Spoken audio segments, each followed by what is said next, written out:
at the Pentagon. Private contractors have demanded that military families sign non-disclosure agreements about the conditions of their homes on bases before they move in. Angry senators demanded there would be no retribution to any troops who complained to their chain of command. The Armed Services chiefs announced they would release a tenant bill of rights to empower military families as they fix this massive problem. And that tenant bill of rights just released has a dozen provisions, including the right to safe and healthy homes and prompt repairs.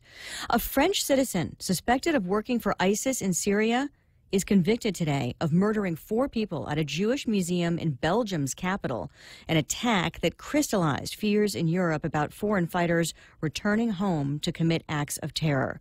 The suspect faces up to 30 years in prison at a sentencing hearing that is now set for Monday.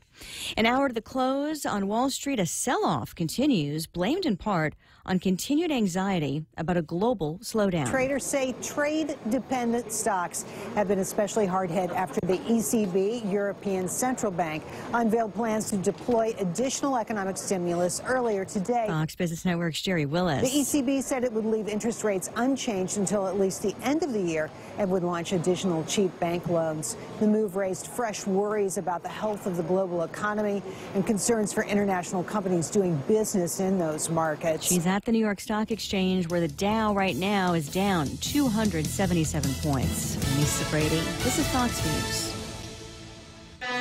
Here at APL, our core values give the company its heart and soul. Whether it's connecting your business with our global network through our newly enhanced service or investing our efforts into giving back to the community, APL is committed to serving you. We humbly honor the opportunity to find innovative solutions for you and your business. To learn more about our enhanced service, call 588-4651 or visit www.apl.com/Guam for more details.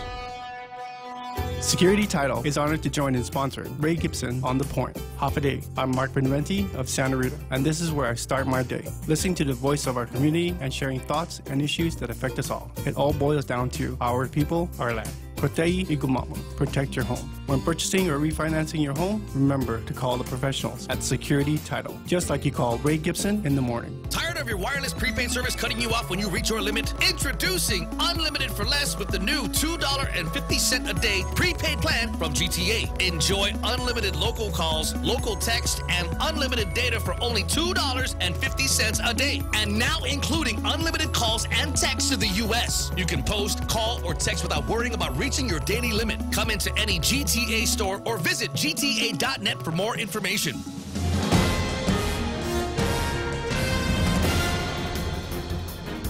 Half a day and good morning, Guam. News time here at The Point is 7 minutes past 6 a.m. this Friday morning. I'm Kevin Kerrigan. Here's a look now at some of the top stories from the Guam Daily Post. Chief Judge Frances Tadenko Gatewood declaring yesterday that it was her intention to end the receivership on April 30th this year, but she said she doesn't yet feel comfortable with the financing issues. A district court hearing yesterday revealing that the government of Guam may have to borrow another $20 million or more in order to bring the 11-year receivership to an end. The loan is needed to build a third cell at the Luzon landfill. The post-closure costs at the now closed Ordad dump was another issue raised yesterday at the hearing. About $15 million is needed to maintain the EPA's required monitoring of methane gas and groundwater outflows for the next 30 years.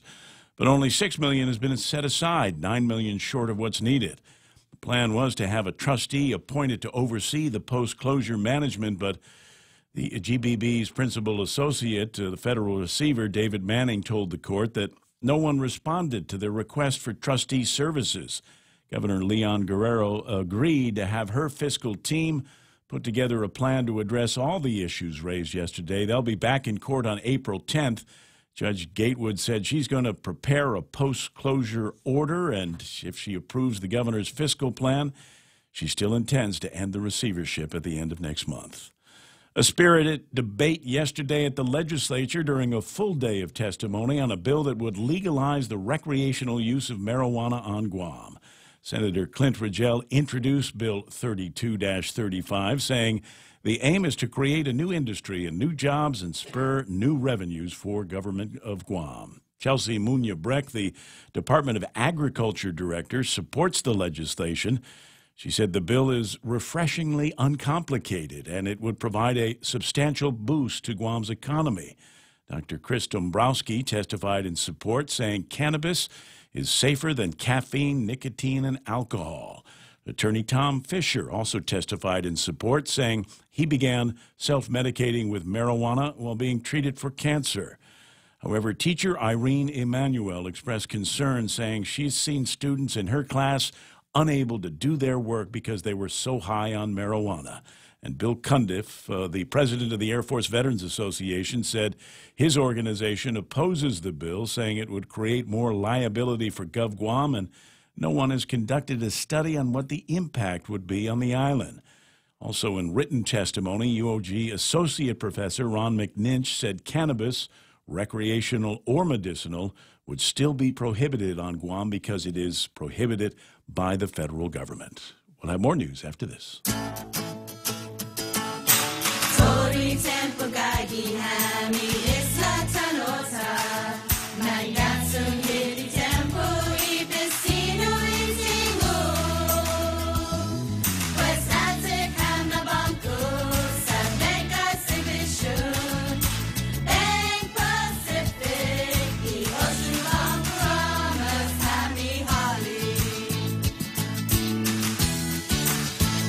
The GCC Votech Class of 79 is back. Join them on April 27th at the Onward Beach Hotel for a night of dinner, dancing, skits, and reminiscing. It's been 40 years since graduation, so take advantage of this once-in-a-lifetime chance to relive the memories. There's also a memorial mass on Friday, the 25th, at the Santa Teresita Church. Be there at 5:30 for candle placement in honor of classmates who've gone before.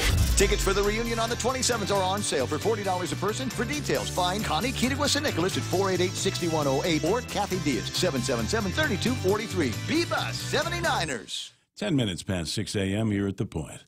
Governor Lou Leon Guerrero yesterday signed into law a bill that would effectively require the government of Guam health insurance negotiating team to consider only those companies offering coverage at all three island hospitals if they want to bid on the lucrative GovGuam health insurance contract.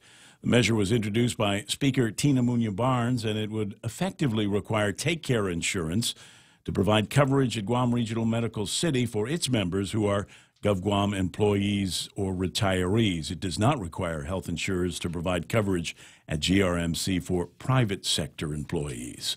The bill was passed unanimously by all 13 senators who voted for it, even though the Budget Office issued a financial note on the measure saying they could not determine the cost impact on Guam taxpayers. Governor Leon Guerrero issued a statement saying GovGuam employees should be allowed to expect that their health insurance covers quality health care at whichever hospital. GRMC also issuing a statement thanking the governor and Guam lawmakers for ensuring the best health care options are available for GovGuam employees, retirees, and their families.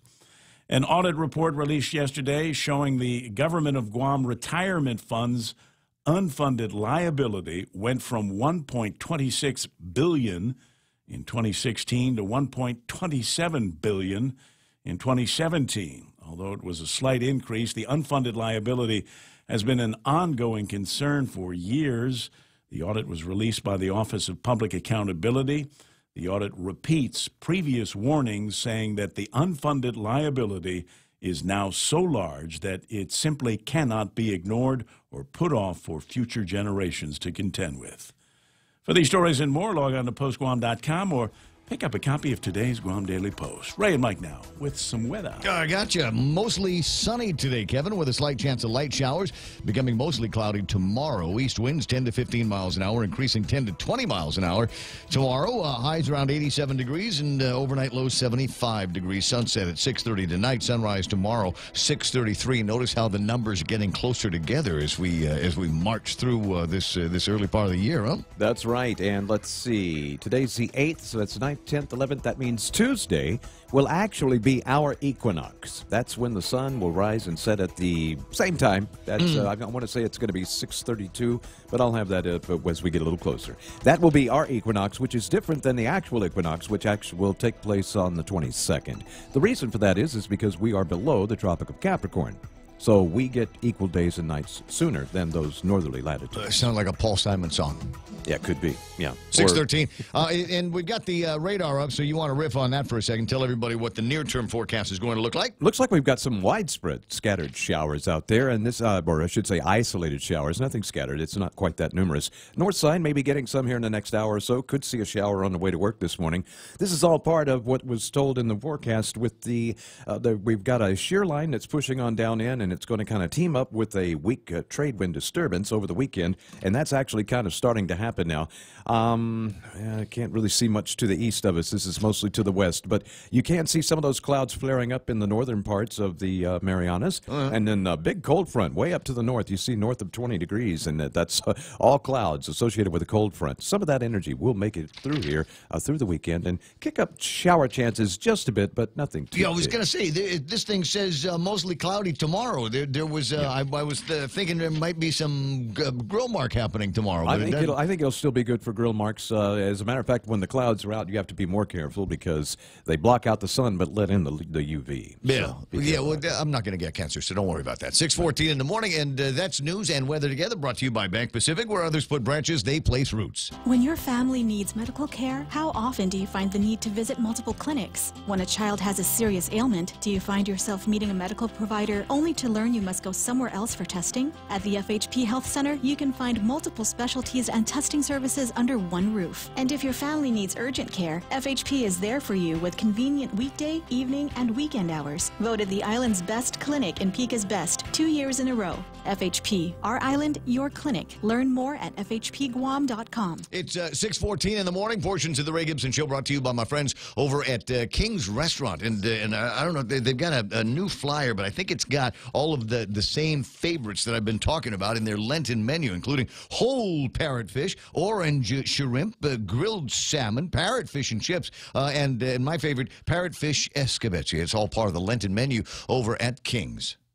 And the Ray Gibson Show also brought to you by American President Lines. APL is shipping the future. Micronesia Renewable Energy. You know, there's never been a better time to go solar, and Guam Regional Medical City, the first choice for all of your specialty care needs. In 1972, Jesus S. Leon Guerrero pictured a brighter future for our island and its people. With the trust and support of the community, he founded Bank of Guam. In celebration of our 47th anniversary, we're offering a Founders Day loan for up to $50,000, as low as 4.70 annual percentage rate, up to 72 months. Visit any branch or bankofguam.com for more information. Subject to bank's lending criteria, terms and conditions apply. Offer valid until March 29, 2019. Bank of Guam, member FDIC. The Ray Gibson Show also brought to you, especially this the day after the hearing over at the legislature version of the Ray Gibson Show, being brought to you by my pals over at Cars Plus, proudly celebrating 20 years.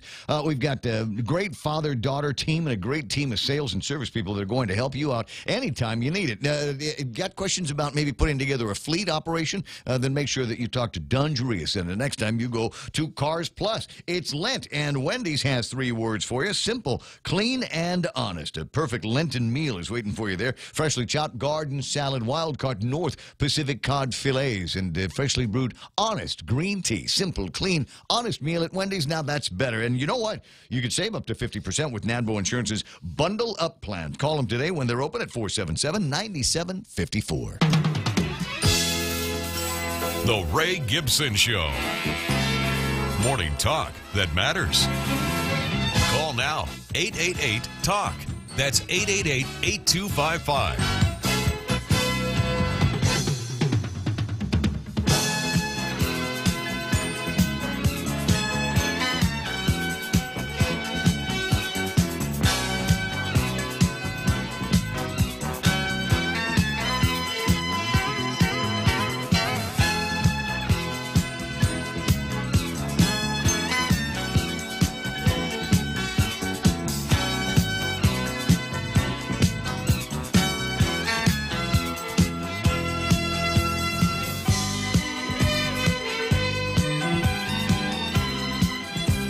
Ed Massey says, yes, Yes, to the grill marks. Yeah, there might be some opportunities to do something like that tomorrow and the day after tomorrow, because it's going to be the weekend here on Guam. Near as I can tell, it's going to be just a 2-day weekend as opposed to the 3-day weekend that some of you enjoyed last time around. I think we're all going to have to cram as much fun and goofing off as we possibly can in the 48 hours that will begin for when you get off of work today.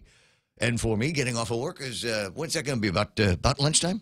Is that where it starts for us? You're off when you get here, bro. Yeah, well, we've talked about this before. I have such a great time doing the program, and it's just kind of fun to get in here and wonder what it is that we're going to be talking about every day. And then before you know it, it's 10 o'clock, the show's over, and we've managed to, chop through all kinds of great issues. Yeah, it's a perfect example of if you do what you love, you never have to work a day in your life. And if that's the case, then I've never actually worked a day in my life. 6:18 in the morning, we'll get into some of it. It won't feel like work at all, and I think it's going to be interesting. So what did anybody talk about anything interesting in the last 24 hours? We'll get around to that in a second. The voice that you hear when it's not me is Michael Knight. He is the producer of the program. Gets the phone when you call at 888-8888, and will also let me know when somebody's sending me something cool on the WhatsApp, and that number is 988-5874. Again, 988-5874, and you better believe it has been active in the last 24 hours. And not all just on the marijuana conversation that took place over at the legislature. Kevin Kerrigan from the Guam Daily Post with all the big stories here. And top of the fold today is Bill 30 is now law. There were a couple of press releases that went out yesterday, one from the governor's office and one from Guam Regional Medical City, talking about how delighted that they are that Bill 30 has been signed by Governor Lou Leon Guerrero's. Another story on the front page of the Guam Daily Post, marijuana bill draws mixed reactions. Imagine that. Hours and hours worth of testimony, and some of it was very pointed and serious and sober, and then there were parts of it where you just go, I knew there were going to be carnival aspects to this. I knew there were going to be some kind of these circus moments that we had, and I've been through. I scanned. I watched a little bit of it live yesterday. And then I went to the YouTube archives and kind of zipped through some of the stuff and passed up all of it. There were some where I'd sit there and I'd go, this is going to get coherent. When at some point in this conversation, there's going to be coherence, right? There's going to be actual a sentence with a beginning, middle, and end, and a point at the end of it. And you know which soundbite that you wanted to play after a few of those, right? Where the guy says that might be the craziest thing I've ever heard, and we're all dumb before. There were a few of those moments over at the hearing yesterday, but there were some that were pointed, as I said, and sober, and some that were just downright entertaining. And I'd like to get some of those things on in the course of the morning. I've got links to the YouTubes, and I'll see if I can get some of that playing and some of the sound. There's another YouTube video that was out there yesterday. There's a floating around. I got my hands on it in the last hour of the program and was never able to actually play it yesterday. But it's a case of road rage out in Harmon. I don't know if you saw that, and apparently as a result of that, mistaken identities, because there was the car looks like a car somebody else is driving, and so family and friends of the guy who was mistaken for got to social media and said, that ain't me. That's not my car. That's not me. I'm not the guy that broke the dude's rear view mirror on the passenger side of the pickup truck. But you got to be careful out there. As I said, there's crazy kind of road rage where people will get out of the car and accost the driver and the passenger of the other car. Now, let me think. How do we run this through the filter of current law? If the guy had done that to me, if he got that road raginess to me and came and wanted to do something disastrous to me or my family in my car, would I have justified, would I have grounds to pull out my pistola and shoot him? Well, you'd have grounds to pull it out. That probably would have convinced him to get back in his car and shut the heck up. Right. Just that kind of, hey, look, I've got something in my hand that might be interesting to you, and maybe you want to go on with your life and not be such a jerk on the road. On the other hand, I got to remember where the Castle Doctrine applies. Now, did it apply when the guy broke the rear view mirror? Did it apply when he tried to get in the car? Because it does look like he was trying to get into the car. At that point, point, if he reached for the handle of the door, would I be within my rights under the current Castle Doctrine law to be able to dispatch the thug? I would think you would be. That would be classified basically as breaking and entering. You know where we find our experts, our subject matter experts on things like that? Facebook Live, where everybody knows something about something. Sometimes you want to go where everybody knows your name, and they're always glad you came. You want to be where you can see our troubles are all the same.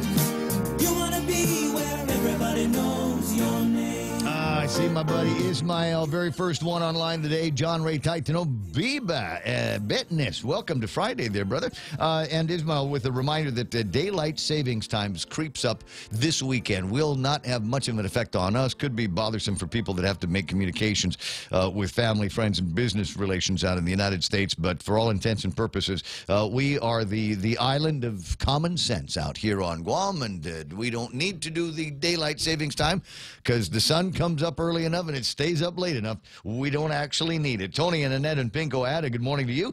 Nick Perlowski with his hoik. Shelley Gibson saying good morning and happy weekend. Thank you, Shelley, for the Popeyes. Really appreciate that. James Howard is online. He's got the emoji with the sunglasses on because his eyes are still red from yesterday. Tommy Barcinas, Afacaz, good to see you there. Lynn Vince, Borja Polino, Mark Cruz, Rico Blancaflor says it's Friday. Yay! Good morning, Ray, Kevin, Mike, and Guam.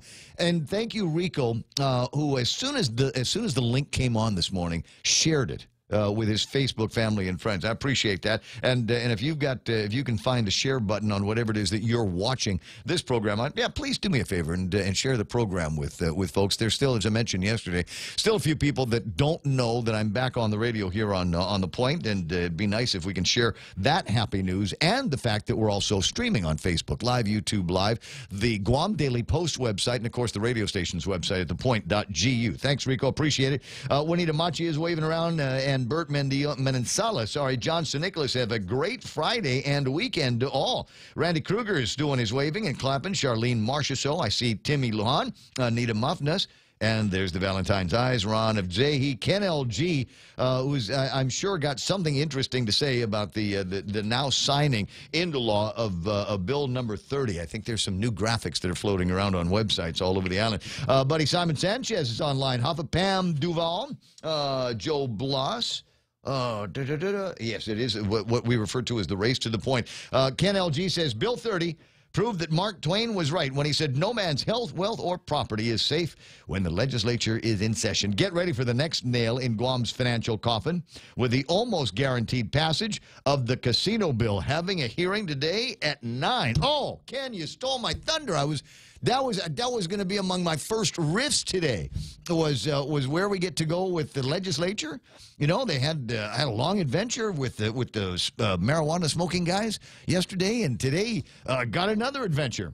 You know, it's ironic that the legislature is basically practicing Sin Week during Lent. That's a nice guess. Jackie, what's the next thing they're going to do? Is legalize prostitution? Yeah, Why that's not? it. Why not? Jackie Cabrera is there. Heather Perez, Commissioner Roy Gamboa. Mo Cotton says, I'm on. Hallelujah. Yeah, I'm glad to hear that. And you were on yesterday over at the legislature. I saw that. Derwin Flores, good morning to Jackie Cabrera and Vicky Ganashis Borja. Who else is hanging out? Vince Duenas, Alfred Mendoza, Nate Horn, Eunice Mendiola, Mingo, everybody's here. Michelle Peer. And Michelle, you need to send me another tickler on the PayPal so I can throw some money into my account with you. 888-825-5888-TALK. Thanks everybody for being a part of our Facebook Live and our YouTube Live goodness here in the morning. And where shall we begin? Do we want to? How much do we want to reprise what went on yesterday over at the legislature? Even if you don't want to, I'm sorry, I have to. I'm duty bound. To reprise the activities that took place in the public hearing yesterday, because some of it was just so gosh darn entertaining. So and they started at 9-ish, right? Which was before I got off the air yesterday, and I knew that I was going to be in for some fun, rollicking and rocking and rolling with the legislature when I found out that they kicked out Paul Zerzan. Yeah, Mr. Zerzan. Mr. Zerzan. Yeah. You know. You know, he's the kind, Howley, that needs to go back where he came from, I think. He's just too angry. It kind of, he wound a little tight. Yeah, he is. No, I mean, this goes back to my experience at the other place, too. It's just like, wow, dude, you take some medicine or something. If anybody needed some cannabis. I think that was the problem. He took medicine. Whatever it is, it's taking the wrong kind. Clearly, there might be some other opportunities. Let me play. If there's anybody that could use to smoke a joint, it would be Zerzan. Yeah, let me see if I can scare up a little bit of that video here. I've got, like I said, I've got a bunch of links that I'll play for you, and we'll start with this first very interesting one. Let me see if I can back that up to the beginning of where he starts talking, and I lost it. Hold on. You go ahead and this is going to take 1 second to get through, so everybody just kind of bear with me. This is always what I'm afraid of. When I go into situations like this, press that, and it will open up there. So claims that marijuana is harmless, oh, chill out, oh, it's going to reduce opioid use, this is nonsense. So I don't ask you, I beg you, as a member of this community, do not pass this law, okay? What's the rush? Why don't we wait and see 20 years from now if the problem in Colorado is as bad as Vancouver? Why don't we wait? Why do we have to jump off a cliff because all our friends are jumping off a cliff? Okay? Does anybody have a question or comment for me? Yeah, why you get dude, such what's crazy your problem, eyes? No, dude? thank you for your comments. You can go ahead and turn off your mic. However, I do have to clarify a couple of things that you stated. So, one is that there is an opioid crisis in the U.S. Now, there's no evidence to show that that opioid crisis is connected to cannabis. As a matter of fact, sir, please, let me finish. As a matter of fact, the data is showing otherwise. In states that have legalized cannabis, let me finish. In states that have legalized cannabis, those states have shown a reduction in opioid use. Please remain civil. Please remain civil in this discussion, Mr. Zerzan. All right, in addition to that, you're also using some other statistics, which I've read that same report about the fatalities, right? There is no increase in fatal car accidents, however, in that state. The fatal car accidents didn't go up. Now, what that report showed was that there was THC found in people that were in those fatal car accidents. However, they did not parse out which ones had alcohol. Most of those fatal car accidents involved alcohol and THC. So they were actually under the influence of alcohol when they got into a car accident. It's just they began testing for THC after they made it legal. They began to test more stringently for THC, whereas in the past they would just test for the alcohol. And now they're testing for THC. So they're finding both in the system. That report doesn't parse out the two. In addition to that, with the ongoing opioid crisis, again, it's spread out throughout the U.S., and the data is showing that states that have legalized cannabis have shown reductions in opioid use and abuse. And please, hemp is a separate topic. That's not what this bill is about. So with that, I just wanted to clarify those few things, and thank you very much. We will move on now to the next person. Sir, that is uncalled for. That is completely uncalled for, and that is false. Please remove Mr. Zerzan. He's not discussing this in a civil manner. I believe Mr. Zerzan has a personal vendetta against me, and so... Liar, liar, all the way out. You're a liar. Yeah, you're a liar. screaming as they drag him out the door. Ladies and gentlemen. Now, did he also infer that Senator Clinton Rigel had red eyes? Yeah, no, yeah. He basically said you're a liar and you're and high. You're stoned. Oh, okay, all right. Well, maybe that ought to get you kicked out of a legislative hearing. I don't know. There's a lack of civility. Most of the rest of it was a little toned down, but there was a steady parade of characters, and some of those videos we'll show you as the morning continues. It's 6:31 and time for headlines from the Guam Daily Post. Here's Kevin Kerrigan. Half a day and good morning, Guam. In the headlines for the Guam Daily Post this morning, 2 former Port Authority of Guam employees fired back in December 2012 will now have to wait a little longer on their appeals to get their jobs back. Superior Court Judge Vern Perez yesterday sent the cases of Francine Rocio and Leonora Leon Guerrero back to the Civil Service Commission for yet another review. They were among the 7 port employees served final notices of adverse action back in December 2012 in connection with an allegedly false workers' compensation claim filed by former port marketing manager Bernadette Stern-Menno. Port Attorney Mike Phillips yesterday said the court's decision means the Civil Service Commission has to go through the whole case once again, but this time applying the proper standard of proof. Port Authority General Manager Rory Respicio said as those cases go back through the Civil Service Commission again, the Port Authority will continue its own internal review of those terminations and the adverse actions that were alleged against those 7 employees. More than 6 years after he was charged in the death of his fiancée in a fatal vehicle crash, Afio Cox was sentenced to 7 years in prison yesterday. He was found guilty of vehicular homicide while intoxicated, among other charges. The crash occurred more than 6 years ago in November of 2012. It claimed the life of his fiancée, Maria Guevara. Cox was driving along Harmon Loop Road in the early morning hours when he lost control and struck a concrete pole. Cox had a blood alcohol content well above the legal limit. The delay in sentencing occurred because Cox appealed his initial conviction to the Guam Supreme Court, which only recently affirmed his guilty conviction. Superior Court Judge Michael Berdallo yesterday sentencing Jeremy Dean Isaac to 5 years in prison. 4 of the years, however, were suspended, so he will spend only 1 year behind bars. Isaacs was convicted of burglary and theft of property in July of last year. He was found guilty of breaking a window and entering a home and then leaving with watches, a guitar, and a number of other items. He was also found guilty of damaging the interior of the home. During his trial, police testified that fingerprints were left behind at the scene, which led to Isaac's arrest. For these stories and more, log on to postguam.com or pick up a copy of today's Guam Daily Post. Really? There were fingerprints on the scene, and the cops were able to use that to collar the guy? Yep. I've almost never heard that in my life. It is rare, isn't it? Yeah. Because I'm born and raised on Guam. The place has been broken into a couple of times, and the cops will come out there and they'll dust for fingerprints, and they'll put the little tape thing out there, and pull it back.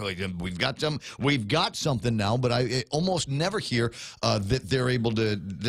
I never get the phone call back that says, "Yeah, we ran the fingerprints, and they're Kevin's, and we're sending a car out to get them right now." Success at last. Let me ask Kevin. Last year, I believe, though, or a year before, didn't they upgrade their fingerprinting and detection system here? I don't recall. I heard that they had done that, and that's why they had solved a few cases in late 2017 the same way. Well, that's astonishing and good news, and keep it up, whatever it is, and maybe we'll be able to. I think the fun part would be taking a look at some of the fingerprints that they've gathered years ago, and compare those with any new fingerprints that have been taken in these new digital times that we're all enjoying. It's 6:35 in the morning. That's iConnect time. Go to iConnect because they've got great plans, great deals for you for telecommunications needs 2019 and beyond. Push to talk, mobile, and internet plans at iConnect. It's Micronesia Mall's 30th anniversary, and to celebrate, we are giving away a new Kia Soul LX, a Mazda 3i Sport, the popular Honda Civic LX, and 30 Manila Flyaways during our 30th anniversary Drive-Away Flyaway. Win 3 great cars from Triple J Auto Group, 30 Flyaways from Philippine Airlines, plus thousands of prizes from Burger King and Foot Locker when you play Micronesia Mall's 30th anniversary Drive-Away Flyaway. Wait, hold on, because I got to read this to you because it's Lent, and everybody says, talk about our good Lenten menus on the radio, Ray. Shrimp and guacamole for Lent at Subway. Generous portions of whole shrimp and a spread of guacamole. So hurry in. Available for a limited time at Subway. Make it what you want.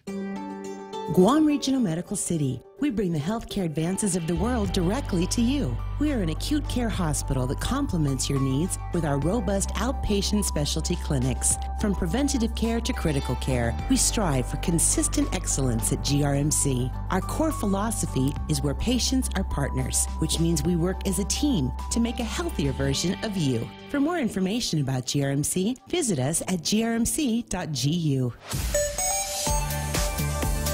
That's the noise that tells me I got to go and look up the traffic gizmo, see if there's anything on the roadways for you to worry about. Generally, at this time of day, there is not. But every once in a while, I'll say something like that, open up the traffic gizmo, and realize traffic is backed up somewhere for 100 miles. So let me just get the traffic gizmo all open now. Hold on. Modern technology, it's all good until you need to get to something fast. All right, there it is. Traffic gizmos on, and nothing major heading in front of Anderson Air Force Base. You'll find some traffic that I don't know, I guess it's just slower going into Anderson Air Force Base, but leading up to it should be all right in the northbound direction. Southbound's not looking so bad, so swing by southbound traffic. It'll start to busy up as you get closer to the intersection of 1 and 3, but right now, that intersection is wide open. 8, 10, and 16 looking good. 10 and 15 not so bad right now, and looking at 4 and 10, because lately that has turned into one of those issues where you never know what's going to happen there, and so I start watching 4 and 10 a little bit earlier in the morning. Traffic clear all the way into the downtown Gatineau area. Don't see anything in front of Big Navy. There is traffic there, but I don't see it going too slow right now, and Navy Hospital is in the clear. It's 6:38. That's right now traffic on the point. KFC has finally answered the world's most important question. What came first, the chicken or the egg? And the answer is both. Introducing KFC's KFC AM, their new Southern and local-inspired breakfast. AM-loaded platter with chicken fried rice, waffles, and Colonel's chicken congee. KFC also has your all-time favorites, AM chicken and egg wraps, Southern biscuit and sausage sandwich, and hash browns. So for finger-licking good mornings, AM will never be the same at KFC. KFC, it's finger-licking good.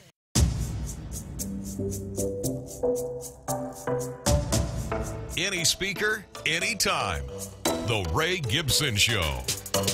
Call now, 888-TALK. That's 888-8255.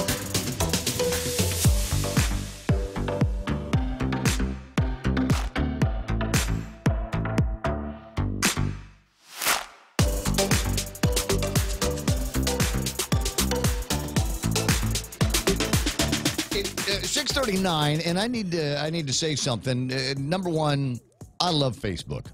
I spend a lot of time on Facebook, probably too much time, but I especially love Facebook on Guam. And one of the reasons why I love Facebook on Guam in particular is because it's the nature of our family here. It's the nature of the way we work and our desires to be as helpful as possible to everybody else. And so yesterday, I had a luncheon get-together with a couple of guys, and I said, listen, I want to eat someplace central. And they said, no problem, and said, let's go. We'll go and have lunch at Linda's Cafe.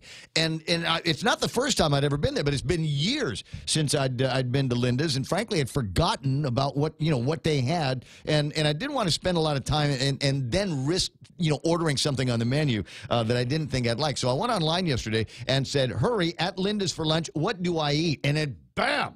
I mean, the suggestions were coming in fast and furious. What do we got here? And just maybe get you thinking about what you want. Ham hocks and mungo beans and pepper steak. And I didn't see that on the menu. Oxtail kuddu was what I eventually ended up getting, but there were suggestions for corned beef rice and onion steak and onion steak. Janae says onion steak, then strawberry cheesecake. Lynn Vince said fried chicken. Natasha says garlic fried chicken. This all sounds good. Portuguese sausage and fried rice from Mike Ham. Cass in the States says pepper steak and the tuna melt. Chicken wangs from Kimmy Rabenya. Who else was making suggestions? Yoich Ringil, who's online this morning, says baby parrotfish, either deep fried or in the sandwich. Fried chicken, chopped steak, corned beef, fried rice, garlic chicken. There's another vote for that. And Kazendo says fried chicken there, corned beef from Chet's Tayama, and parrotfish sandwich from Mo Cotton. And then at least one note from my friend Tino says, I've never been there. Cultural food icon, if you will. As I said, it ended up with the oxtail soup, despite the fact that it was Thursday in Lent. I went ahead and had the meat and figured, okay, I guess I'm going to be eating meat for the rest of the day, and did. Is 641-888-8255, 888-TALK is the telephone number around here. And questions, comments about what took place yesterday over at the legislature. Yeah, we'll take them all, but just a note, because I want to make sure that you are aware of this, because this is another one of those issues where there is some degree of polarization, because there's people in this town for any kind of gambling. Oh my God, it's a sin. It's against God's plan. We can't have it. And then you've got other people that say, you know what, it's just the carnival, and let the mayors figure it out and make sure that revenue tax is involved. So today at 9. Jose Turlay is going to be having his public hearing on bill number 29-35 relative to authorizing the Mayor's Council of Guam to establish rules and regulations related to games of chance at the fairs. We've talked about this 100 times. I thought it was a ridiculous idea that they went after the games of chance, and nobody wanted to confront the casino as much as it would have been the appropriate thing to do. So they just said, well, we're going to take out all of the fun in the buzzkill legislation that rendered it so that we've had a couple of lousy carnivals in the last couple of years. Nobody wants to go because there's no bet to, there's no color game, there's no casino. And so there's all kinds of businesses that would probably put together their little pop-ups at the carnival if they thought they might be able to get a crowd to recover their investment. But it hasn't happened that way. So I got a feeling that today, probably not as much fun as the hearing yesterday, especially when you get Howard Hemsing trying to convince people to buy his marijuana, that he actually took out of the bag and showed to everybody. What the heck was that? More on that in a second. But one of the other fellas that showed up at the hearing yesterday was our old pal Mo Cotton. Good morning, Mo. Good morning. Good morning. Good morning. Just thought I'd let you know that I was there and gave testimony myself. I saw that. And oh, you saw it? I can't remember whether I saw it live. I think it was live, but I saw it, and I personally was touched when you were talking about having cancer and anticipating a time in your future, and there's a certain sobriety with which you said it, and a certain certainness in which you said it. And everybody needs to be thinking about this. There's going to come a time in the late twilight of all of our lives where pain management is going to be a real thing. It's going to be a concept that you're going to have to embrace. And there's lots of stuff out there now. But there's certain kind of a disconnect. I recall the last good conversation that I had with my father, because pain management was so vital in his last days that the dosages just kept increasing, and I wonder sometimes if in cases like that, maybe in cases like the kind that you preconceive, where maybe there's something about marijuana that allows you to get a little bit of relief from pain and kind of keeps you in the moment. Well, that's exactly the way I wanted to present it as a patient, not so much as a doctor or anything. I don't care if they prove recreational. As a matter of fact, I'm for it because I think that's the only way it's really going to get approved. The medical marijuana, there's so many restrictions on that and I certainly would qualify, but Again, it has to be approved.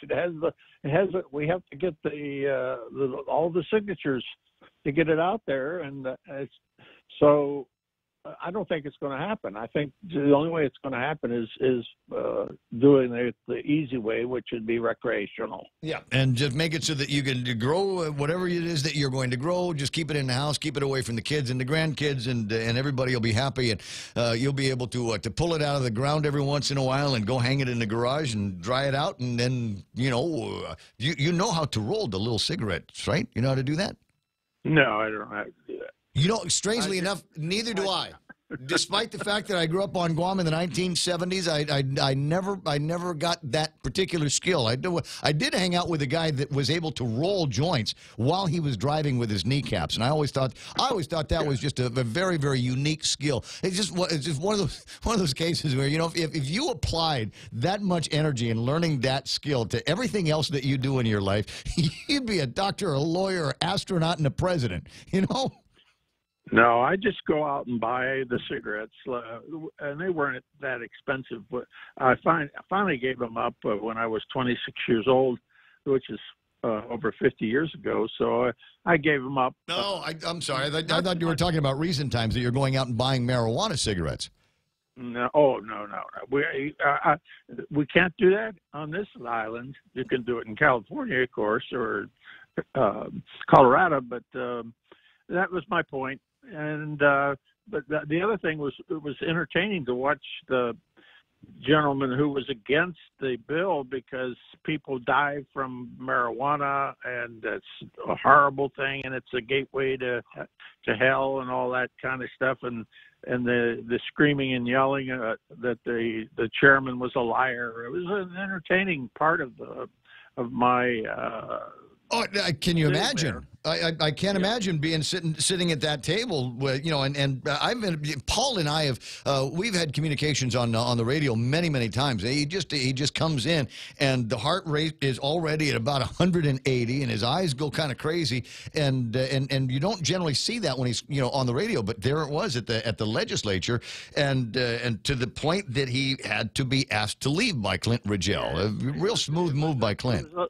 That was the interesting part. I'd never seen that before, where someone was actually forcibly removed from the table. Well, here's and this is the point, though, that needs to get made. It is possible that he had some very good points and alternative views. I don't want to call them alternative facts. You sound Trumpian when you do that. But he might have had information that should have been part of this process. But I think everybody was just taken aback by his presentation on it, and it's possible he did more harm for his side than he did for the other.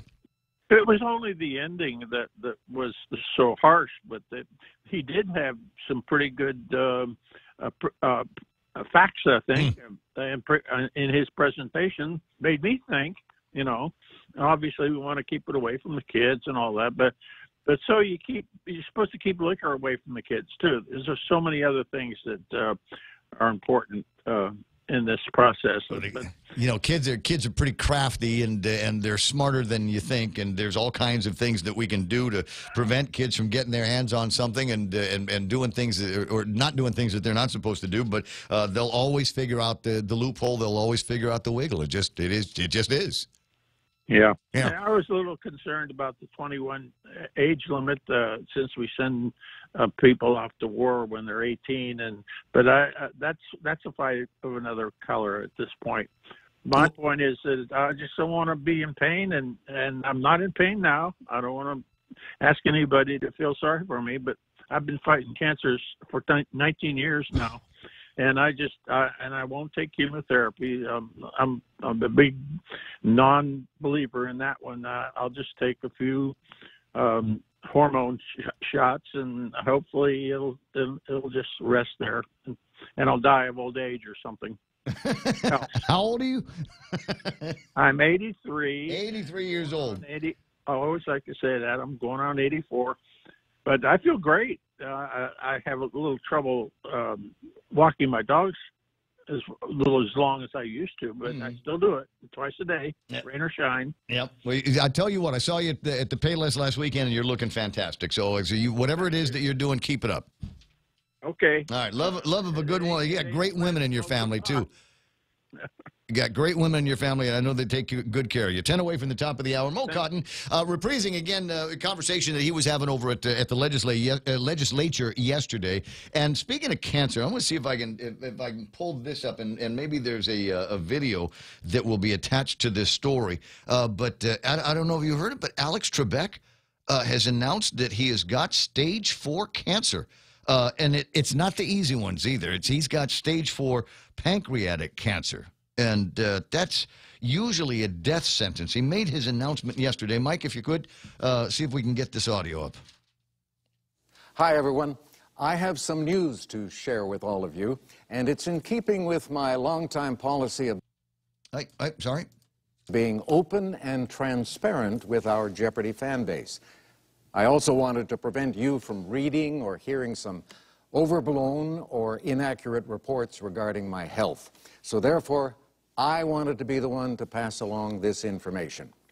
Now, just like 50,000 other people in the United States each year, this week I was diagnosed with stage 4 pancreatic cancer. Now, normally the prognosis for this is not very encouraging, but I'm going to fight this.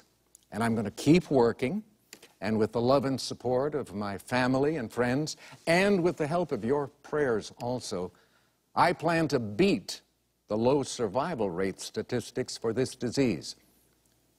Truth told, I have to, because under the terms of my contract, I have to host Jeopardy for 3 more years. So help me. Keep the faith, and we'll win. We'll get it done. Thank you. I cannot imagine a classier way to go out. What do you think? I mean, Alex Trebek, there it is. A guy's been for all of the years in the Jeopardy television show, and the Spelling Bee. He's always hosted the Spelling Bee, the Scripps Howard Spelling Bee in Washington D.C. And like I said, stage 4 cancer. That's not an easy one, and most people that get that, it is a death sentence. And I've had that in my family, in my home, in the past, and I certainly don't wish that on anyone. And when the problem with it is it hides so well. So most of the time when people find it, it's an advanced stage. Now there's procedures, there's things that you can try, and some real groundbreaking things, but I don't know that it's moved the needle on what is, I believe, a 6%, something like a 6% chance that you'll be able to lick that kind of cancer. And so I obviously wish him and the family well, and if it's touching your life, you got somebody else to pray for. 6:53 in the morning, and my buddy Ken LG is on the line. Good morning, Ken. Amigo. You caught me right in the middle of uploading a video on Bill 29. Oh, see, now you could have just said, yeah, I'm sorry, I was just drying my eyes over that Alex Trebek deal. What is pancreatic cancer, Alex? Don't you have to get pick a dollar figure first? Aye, right. Oh, a lot. A lot. There's nothing cheap about cancer treatments, and pancreatic cancer is among the most expensive. But there's guys that do it. And I'll just put it out there. If you ever get pancreatic cancer, you go to Cedars-Sinai in Los Angeles, California, because they got a bunch of people out there that know what they're doing. In fact, they've got access to doctors that specialize in that write the medical textbooks for all of the other doctors to read. Well, fortunately, I've dodged that bullet, but one of the bullets that we're looking at here as a community, based on the passage of Bill 30 and signing it into law, there's only one bill in the history of Guam that has been heard and passed faster than that bill, and that was the retroactive massive super secret pay raise for the senators, governor, and department heads. Alacrity is the word that Bob Klitsky uses. Well, I was just floored because yesterday morning we had a news story where Governor Leon Guerrero was going to not sign it until after it had a legal review. So sometime between 1 o'clock in the afternoon and 5 o'clock, that bill got a comprehensive legal review to the point where she is confident enough to sign a bill, even though it'll probably in the end cost taxpayers millions of dollars, forced closure of Guam Memorial Hospital, and transfer the entire hospital-based healthcare system to a private contractor at much more expensive rates, and the people of Guam will have to pay for it all. Do you suppose that it might also cost a couple of dollars in legal fees if the guys over at Take Care decide that that is a legal fight they're willing to take on? Well, we'll have to wait and see on that one. I don't know how much longer we'd have to wait and see. I mean, they've got the bill, the paperwork was signed yesterday. It's and effective this insurance year, isn't it? Yeah, it is. I hope they fight this, and I hope they don't represent themselves, unlike some people we know. Hold on, Kevin. It applies to the negotiations that are ongoing, but it wouldn't take effect until October 1st, the new fiscal year. Right. Okay. Well, but I meant that's what I was talking about is the conversation that we're having now about health insurance, because the package that we have now is a retread of the one that came before. Because of Take Care protesting. So that's where we are today. So it has been a while since there has been a regular kind of insurance year for employees and retirees of the government of Guam. So as they have this conversation now, all of the packages are going to have to go out and include Take Care is going to have to include in their in-house coverage Guam Regional Medical City. Or they for GovGuam employees and retirees. Yes, but not for private sector. Agree.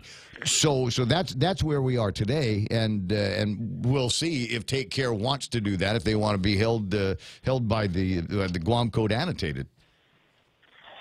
Well, that's going to be a battle that's going to have to take place in court, because the legislature, in all of the wisdom based on the volumes of financial data they received, they decided it was in the best interest of taxpayers. And the governor, looking at that 20-inch stack of financial data and that 20-inch legal review that he was going to request, has decided it's in the best interest of the taxpayers. But what's really interesting, they didn't write the bill in such a way so that those who select the Take Care option will be the only ones that have to pay the difference. They're putting the difference on all of the taxpayers of Guam. Yeah, and the reminder from Ken Perez in this morning's Guam Daily Post in his editorial is, remember, sometimes, he says, he actually, I put it in quotes so I could find it, sometimes we seem to forget that GovGuam employees, retirees, and their families are Guam taxpayers too. How much much weight do you give that argument? Not very much weight. Yes, they are taxpayers, but they're only they're 20 to 25% of the taxpayers. 75 to 80% of the taxpayers are not government of Guam employees. They're business owners. They're people who work outside of government of Guam, but they're not government of Guam employees. So 25% of the people are covered under government of Guam employees. So what Bill 29, what Bill 30 has done is basically turned Guam Regional Medical Center into a publicly financed institution. So now, instead of having one albatross around our necks with Guam Regional and poor management, now we have two albatrosses, Guam Memorial with poor management and Guam Regional with poor cash flow. Yeah, I didn't stop you because I knew the point that you were trying to make. 10 away from the 10 away. It's 6:59. It's a minute away from 7 o'clock in the morning. I want to talk about Bill 29 a little bit more. So do me a favor, stay close to the radio, and we might get into that about 7:30, maybe 8ish, something like that. Stay close, all right? You got it. All right, 7 o'clock in the morning, the radio station KUSG Agutnia, headquarters for Fox News. That's coming up next. On the other side of that, Kevin Kerrigan with a look at all of the big stories that are worth reading up on in the Guam Daily Post. And yeah, there's some interesting editorial comments as well, including the one from the Guam Daily Post lamenting about Bill 30. And then you've got so many gloom and doom predictions for Bill 30 from prominent Democrat and pal of Francis Andlew's Ken Perez. That's all ahead right here on the Ray Gibson Show. Don't you move.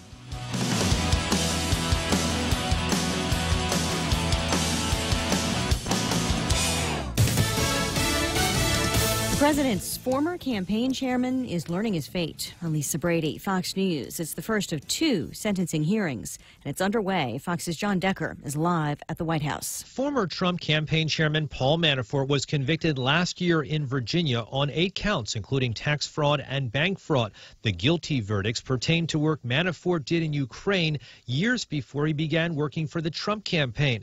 If a federal judge in Alexandria, Virginia, follows sentencing guidelines, Manafort could face a sentence of 19 to 24 years in prison, along with millions of dollars in fines. The special counsel has recommended a tough sentence for Manafort, saying he tampered with a witness and lied to federal prosecutors. Lisa? Thanks, John. Manafort facing sentencing again next week in a related conspiracy case in D.C. A man who opened fire on U.S. Marshals in Illinois earlier today is still holed up in his car on an interstate nearly 200 miles from the original crime scene. Rockford police say 39-year-old Floyd Brown, who's wanted on multiple warrants, opened fire at a Rockford hotel, hitting one officer and a female acquaintance as U.S. Marshals closed in on him. The suspect jumped out a third-floor window and took off. And he was subsequently located down on I-55, somewhere between Bloomington and Springfield, where the state police were able to secure him. In a state police and SWAT team standoff that continues along the now closed I-55 in Lincoln, the officer hit a McHenry County Sheriff's detective who also served in the U.S. Marshals Fugitive Unit. Jeff Manasso, Fox News. And we are just getting word moments ago that the injured officer has died. A sell-off on Wall Street. The Dow finishing down 202 points at the closing bell. This is Fox News. Shrimp and guacamole for Lent at Subway. The all-new shrimp and guacamole combines generous portions of whole shrimp and a spread of guacamole served on freshly baked bread, paired with vegetables cut fresh daily in restaurants and sauces that are sure to excite your taste buds. Hurry in, it's only available for a limited time. Other fresh Lenten flavors include the classic tuna or the mouth-watering greatness of our seafood sensation. Don't forget the Veggie Max, a delicious and tasty vegetarian patty. Visit any of our convenient locations today. At Subway, you make it what you want. It's Micronesia Mall's 30th anniversary, and to celebrate, we are giving away a new Kia Soul LX, a Mazda 3i Sport, the popular Honda Civic LX, and 30 Manila Flyaways during our 30th anniversary Drive-Away Flyaway. Win 3 great cars from Triple J Auto Group, 30 Flyaways from Philippine Airlines, plus thousands of prizes from Burger King and Foot Locker when you play Micronesia Mall's 30th anniversary Drive-Away Flyaway. A House vote still expected today on an anti-hate resolution, but it's been delayed for now for some tweaks. The 8-page resolution released this afternoon condemns bigotry in a variety of forms, including white supremacism and anti-Semitism, which was supposed to be the focus after a bipartisan backlash against comments made by a freshman Minnesota Congresswoman, Ilhan Omar, who has questioned the motivation of pro-Israel lawmakers. I understand how advocates come in with their enthusiasms, but when you cross that threshold into Congress, your words weigh much more than when you're shouting at somebody outside. House Speaker Nancy Pelosi says she's confident Omar does not have an anti-Semitic attitude. An American journalist detained this week in Venezuela is back in the U.S., met by reporters as he landed in Miami after being released following the raid on his home in Venezuela by men associated with the regime of disputed President Nicolas Maduro. They said they had an order. To raid my apartment, and the reasons for that order were espionage, extraction of military artifacts, and treason. Cody Weddle says he was questioned about having any military contacts. The U.S. and dozens of other countries have recognized Venezuela's self-proclaimed interim president, opposition leader Juan Guaido. A French cardinal is offering his resignation to the Pope after being convicted today in France of failing to report a pedophile priest. In a statement to the media, the cardinal expressing compassion for the alleged victims, saying they're in his prayers. He was given a 6-month suspended prison sentence after that conviction today. Again, stocks lose ground, 4th down day in a row. I'm Lisa Brady. This is Fox News. Family Finance has been serving the people of Guam since 1959, and they'll continue to be there for you in the years to come. Whether you're looking to get a personal loan for that summer vacation or paying off those long overdue bills, Family Finance has got you covered. Apply for a personal loan from $1,000 up to $3,600 by calling Family Finance in Agutya at 475-4545, Upper Tumon at 647-5626, or in Dededo 633-4473. Family Finance, serving the people of Guam since 1959. Helen Keller once said, "Blindness separates us from things, but deafness separates us from people." At Ross Hearing Aids, it's their mission to keep you connected to the moments and the people that matter most in your life. Hearing aid technology has never been better, so schedule your complimentary hearing consultation today. Call Ross Hearing Aids, 637-HEAR, 637-4327. You should hear what you're missing. I love you, Daddy. How's your hearing? Save big. Save really big when you bundle up your insurance policies with Nanbo Insurance. Insure your home, auto, motorcycle, or business with Nanbo and enjoy great savings, up to 50%. When it comes to insuring your property, no one knows better than the company with over 50 years of service to the community. Don't compromise the things that matter to you most. Call Nanbo today at 477-9754 or visit nanbo.com for more information. Nanbo Insurance, serving you since 1968.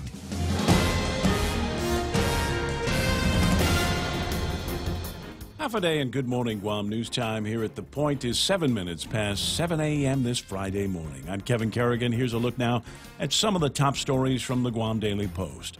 Governor Leon Guerrero yesterday signed into law a bill that requires the GovGuam health insurance negotiating team to consider only those companies offering coverage at all three island hospitals if they want to bid on the lucrative GovGuam health insurance contract.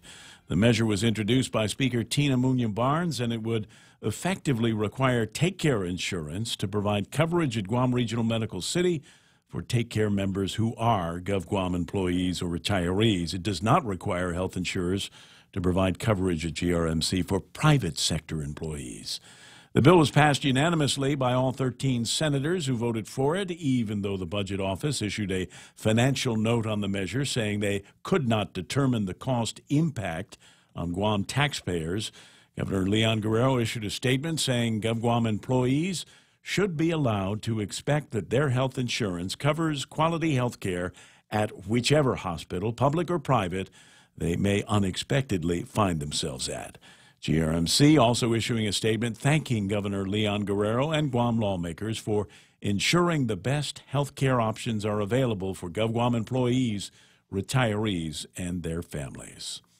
An audit report released yesterday shows the government of Guam retirement funds unfunded liability went from $1.26 billion in 2016 to $1.27 billion in 2017. Although it was a slight increase, the unfunded liability has been an ongoing concern year after audit year for the government of Guam. The audit was released by the Office of Public Accountability. It repeats previous warnings saying that the unfunded liability is now so large that it simply cannot be ignored or put off for future generations to contend with. We'll have more news after this. Experience the Take Care difference. Take Care members can count on accessing a high-quality, credentialed network of on-island providers, including the convenient one-stop FHP Health Center and Urgent Care, access to an extensive off-island network of providers, and the island's largest offering of free fitness classes and health education programs. You can count on Take Care to deliver comprehensive, accredited insurance coverage and quality health care when and where you need it. Take Care. Our island, your health plan. Learn more at TakeCareAsia.com. Security Title is honored to join in sponsoring Ray Gibson on The Point. Half a day. I'm Mark Benventi of Santa Rita, and this is where I start my day, listening to the voice of our community and sharing thoughts and issues that affect us all. It all boils down to our people, our land. Protei Igumamo. Protect your home. When purchasing or refinancing your home, remember to call the professionals at Security Title, just like you call Ray Gibson in the morning. 10 minutes past 7 a.m. here at The Point. Chief Judge Frances Tydenko Gatewood yesterday declaring that it was her intention to end the federal receivership of Guam's solid waste services on April 30th, but she said she does not yet feel comfortable with the financing issues. A district court hearing yesterday revealed that GovGuam may have to borrow another $20 million or more in order to bring the 11-year receivership to an end. The loan is needed to build a third cell down at the Luzon landfill. The post-closure costs at the now-closed ORDOT dump was another issue raised yesterday. About $15 million is needed to maintain the EPA's required monitoring of methane gas and groundwater outflows for the next 30 years at the old dump, but only $6 million has been set aside, $9 million short of what's needed. The plan was to have a trustee appointed to oversee the post-closure management, but the federal receiver's principal associate, David Manning, told the court that no one responded to their request for trustee services. Governor Leon Guerrero agreed to have her fiscal team put together a plan to address all of the fiscal issues, and they'll be back in court on April 10th. Judge Gatewood said she's going to go ahead and prepare a post-closure order, and if she approves the governor's fiscal plan, then she will end the receivership at the end of next month. Spirited debate yesterday at the legislature during a full day of testimony on a bill that would legalize the recreational use of marijuana on Guam. Senator Clint Rigel introduced Bill 32-35, saying the aim is to create a new industry and new jobs and spur new revenues for GovGuam. Chelsea Munoz-Brecht, the Department of Agriculture director, said she supports the legislation, calling the bill refreshingly uncomplicated and saying it could provide a substantial boost to Guam's economy. Dr. Chris Dombrowski testified in support as well, saying cannabis is safer than caffeine, nicotine, and alcohol. And attorney Tom Fisher also testified in support of the measure, saying he began self-medicating with marijuana while being treated for cancer. However, teacher Irene Emanuel expressed concern, saying she's seen students in her class unable to do their work because they were so stoned on marijuana. Bill Cunliffe, meanwhile, president of the Air Force Veterans Association, said his group opposes the bill, saying it would create more liabilities for GovGuam, and no one has conducted a study on what the impact would be on the island. In written testimony, UOG Associate Professor Ron McNinch said cannabis, recreational or medical, would still be prohibited on Guam because it is still prohibited by the federal government. He said under the Organic Act, all legislative acts must comply with federal law, and he doesn't believe either the medicinal or recreational marijuana bills would stand up to a court challenge. For these stories and more, log on to postguam.com or pick up a copy of today's Guam Daily Post. Party pooper. 7:12 in the morning. Time to take a look at what's going on in the weather. Hold on, I got it in front of me. It's mostly sunny today with a slight chance of light showers. Mostly cloudy tomorrow. Winds out of the east 10 to 15 miles an hour, increasing over the next couple of days to 10 to 20 miles an hour. Highs around 87 degrees and overnight lows a little bit cooler, 75. Sunset tonight at 6:30 and sunrise tomorrow morning at 6:33 in the morning. It's 7:13 right now, and Mike is going to do among the things that he's very good at is taking a look at the weather radar, so we know what it's going to be like for you on your way to work and school. Well, you can be honest. It's really about the only good thing I do, but it's okay. That's okay. We're all doing Well, I something. mean, you got that voice, and I'll bet you make the best oatmeal ever. I do, and I make some mean cream gravy. Country gravy, man, let me tell you, from scratch. Check its radar out there, just some isolated showers blowing through. This is all part of a kind of a squeeze play. We're not going to see it in terms of winds, but moisture is going to increase across the area during the day today and over the weekend. This is kind of a signal of that. I'm looking at satellite because I can't really show you too much more here on radar. I could get a shower this morning as you go into work, so just prepare for that and slow down if you hit a shower. Drive to conditions. Looking at the satellite right now, and can we bring that down just a little bit? Other way. There we go. Okay, perfect. Right there. Now you can see we've got summer to the south of us and winter to the north. That's kind of like the Steve Miller Band. And that's really what's going on here. Now, the stuff to the south is going to stay down there. That's part of the intertropical convergence zone. It's starting to actually heat up a little bit. It's that time of year. To the north, we've got a pretty strong cold front cruising along at about 20 degrees north latitude, which is just the big major north latitude above us. And some of that energy will slide down here this week, team up with that little bit of moisture we see coming in from the east. Will help raise the rain chances just a little bit. Also will help pick up the wind a little bit, so it'll make it feel a little better. That will probably be our last good surge of the year. So get out there and enjoy it. Absolutely. It's 7:14 in the morning. That's news and weather together here on The Point. Attention homeowners. MRE Solar Energy Systems now come with battery storage for zero money down. This means that your home will have power even when the island power isn't available, like during power outages or during and after storms. The inconvenience of not having power for your home is a thing of the past. It's solar with battery storage exclusively by Micronesia Renewable Energy. Don't be left in the dark. Call 632-2613 for a free consultation. MRE, the smarter choice. It's a quarter after 7 o'clock in the morning. It is Friday in Lent, and that means you're not supposed to eat meat. At least that's based on my recollection. They've made it easy for you to live within your Catholic obligations over at King's, where they've got the great Lenten menu. Not a Catholic? Well, they've got great seafood at King's as well. Bunch of different ways for you to enjoy everyday seafood items like bangos, a Filipino favorite, the flaky white fish, deep fried to a golden brown, and they pair that with finadeni.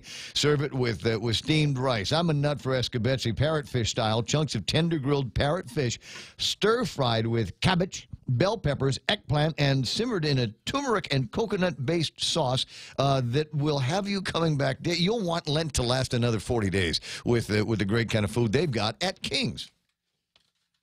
You want me to keep going? Oh, yeah. Okay, fine. I can do that. Portions of the program also brought to you by American President Lines. APL is shipping the future. Micronesia Renewable Energy. You know, there's never been a better time to go solar. Guam Regional Medical City, the first choice for all of your specialty care needs. Guys over at Nanbo Insurance, and they want you to save money in 2019. So talk to them about the great bundling plans that they've got there that could actually save you up to 50% on your insurance. 477-9754 is their telephone number. And, of course, Cars Plus, a big sponsor of the show. Great to have them online. Go see Joey and Jen and Dunge and everybody. They'll take good care of you at Cars Plus. They're driven by you.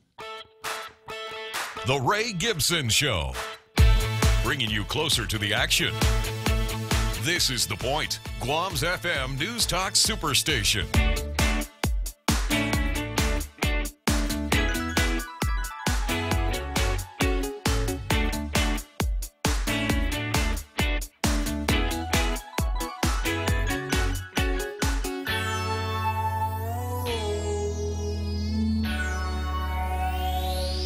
You know, I get to a certain point, and here we are in the week, and we've chewed on so many incredible issues this week that I've had just a fantastic time with. You know, with the marijuana thing came to a head yesterday over at the legislature. And I got plenty of videos that I can show of that. But you know what? I just every once in a while I get that crazy hair, and one of the things I really like to do is play videos of roller coaster rides all the way around the world. Now there's a new roller coaster up in Canada, and are you a roller coaster guy? Are you one of those guys? Not big. I mean, I'll get on one, but I'm not one of those guys that has to ride one. Right. Yeah. So you don't travel the country looking for the latest and greatest and tallest and wildest and scariest. Okay, because I had the opportunity to ride one at the Carowinds in North Carolina a couple of years ago, which up until this point I believe was one of the like the highest drop, longest hang time in the country. But I think that has now been taken over by something else. Jerry Roberts.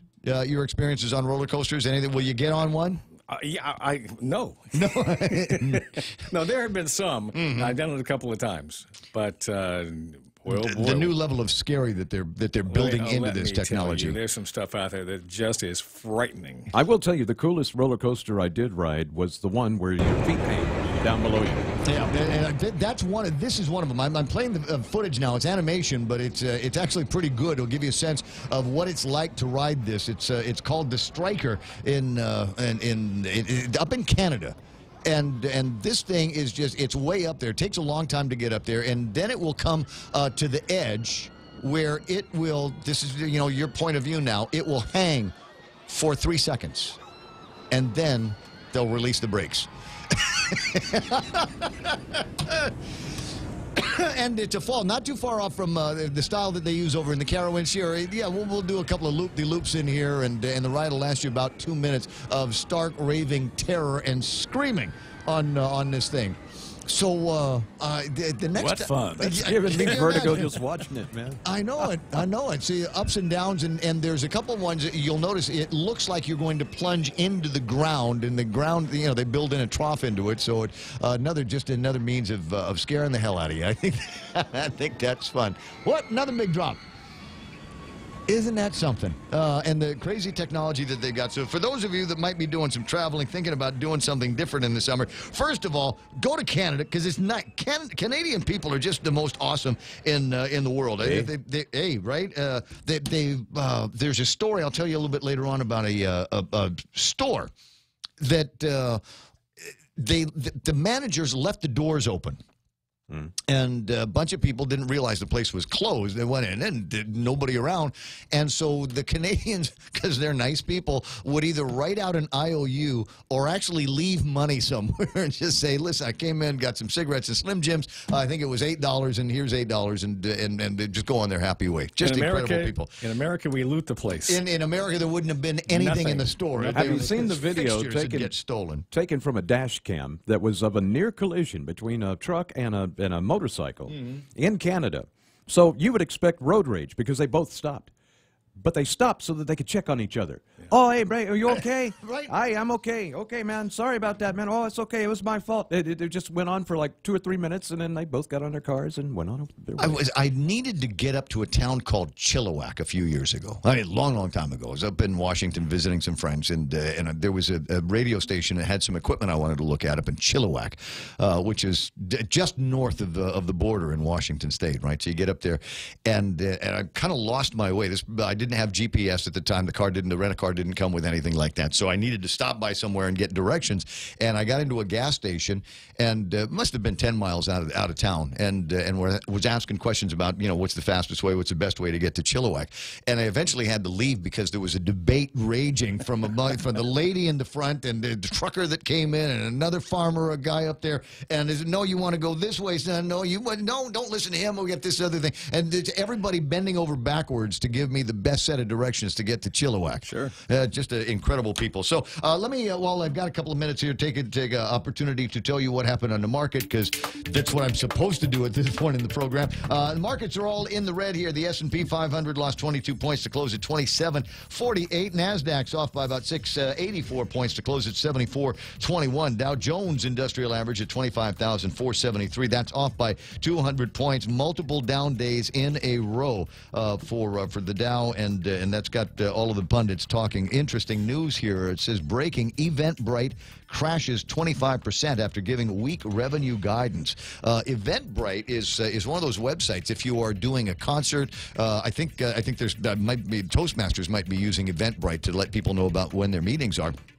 But apparently they're not meeting their revenue guidelines, and that's. I hope they don't go away. That's a unique way to be able to sign up for things like that on the web. 5654. If you are buying West Texas crude today, that's the number there. 5654, and that's a little bit higher than it was yesterday. About 25 cents higher than where it finished yesterday. The good news is over the last couple of days, Tapas had been trading at about $69. It's off by. Are you ready now? Oh, here we go. 13 cents. Oh, yeah. That's for the barrel, not for the gallon of the oil that comes out of it. So, yeah, I don't anticipate there's going to be much by way of the gas companies doing anything this weekend with the price of gas for you. 7:23 in the morning, and that's what's happening. That's what we're talking about these days in the markets. And I don't have any numbers. I don't care about what's happening with Bitcoin.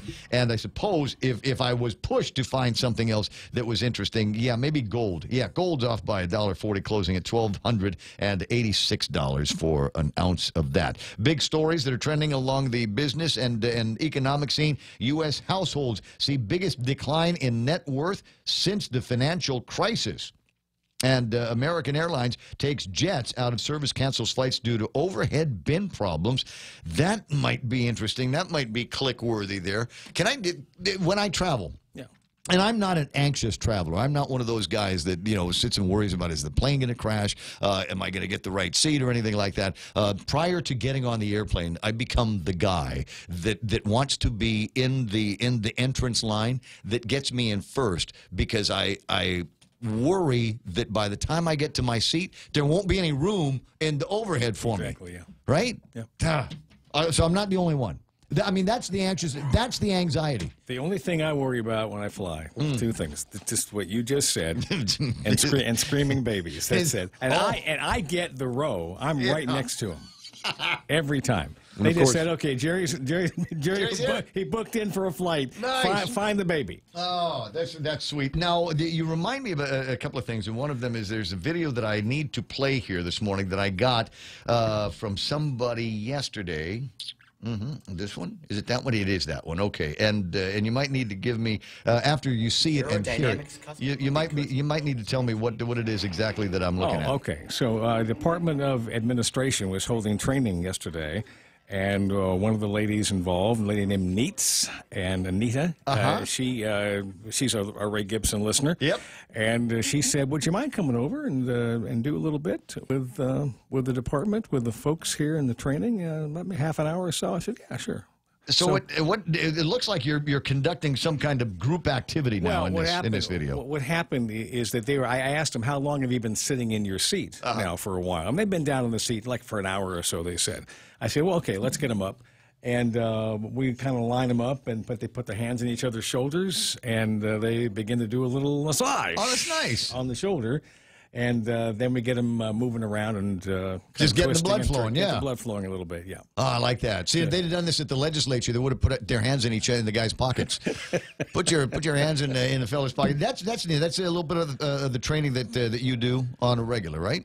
Yeah, so we normally do things like that, especially if people have been, like I say, in the seat for a while. We get them moving a little bit, and that kind of clears out the cobwebs, and they get a chance to listen a little bit at that point. Oh, okay, and so after that, you give them the more complicated and heady material? Yeah, I guess you might say that. But we had fun. We had played a little game for about 25, 30 minutes, and they did very well. They kind of enjoyed themselves, and I enjoyed myself, and that's and you do this for free? Thanks a lot. Guam, every agency line up right now. GuamTraining.com on the World Wide Web if you'd like to get that kind of. I mean, if somebody calls like and says, yeah, they had fun, I had fun, so it was a good thing. So, not bad. 7:26 in the morning. When can I do it? And time for today's Extra Point. Jerry Roberts is being brought to you by Guahan Insurance Services and First Hawaiian Bank, where it all starts with yes. People in the Millennial and Generation Z categories are reshaping the workplace, and that includes here in Guam. What does that mean for Gen X and the baby boomers? Well, we'll talk about how the generational winds are blowing and how to take advantage of that next on the Extra Point. It's important to have claims process that works for you. At Guahan Insurance Services, we make things simple and convenient. Same door you walk in to purchase your insurance is the same door you open to file your claim. We can't pretend that the car insurance claims process is fun, but we can promise a hassle-free and speedy recovery without any runarounds. For your home, auto, and business insurance, visit us at the Camacho Landmark Center on Marine Corps Drive in Tamuning. Don't forget to like us on Facebook or give us a call at 475-1162 or text 929-SAVE. That's 929-7283.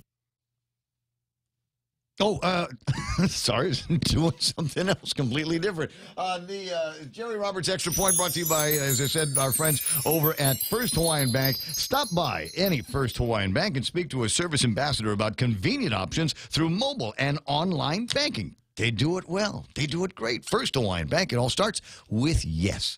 In Guam, we don't throw around the identifying terms millennial, baby boomer, Generation X, and Generation Z as much as our mainland counterparts do. Still, we have the same issues to deal with. In fact, the same issues that are found pretty much anywhere.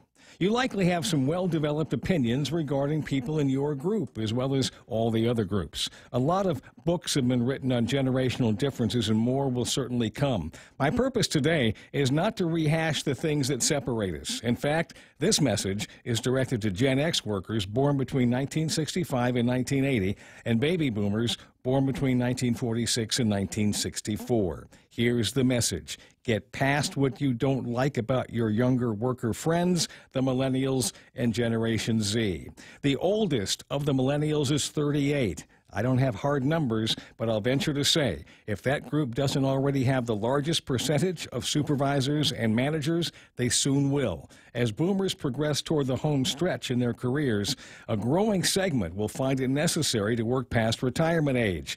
This makes it almost a certainty that they will have bosses who are younger and perhaps much younger than they are. Harboring prejudices won't make those relationships better.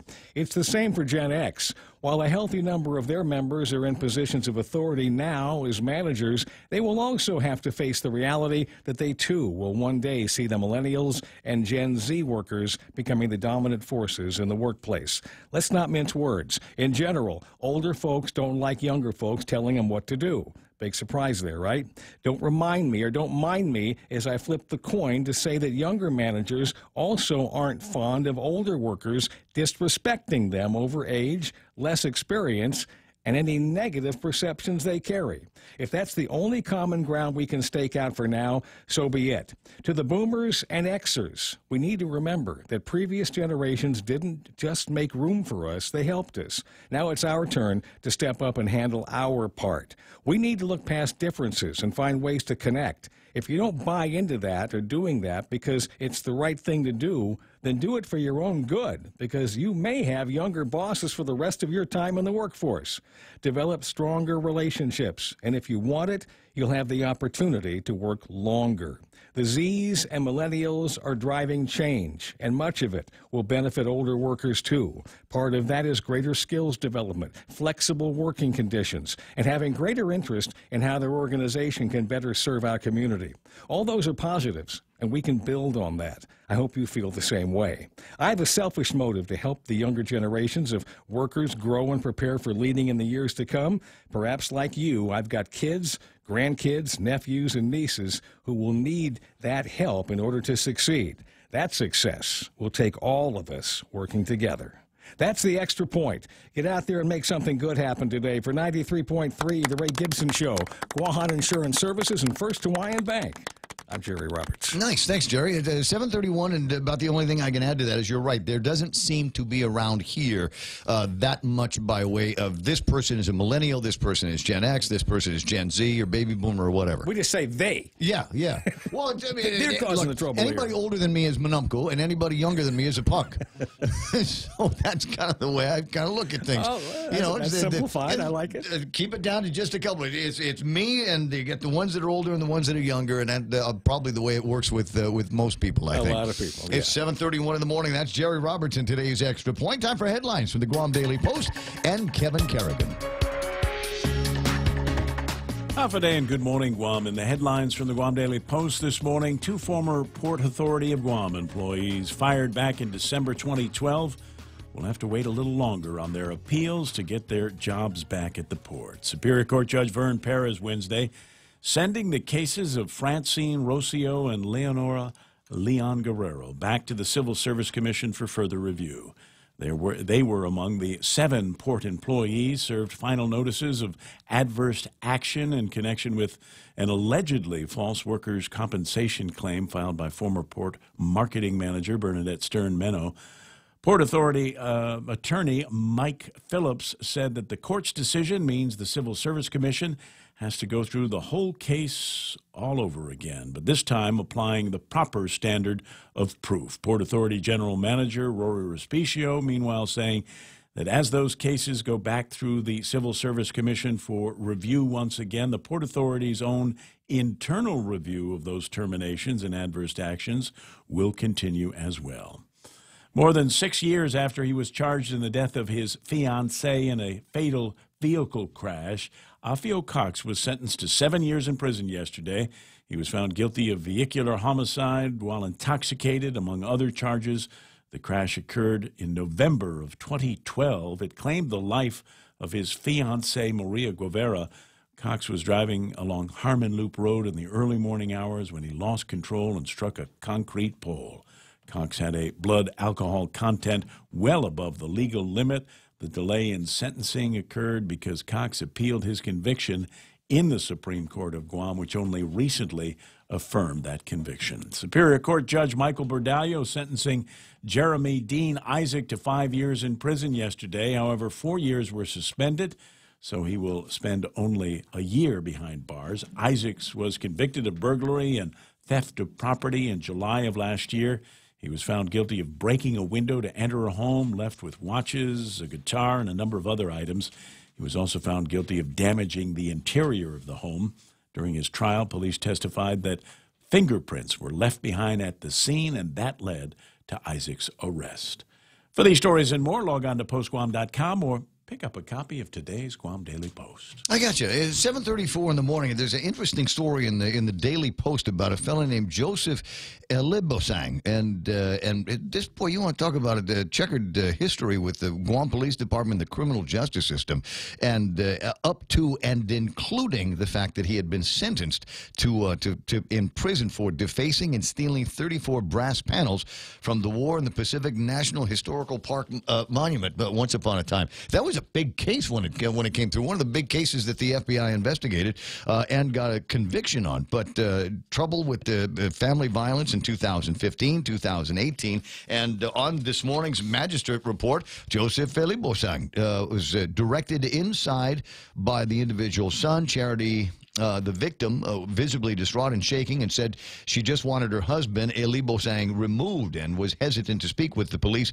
at first. Apparently, the guy grabbed the woman in front of the children, held a knife to her throat.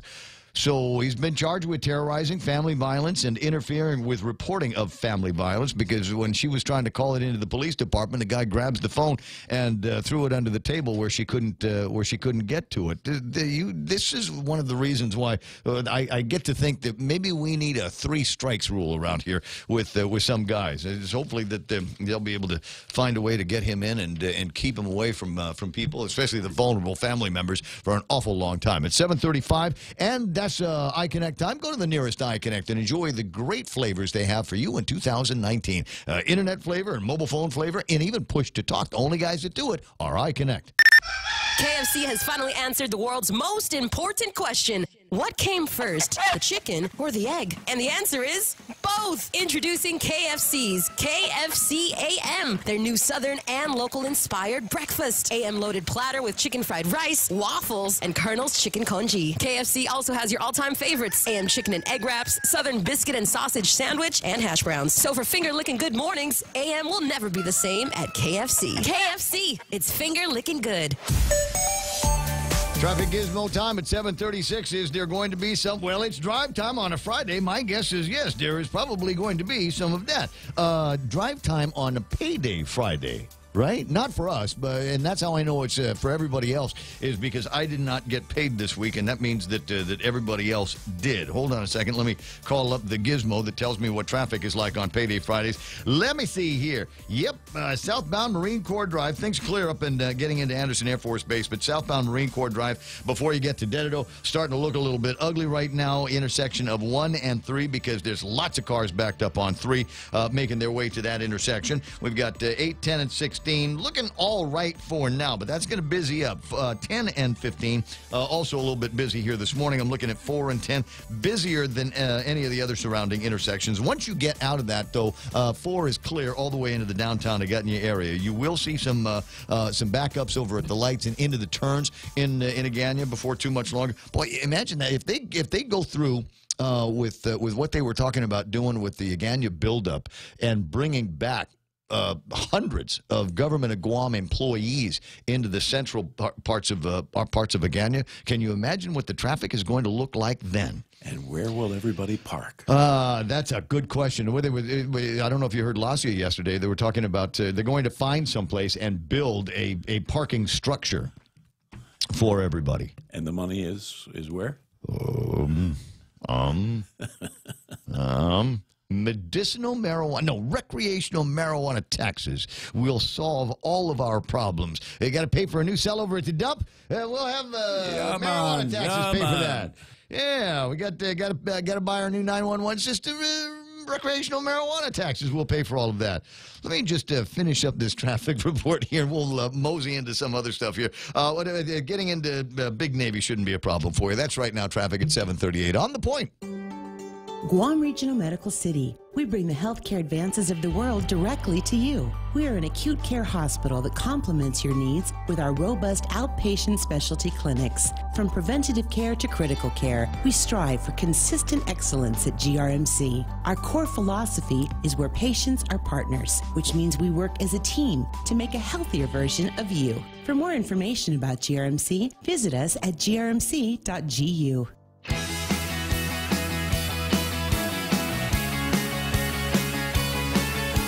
It's been a crazy morning, and I haven't been able to do all of the mentions on my Facebook Live family, but I got time now, so I see Katie Baltazar there. Evelyn Z. Campos is on, and I'm not sure if she's coming in, but I know that I've got some people from GTA later on to talk to me about the S10 and all the great flavors of the S10 that they've got for you at GTA. Who else am I looking at? Edita Camarillo, Jennifer Louise Dula, and I love saying her name, all 4 names: Chanel, Mariano, Borja, Salazar, Salazar. Fisher Girl is out there listening. Lucas Perez, Carl Fukuda. I got Pat Oliva, Bobby Shringy, Teto from the ranch, Chris from Big Abetta, Adonis Mendiola, and Francis Salas talking about this. Teto asking, I wish the senators focused on more pressing problems like the opioid ice epidemic on Guam first before we start talking about the recreational marijuana. Rot Rose Greeno, Melissa Akimoto, Mark Mendiola, thanks for lunch there yesterday. James Howard says the mayor should create a cannabis section next to the gambling area and make some additional money over at the carnival when they have it. No, it's a big deal. Is that carnival's going to come up? The casino and games of chance going to be coming up at the place here. I got Greg Karabrock, Jeff Pleadwell, Joe Leasealongi, Tessie Pareda, Charlie Laron. Who else is playing around? Jess Limtiaco, Gabby LG, Frankie Gutierrez. Hold on, just a couple more names. Phil Schragi from the mall, Tom Tahaji, Dave Duenas, Ike Iseki, Eddie Cruz. Wow, Carlos Barreto, Kat Uggan, and Ed and Karen Untalon here this morning, playing around on the Facebook Live. Do me a favor, as I say, please share the joy and the goodness. 888-825-5888-TALK. Senator Clinton Ridgell online after the marathon hearing yesterday over at the legislature. I halfway expected to see you at Moses last night. Yeah, I probably could have used that, but I wasn't able to make it. So, yeah, it was a really long day yesterday, but I was happy. There was a decent turnout. Both sides of the issue came out. There was, in the morning, of course, there was the prohibitionists. This is what I like to call them, who came out in the morning.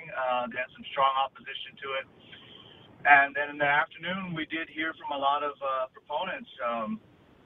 So, yeah, I think it was a good turnout, and I'm happy with people that came out to testify, both in support and those who were against it, because we want to hear from both sides, and we want to hear what their concerns are.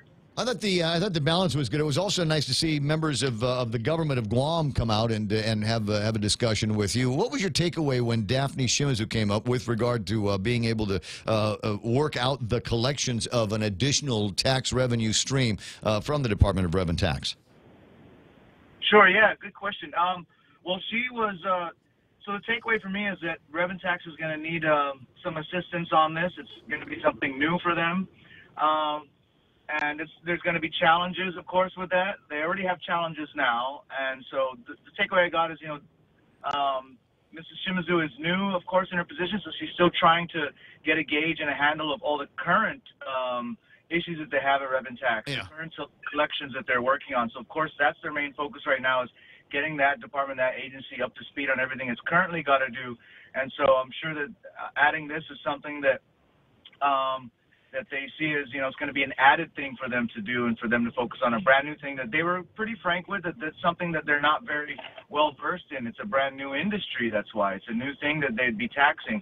And so, but I don't think that should deter us. I mean, people talk about no one likes to raise taxes, so then we talk about, well, let's create a new revenue source. And that's precisely what this is.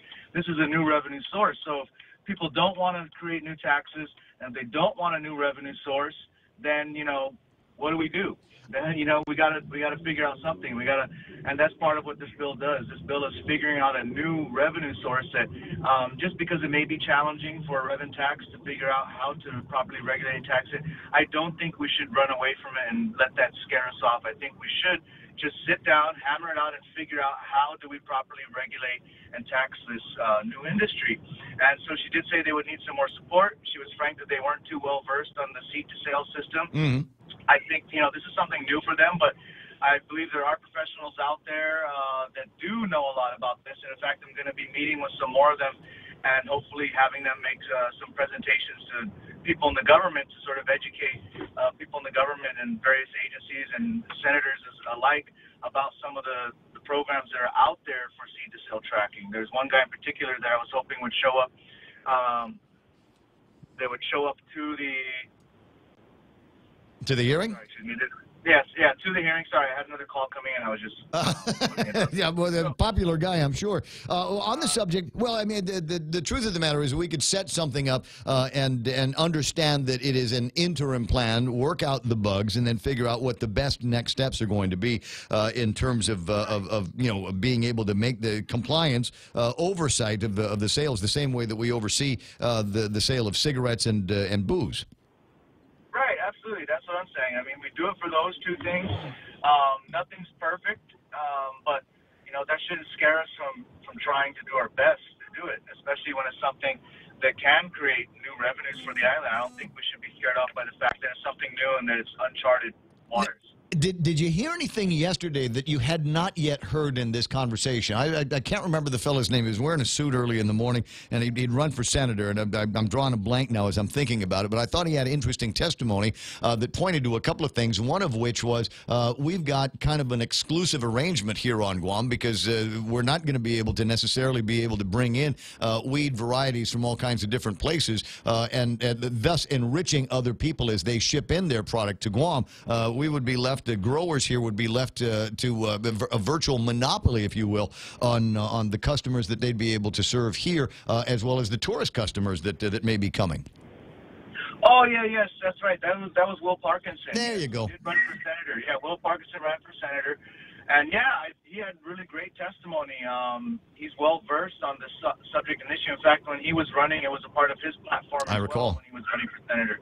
So, he had great testimony, and he brought up a great point that, because we wouldn't be able to import it, that would allow this to truly be a local market, truly a local business market. It wouldn't allow for the other, like you said, big companies in the States to just send all of their stuff in and we import it and then resell it here. Everything would truly be made on Guam. We'd have to grow the plants here. We'd have to make the products here on Guam and then sell the products here. So it's a great opportunity for local businesses, local entrepreneurs to start up and start truly a local industry.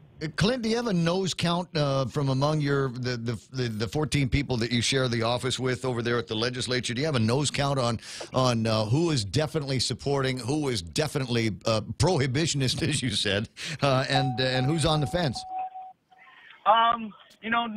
Not 100% of a nose count. So I don't want to. I mean, I can start here. There's 5 co-sponsors, so you'd say that would be 6. Mm-hmm. So.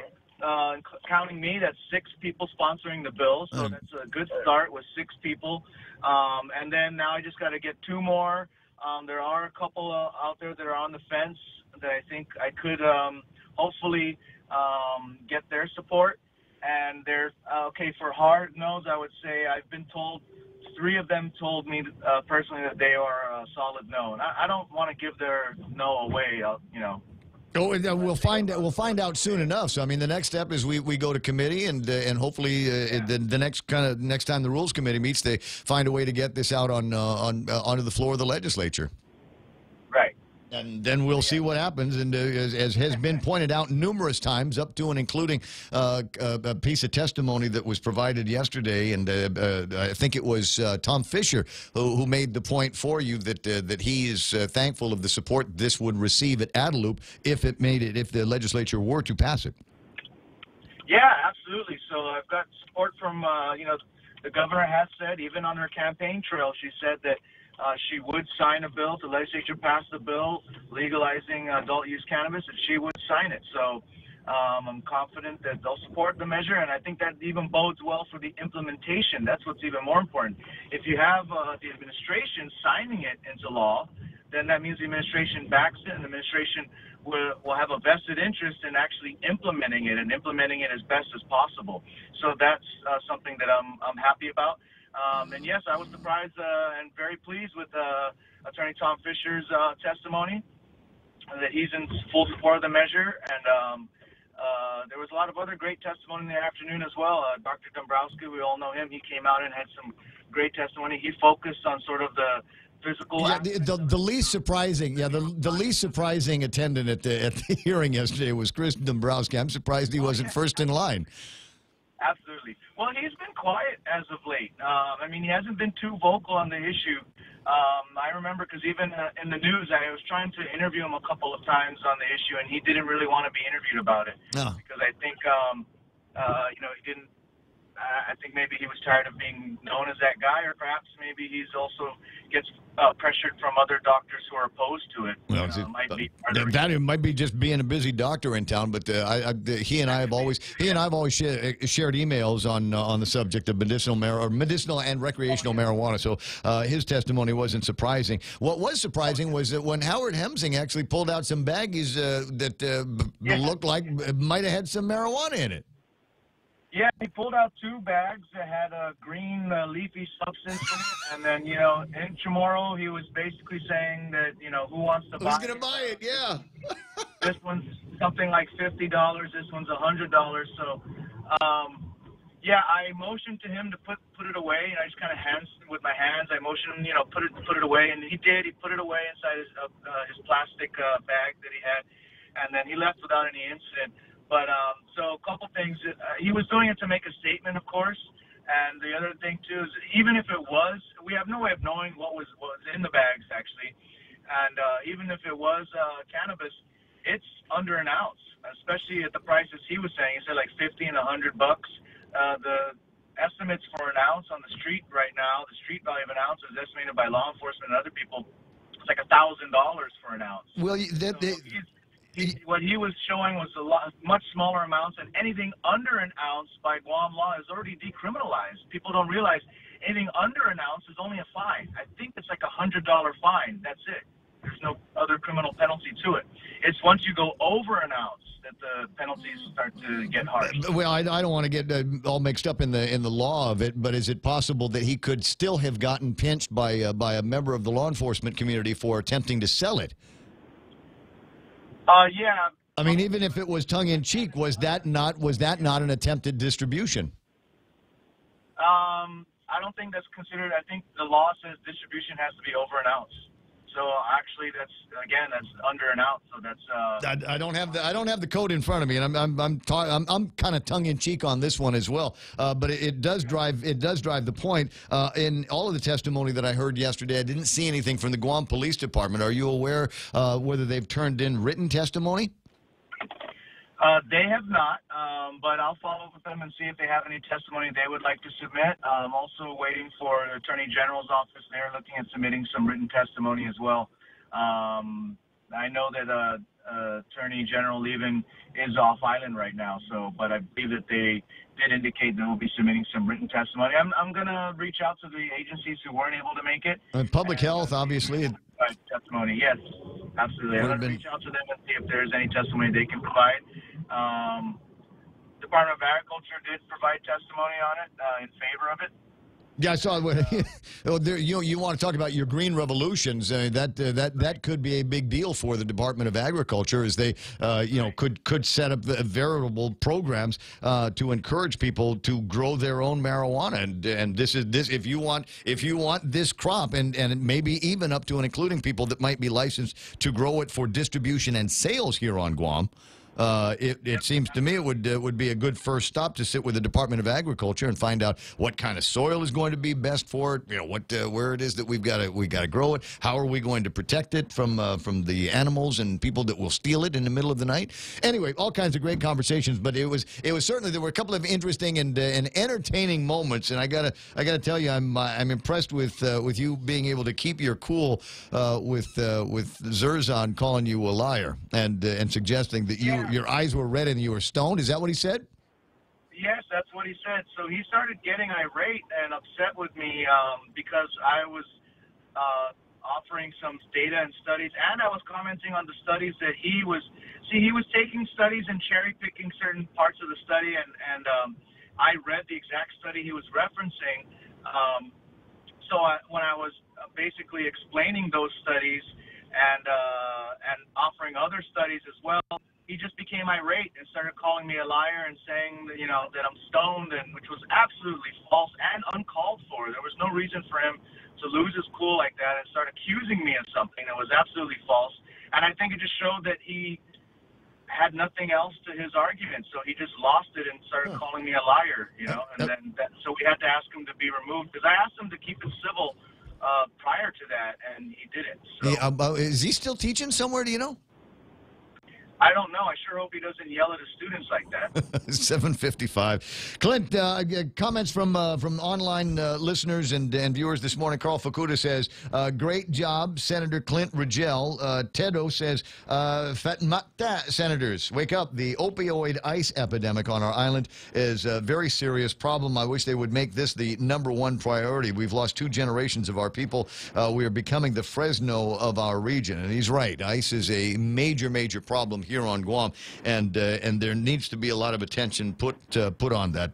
So maybe as we move past this recreational marijuana thing, you and your background in the news, you've read all the magistrate reports. You know just what a scourge ice is. There's got to be something that we can do. Yeah, well, that's the thing. I hope that revenues we generate from this can go towards law enforcement, can go towards programs that help prevent substance abuse prevention and substance abuse treatment. And those are the things I'm hoping to be able to do with revenues that we generate from this if we can get this passed. 7:55. Listen, I know you're busy, so I'm going to let you run. Next round's on me, bro. Thanks, Ray. Thank you. I appreciate it. All right, Clint Rigel, Senator Clint Rigel with me this morning, and his thoughts on the day after, the long day over at the legislature. And we anticipate that there's going to be perhaps some contentious discussions that will take place over at the legislature today, because they're looking at Bill number 29. Bill 29 is a measure that would provide for the mayors and among the Mayor's Council to be able to determine the best way to handle games of chance. And in my mind, you know what was a good idea? Just get something out there that is what Uncle Robert refers to as a moving vehicle.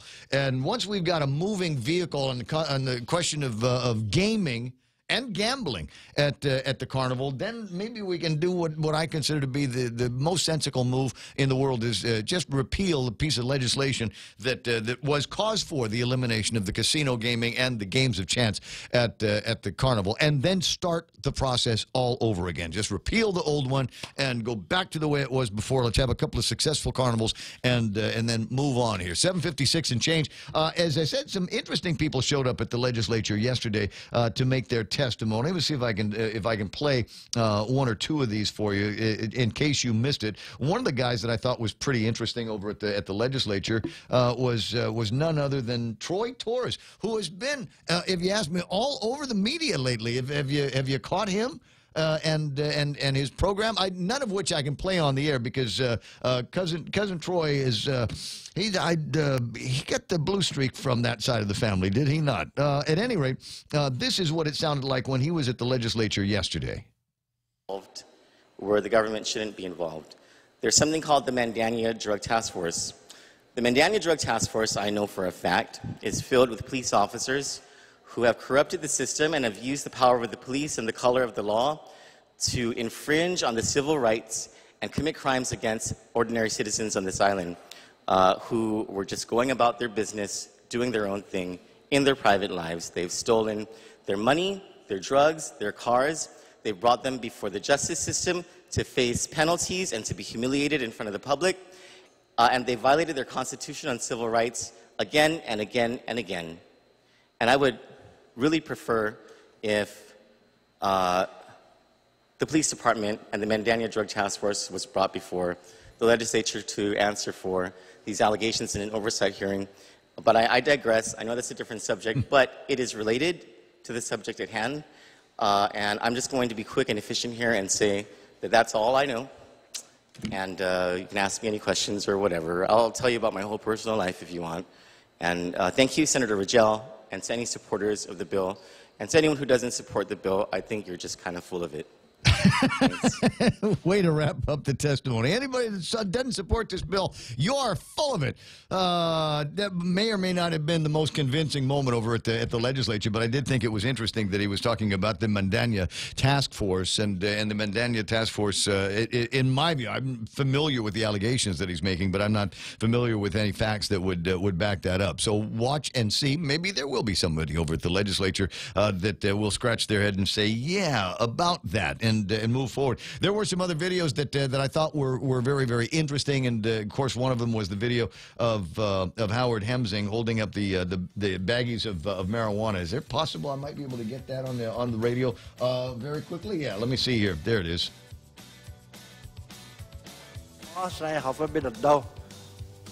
Gwagwini $50 bag, Gwagwini $100 bag. Ozzy Malago Mamon. Who wants it? Anybody back here? Interesting stuff there, and as I said, there was some again, interesting how it brought out a variety of people on both sides of the argument, and there were a couple of those colorful, almost carnival moments that took place at the legislature yesterday. It's 8 o'clock in the morning. KUSG Hagana. Fox News Live is going to be coming up here in just mere seconds. On the other side, Kevin Kerrigan with the look at the news, and after that, Blake and Mike and I are going to pretend to talk about sports. It's the highlight of the morning show here on KUSG Hagana.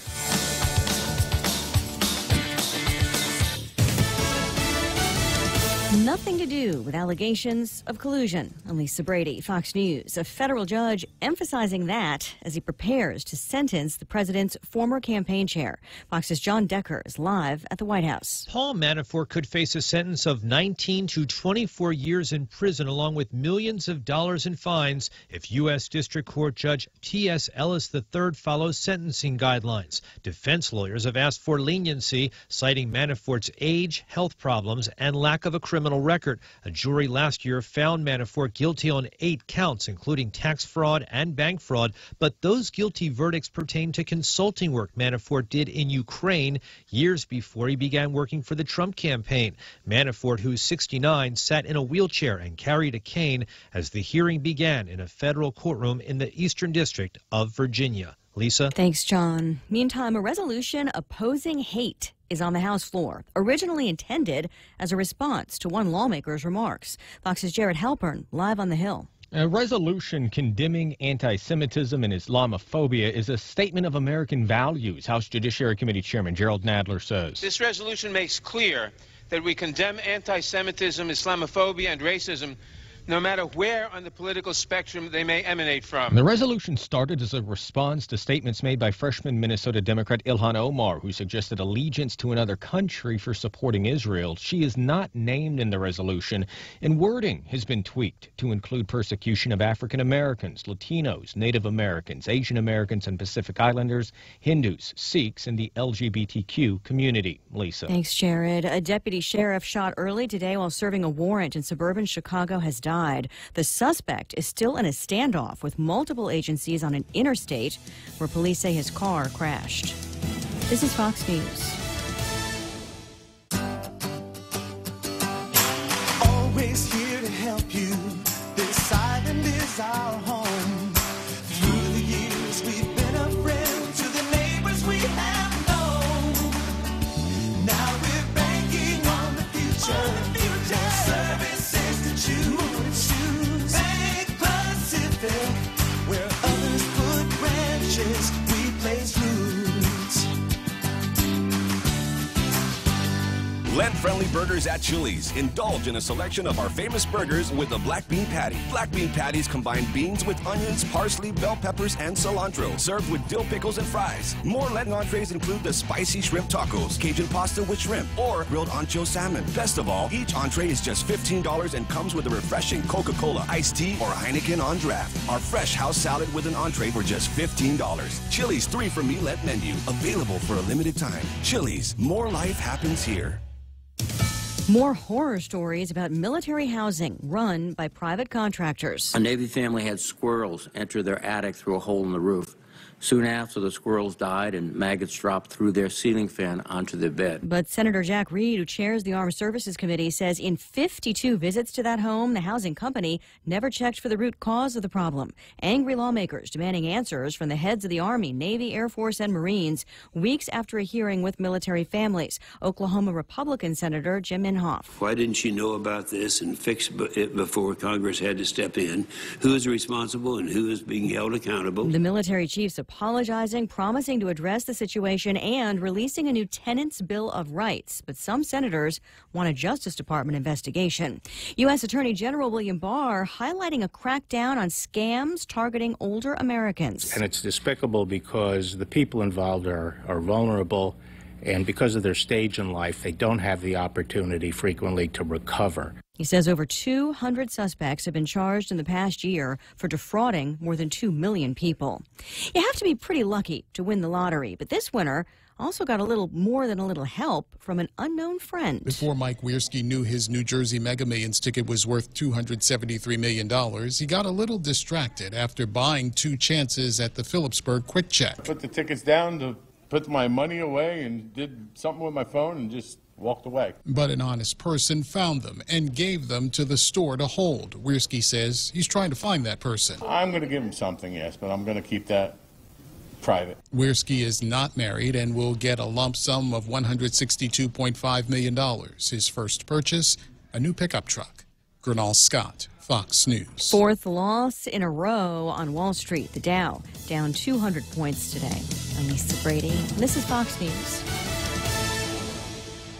Attention homeowners, if you don't have a solar energy system on your roof from Micronesia Renewable Energy, now is the time to get one. MRE Solar Energy Systems now come with battery storage for zero money down. This means that your home will have power even when the island power isn't available, like during power outages or during and after storms. The inconvenience of not having power for your home is a thing of the past. Don't be left in the dark. Call 632-2613 for a free consultation. MRE, the smarter choice.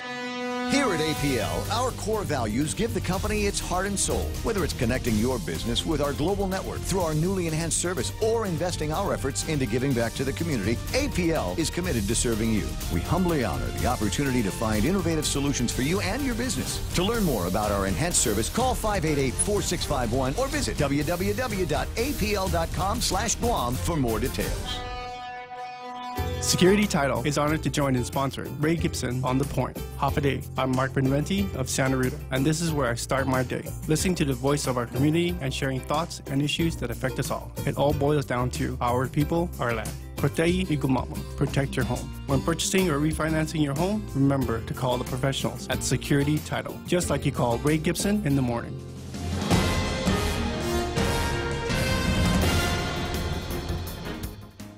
Half a day and good morning, Guam. News time here at The Point is 7 minutes past 8 a.m. this Friday morning. I'm Kevin Kerrigan. Here's a look now at some of the top stories from the Guam Daily Post.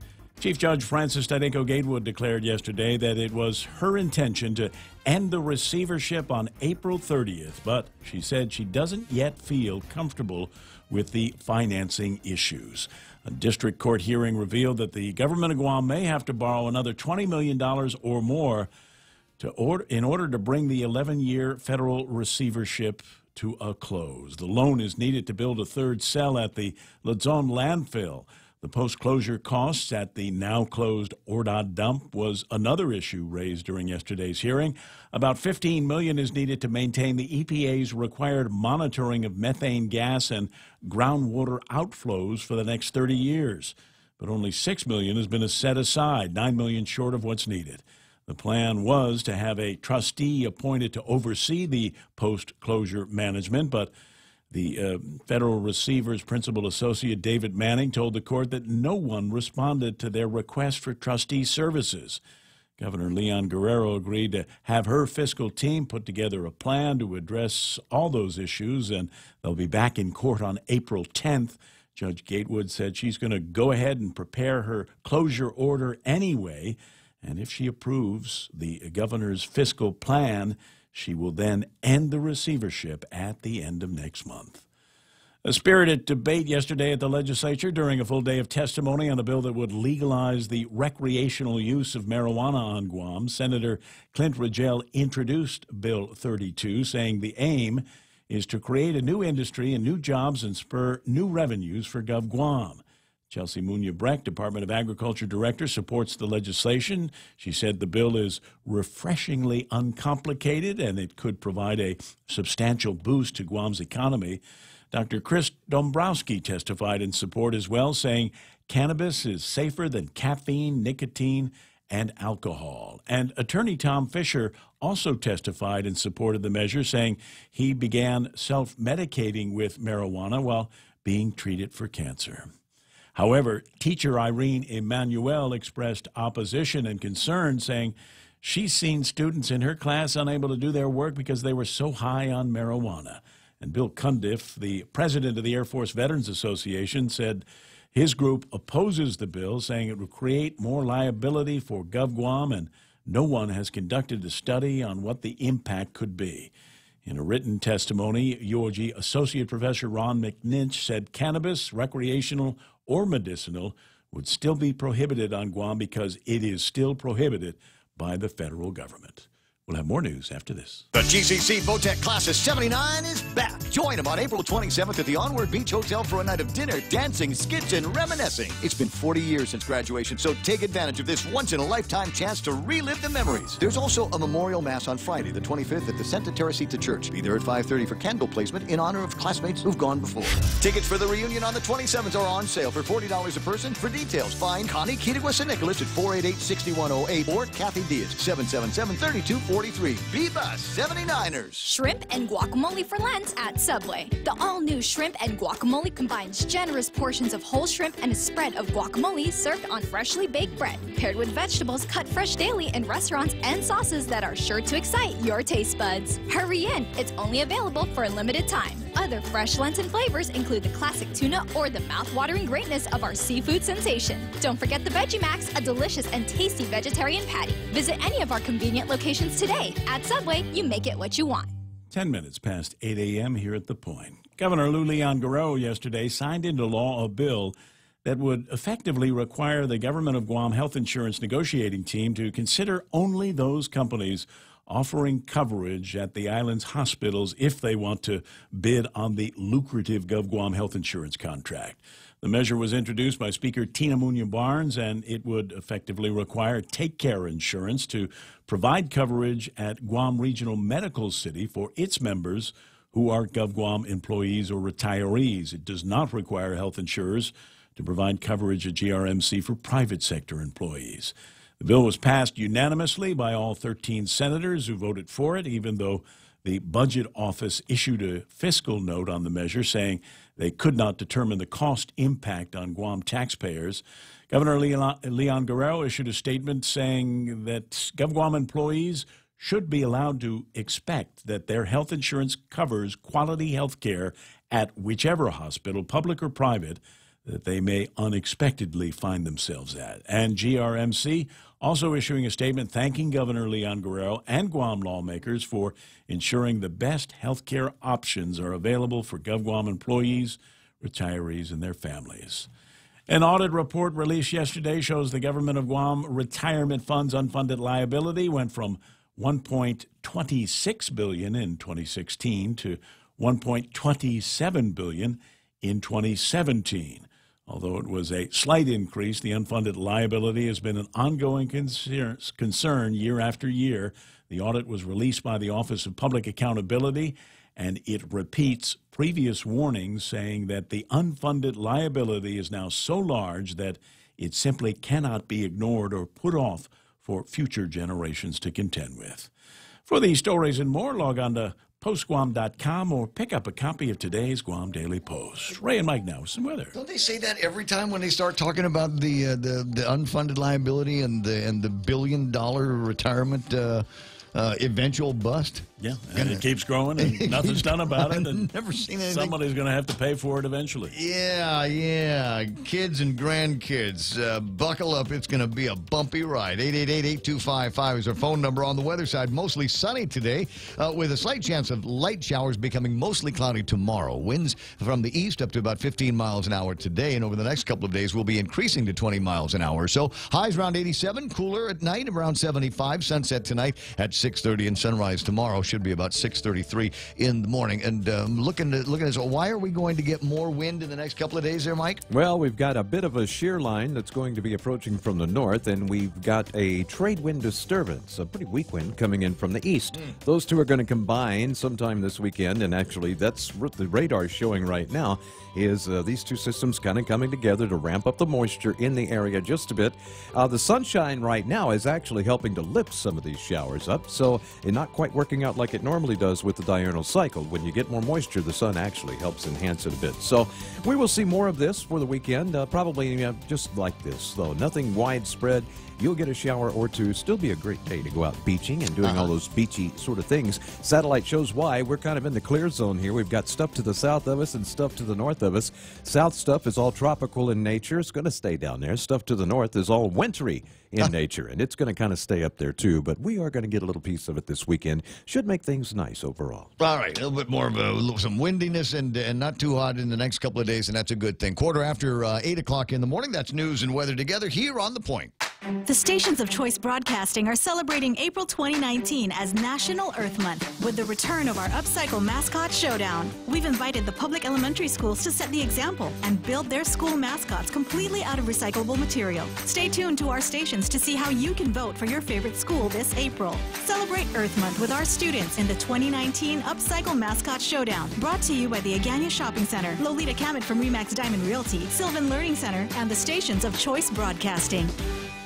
Oh, I got a lot to tell you about. Don't want to say thank all of the sponsors of the Ray Gibson Show. In particular, you got guys like Ron and Kim over at Security Title. And if you need confidentiality in your transactions, they're the people that keep that secret for you. APL American President Lines is shipping the future. Micronesia Renewable Energy. You know, there's never been a better time to go solar. Yeah, I see that. And another pretty picture from my friends over at King's and some great seafood that they whipped up for Lent. So if you're Catholic and today is one of those days we're not eating meat, you know what? Go and take care of that obligation over at Lent. And if you're not a Catholic and you like seafood, go and eat some of the food that they've got over at King's. It's going to be good for you. Ray Gibson Show also brought to you by my pals. Do I take a break here? Okay, I'll break here and then I'll tell you some more about them Helen later. Keller once said, "Blindness separates us from things, but deafness separates us from people." At Ross Hearing Aids, it's their mission to keep you connected to the moments and the people that matter most in your life. Hearing aid technology has never been better, so schedule your complimentary hearing consultation today. Call Ross Hearing Aids, 637-HEAR, 637-4327. You should hear what you're missing. I love you, Daddy. How's your hearing?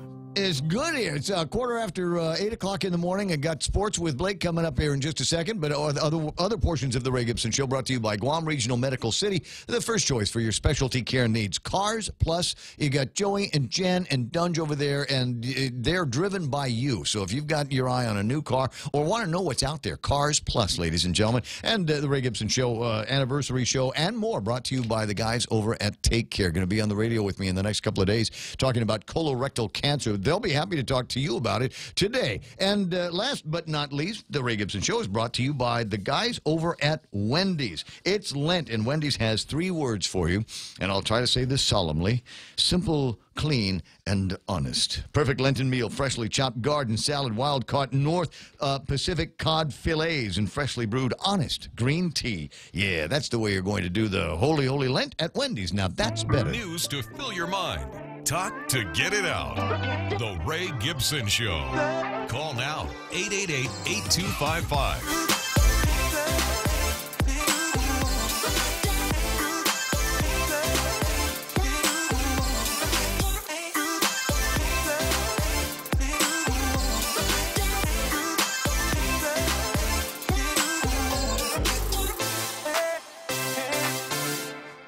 Just a bunch of happening people here as we make our way into Friday. TGIF, as a matter of fact. Thank God it's Friday, and there's all kinds of stuff going on in the next couple of days, and all kinds of stuff going on between now and the end of March. We got that the football player guy from the Dallas Cowboys in town. Jalen Ramsey. Now, is he coming by for an interview yet this morning? Is he going to bring us some free food? Food? What? I don't think he has food. The KFC guys were here this week. They brought food. They did bring food. That was good. I'm just putting the word out. Stuff. So, Marianne Pasqua from USO, if you're listening, and the guys up awake this morning and wanting to run around and do some media, no problem. Just stop by someplace and hit bring us some up, chow. Marianne. Yeah. Bring some chow. Yeah, just bring some, and bring Jalen Ramsey. Yeah, to the radio station. And now there's down the road. There's going to be another thing, and I saw this big ad for it. And looked at it, and it's an Ovation production, and Ovation Productions is a big show producers in the Philippines, and they're bringing somebody out called Vice Ganda. Vice Is it Ganda or Ganda? Well, I mean, Gandao. You say somebody is Maganda, Yeah, but that's very beautiful. They call him just Vice Ganda. Vice Ganda. Yeah. They call him that? Yes. Okay. Yes, Really? It's a him. Yep. He's been here before. How did I miss that? He's been here, I mean, I want to say 2011, 12, somewhere around there. Yeah, apparently coming back. Yeah. All hail to the queen of hit it! Box office superstar, reyna sa TV and concert scene. Sold out ang concert na ito. She's the queen who will rule your night. Vice Ganda, ang fantastic concert ng Baklang 2. Get your tickets now. Yeah, proof that Filipinos are easily amused. Yeah, but it sounds like it's going to be a fun show, so why not? A lot of clothes changes and a bunch of different numbers they're going to be dancing to. You know, the fact of the matter, Vice Ganda is actually a really cool story of success. Just kind of a small-town guy, worked his way up through some contacts, got on TV, made the best out of that, some singing contests, although he doesn't sing really that well. Just turned out to be a really, really... You know, a bold performer. Yeah, a good entertainer, and has just kind of done some movies now and some other things.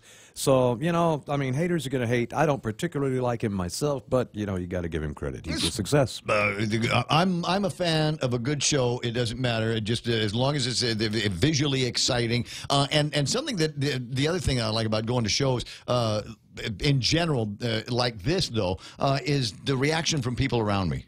You know, because there's a real community sense, and those kinds of things are crazy fun. 20 after 8 o'clock in the morning, time for Sports with Blake.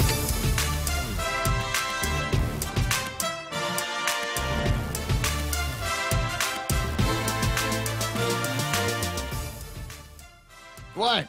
Your turn. Oh, somebody's turn. I was digging the sounds, man. I know. I was kind of enjoying the theme there for. Like, you know, you never stop. I never stop and just listen to the theme, Mike. Sometimes, right? Yeah, sometimes there you go. You can see him sprinting down the sideline. Running in place and all that stuff. I got playoff stuff here. I will be at the after the 70-66 win over the Simon Sanchez High Sharks. The FD Friars, led by Tony Canini, he scored 29 points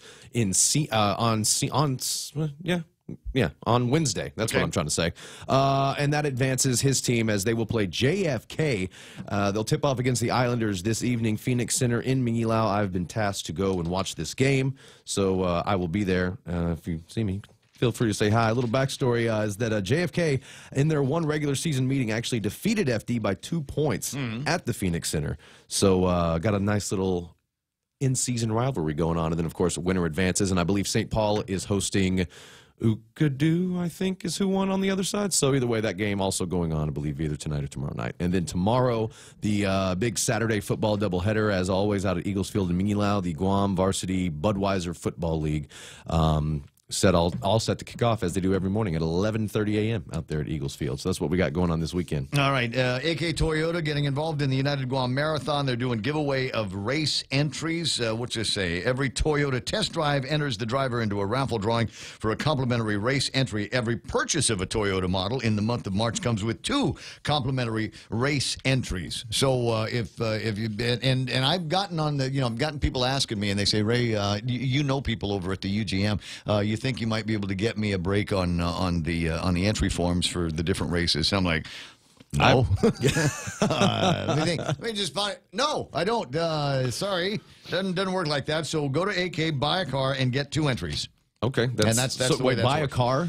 Yeah, that's what it said. You buy a car, and you get 2 bibs for the 2 bibs for the marathon. Yes, sounds like a good deal. Yeah, for AK. The EFIT Run is taking place tomorrow night. That's the big deal. The run and the block party. Now you're going to have to help me and the listeners go out. So it's not just the race. It's the block party and the entertainment that is going to be a part of that particular block party. So I'm going to throw some names. And you tell me if they're worth going to hang out for. Okay. Right? It's just goofing off in downtown Agutnia. There's Beer Garden. Right. So bring your ID. By the way. Chris Boomer. Oh, yeah. Yeah, he did some work with Soja a while back, that You and Me song. It's really, really good. He's good to check out. Leia. Young? She's young, right? Yeah. Yes, good. There's Jed. Jed is good. He's a little hip-hoppy, a little urban for your urban flavor. 4 for 4? 4 for 4. Not crossed my radar yet. Anton John. Anton John, no. Jarvis Uggan. No. Okay. Wait, no, yes, Jarvis Uggan. He's got a song on the radio that's people like. I forget what it's called, but I have heard of Jarvis Uggan. All right, and these guys here, and they got a track that I shared last week on Facebook so everybody else could see it. Big Ben. Oh, Big Ben's good, yeah. Yep. Big Ben. That's worth going across the street and watching and just listening to. I mean, it very, very smooth, very chill. It's nice. Yeah. It's nice. So that's the big deal. Part of it is a block party that starts at 4 o'clock, and then the race is... Actually, you know that Anton John, I take that back. I haven't heard any of his music, but I did hear him on the Master Random podcast. So I did hear him talk a little bit, but he didn't perform on the podcast or anything. It was just kind of a talking. 8:24, and then there is this. When was the last time you went on a boat fishing? I threw up. Oh, the last time I did. One of those guys. Oh God, he's one of those guys. You know when and I was out in Pago Bay, and it was actually it was small craft advisory rolled in as we were out there because on the other because on the other side of Tuman actually is when some paddlers went missing on the same day. So it's been a couple of years, but I mean it was really rough seas. Oh no, I mean it didn't matter if it was rough seas. I would have happened anyway. But yeah. So you're a hurler. Yes, I was that day. It was really bad, but not normally. I mean, growing up in Texas on lakes, you know, I never got seasick or anything. I guess it's just the tossing and turning of the ocean. It's much different. Yeah. Real deal out here. The smell of the fumes in the boat, but it was a smaller boat, and we were fishing. But like when I've gone on like boat cruises here, and I've gone, I'm scuba certified, so going out on those boats, I've never had an issue. Oh, that's okay. So the reason why I bring it up is because there is going to be a fishing derby, and we've got to figure out how to be a part of this. Okay. So now, first of all, it's a fishing derby that is being put together with the group Shut Up and Fish. Yeah, one of my favorite those groups. Guys. Yeah, they're great videos that you find on YouTube, and I've seen the boats. They're good-looking boats. Wait, boats. fishing derby, is that where the fish swim around in a circle and beat each other up? Like roller derby? Yeah. No, it's where they all wear little brown hats. Mahi and Wahoo Shootout one-day tournament. It's going to be taking place on March the 23rd. There's going to be prizes in first, second, and third place for each category. And Hitman's Bait and Tackle, I guess, or where you sign up, or online at shutupandfishguam.com. It'll cost you $100 to get in, but that just to me sounds like a great day. Oh yeah, and I told you a couple of times about fishing that I did with my brother and his buddy on the boat. We went out and we came back in. The reason why we came back in was because we were tired of fishing already. We were just tired of reeling it in. Every time you put the hook in the water, something came up on it. We caught a couple of bonitas that day. Caught a whole bunch of wahoo and one or two mahi as well. It's so much fun. We get back to Boat Basin and the skipper's going, okay, well you guys can take all the fish you want. I'm like, I don't have any place to put it. My brother's like, my freezer's full too. So good day for the Fisherman's Co-op because that's where all of that fish ended up going. I'm also seeing this on there because they have a really excellent Instagram, and I'm also seeing that they are welcoming jet ski fishing. So if you got a jet ski and you're a jet ski fisherman, it is a go in this tournament. So okay, so that was another conversation that we got into, right? Yeah. So they're very, very interesting rigs that they've got, but I'm told about a guy that hauled in a marlin on. That's the thing about a jet ski. You don't want the fish, I guess, to be too big, right? Because I want to say it was like one of these canoes. Oh, like a kayak, like one of those kayaks, one of those kayaks that people take out. So this is another thing that we've got to figure out how to get lined up with is how do we get ourselves now? It's not like the kayaks apparently that they rent to the tourists in Tuman. Right? It's apparently like one of these things that is state-of-the-art, Kevlar, carbon fiber, and it's got GPS and radar and fish finders and sonar and all of that kind of stuff kind of built into them. And apparently there's no cheap ones either. I mean, they're like they start at like the price of a BMW. So for a little kayak boat in the water. Yeah, but you can catch marlin with it. Oh, yeah. Actually, it seems it's kind of one of these. It's kind of what you're I guess. Yeah, and that's a big mahi. That might be it. That's a big mahi that guy's got. But yeah, that's looks like that's Jimmy there. But yeah. So the call is going out the next time, and I'll tell you this because it's also a matter of fact. First of all, I will show up anywhere, anytime to go fishing. I love the concept. I'm not real good for going very far out or going out long because I get bored easy. Oh, you know, I'll just sit there and, you know, especially if we're not catching a lot, I'll get bored really easy. And after I'm done fiddling with my GoPro and, you know, and drinking a couple of beers, I'm like, okay, let's go. Let's go. Let's get back to shore and do all of whatever it is else that I can do today. So it's got to be kind of one of those in-out excursions. Well, you know, if you're on a kayak too out there, and I know these guys are, you know, they're real into it, they're real hardcore. But you know, kayak, if you're reeling in a mahi and just a shark decides to take it from you, I mean, you know, like that. Those kayaks, are they shark proof? I'm bringing a gun. That's what I'm saying. I will shoot that shark. I mean, you know, if you're out there on a jet ski, you can haul away or whatever. But I mean, a kayak, that's I mean. Ugh. Hats off to him, you know? Hats off to him, yeah. I hear you. 8:29 in the morning, 888-825-5888-TALK, Facebook Live. And Bender, as in Bender from the Futurama, Rodriguez says, where can I see footage of that clown Zerzan? You know what? You can actually see some of it right here. I've got it queued up to about the time where his eyes get the absolute craziest. And then there's a little bit of a back and forth that he's got with Clint Rigel that I can play for you starting right about now. So claims that marijuana is harmless, oh, chill out, oh, it's going to reduce opioid use, this is nonsense. So I don't ask you, I beg you, as a member of this community, do not pass this law, okay? What's the rush? Why don't we wait and see 20 years from now if the problem in Colorado is as bad as Vancouver? Why don't we wait? Why do we have to jump off a cliff because all our friends are jumping off a cliff? Okay? Does anybody have a question or comment for me? Is that basically a mic? He basically said mic drop with that, right? I'm all done now. Obama out. I was going to say drop mic and go for it. Like I said, there's a little bit of a back and forth that he does with Clint Rigel. Clint wanted to make a couple of corrections or add on to some of what he was talking about, and it rubbed Paul the wrong way, and it called him a liar, suggested he was high, and then Clint Rigel asked him to leave. You know, the thing is, it's just the irony that you're asked to leave a public hearing about weed, and it seems that the only person in the room that actually could use it. I mean that wholeheartedly. Like, they could actually use it as a tool. Comedic fashion. I mean it in a comedic fashion. I mean, there's somebody right there that I've never seen anybody that more than ever needed to chill out. That guy clearly has. I mean. Yeah, he just a couple of tokes and put on some Yanni and he's clearly never done it at all, ever, like in his teen years. I don't think he's ever had any fun in his life. Doesn't seem like it. Doesn't seem like it. Hi, Paulie. I wish you very, very good luck, but I don't know that you did your side any good in the conversation. 8:31, and we'll play a couple more of these videos as we get closer and closer to the end of the program here and the beginning of my weekend. So, you got plans for the weekend? Just watching sports. That's all I'm doing. I'm doing it all for the job. I love to work, Ray. What can I say? 8:31 in the morning, and that's all the time we got to pretend to talk about sports with Blake Watson and Michael Knight. This is Ray Gibson, and we'll be right back after this, and I'll take a look at some of the headlines today. Save big. Save really big when you bundle up your insurance policies with Nanbo Insurance. Insure your home, auto, motorcycle, or business with Nanbo and enjoy great savings, up to 50%. When it comes to insuring your property, no one knows better than the company with over 50 years of service to the community. Don't compromise the things that matter to you most. Call Nanbo today at 477-9754 or visit nanbo.com for more information. Nanbo Insurance, serving you since 1968. Oh, I love that.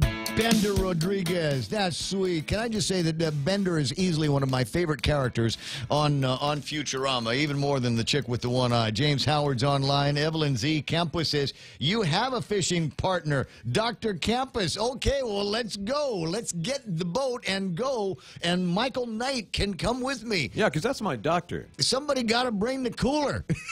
That's Mike and I. We could do that. But you know what I'll do? I'll get there, and then it'll be, oh, that's my doctor. Let me ask him some questions. You know, he was cool. Yeah, we didn't spend a lot of time, talking about, doctory stuff when we were out. It was hours and hours, and frankly, he was more voluntary about what was interesting in the medical community in general, but the medical community in Guam in particular. But don't worry, he didn't tell any secrets. There, Rita Marie and Rudy Magallanes is there. Diana Rose watching all the way in Washington State. Ron and Cindy De La Rosa, partner Richard Yu, Keith Dixon, Richard Clark's online. Phil Schrage, as I said. Tess LaGuatnia, I see Joe P. San Nicholas, Dave Torrey. And Dave, the question is, when are you coming back? There was no coaching last night over at the place. It was just it was me and the girls, and they swore up and down that they did the prescribed workout last night. I fudged it. I got to the yesterday was I'm training for the marathon, right? So I had to do these 800-meter repeats, 8 of them. So that's a lap around the Paseo as fast as you can. 8 times, and it's a pain. And then at the end of it, he is supposed to do like a mile cool down run. And my answer to that is, you're out of your mind. No, I don't think. But I didn't want to, because Dave's my coach, right? I didn't want to completely disappoint him. So what I did was I ran just a half mile for the cool down. Oh, I figured you did the 50-meter walk to the car to get the beer. Yeah, well, I wanted the other half mile was going to be walking to Moses. That was the other plan. 8:34 in the morning.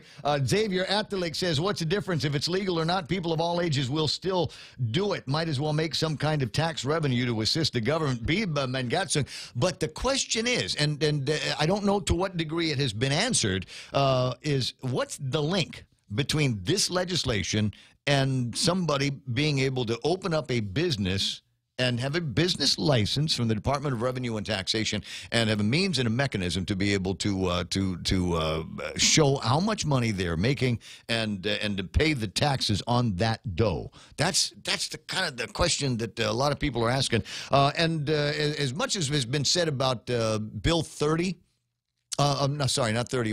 I guess it was Bill 30, the GRMC, and not knowing how much that was going to cost us because of the question marks in the fiscal note. I wanted to know if there was a fiscal note on the measure for medicinal or recreational marijuana. There is. So while I'm reading the newscast, I'm also going to read up on this and see if they have come to some kind of a conclusion about how much tax revenue we might be able to see from this measure in year 1. Oh, you're going to do that weird thing where you read with one eye and then read something else with the other one, yeah? That's going to look funny on camera. I have Marty Feldman eyes. That's right. You remember the song? I do. It's just right to my head. Yeah, I'm that good. Just like that. 8:35 in the morning and time for headlines from the Guam Daily Post. 2 former Port Authority of Guam employees fired back in 2012 will have to wait a little bit longer on their appeals to get their jobs back. Superior Court Judge Vern Perez Wednesday sent the cases of Francine Rocio and Lenora Leon Guerrero back to Civil Service Commission for further review. There were among the 7 port employees served final notices of adverse action in connection with an alleged false workers' compensation claim filed by former port marketing manager Bernadette Stern-Meno. Port Authority Port Attorney Mike Phillips said the court's decision means the Civil Service Commission has to go through the whole case again, but this time applying the proper standard of proof. Port Authority General Manager Rory Respicio said as those cases go through and the CSC review again, the Port Authority Internal Review of Terminations and Adverse Actions will continue their work. More than 6 years after he was charged in the death of his fiancée in a fatal vehicle crash, Afio Cox was sentenced to 7 years in prison yesterday. He was found guilty of vehicular homicide while intoxicated, among other charges.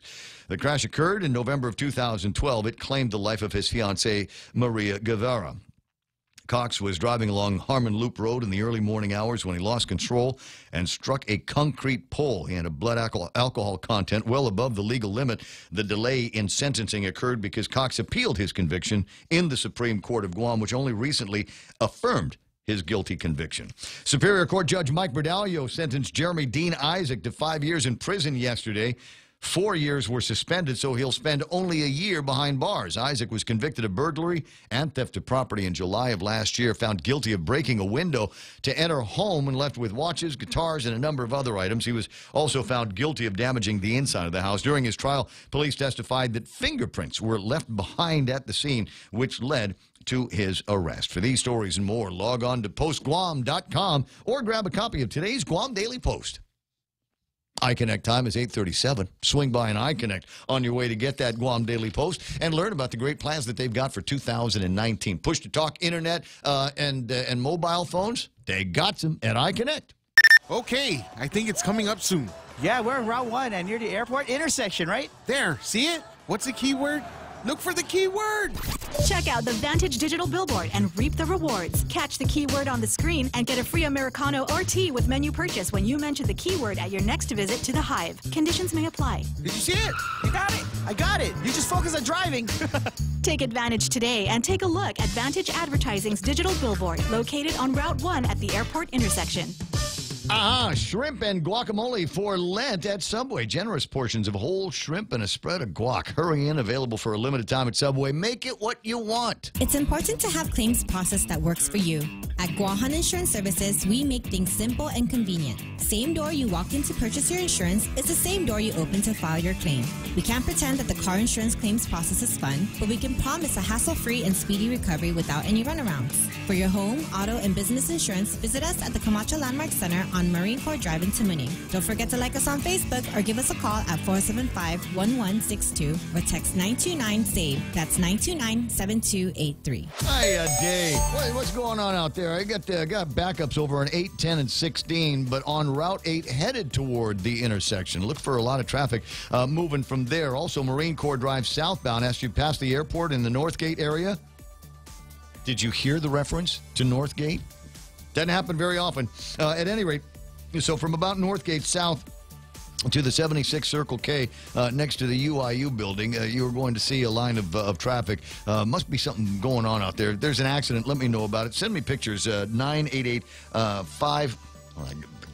I cannot see it. 5874 988-5874 is our WhatsApp number. Shouldn't be any major problems getting into the downtown Agunya area from Route 8, Marine Corps Drive, or Route 4 at this time. Might be a little bit busy for you if you're trying to head to Navy Hospital, and a little bit of a line of traffic trying to get into Big Navy and Sumai, but I don't think it's going to be anything crazy. 20 away from 9, that's right now traffic on The Point.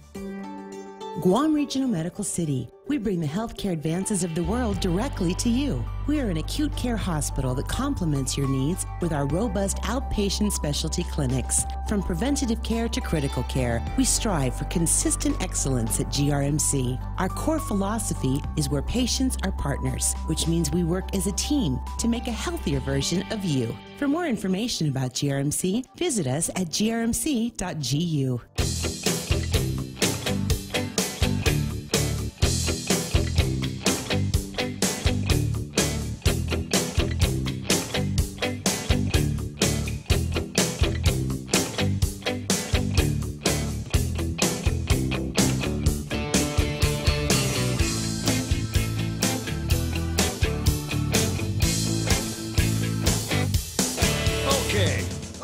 Let's see here.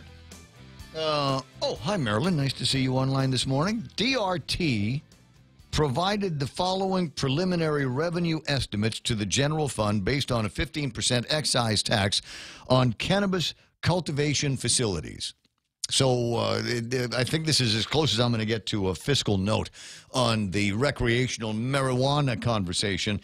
And this is interesting. Based on numbers that they got from the Guam Drug Threat Assessment from 2003, I wonder if there's any new information.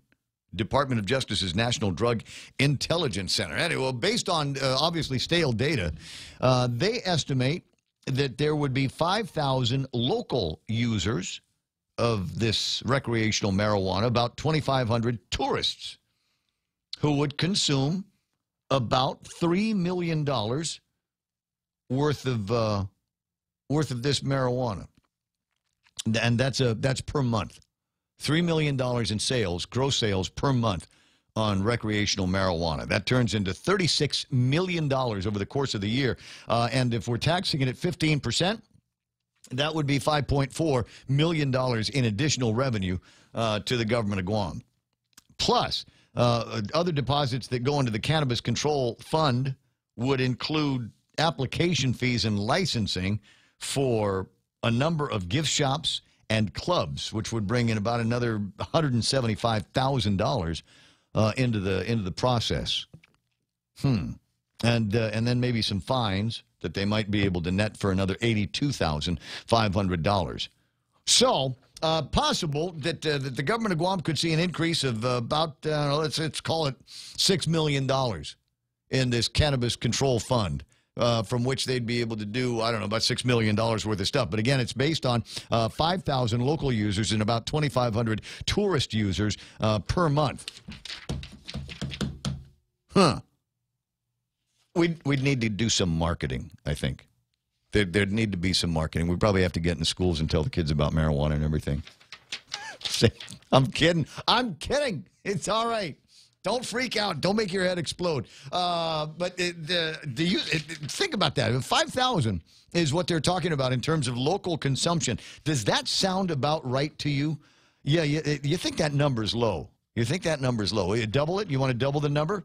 You want to triple it? Wait until it's legal. What's going to happen to those numbers when it's legal? Bro, I got 5,000 people in my neighborhood. That are all smoking at the same time, right? It smells nice. And 2,500 tourists per month?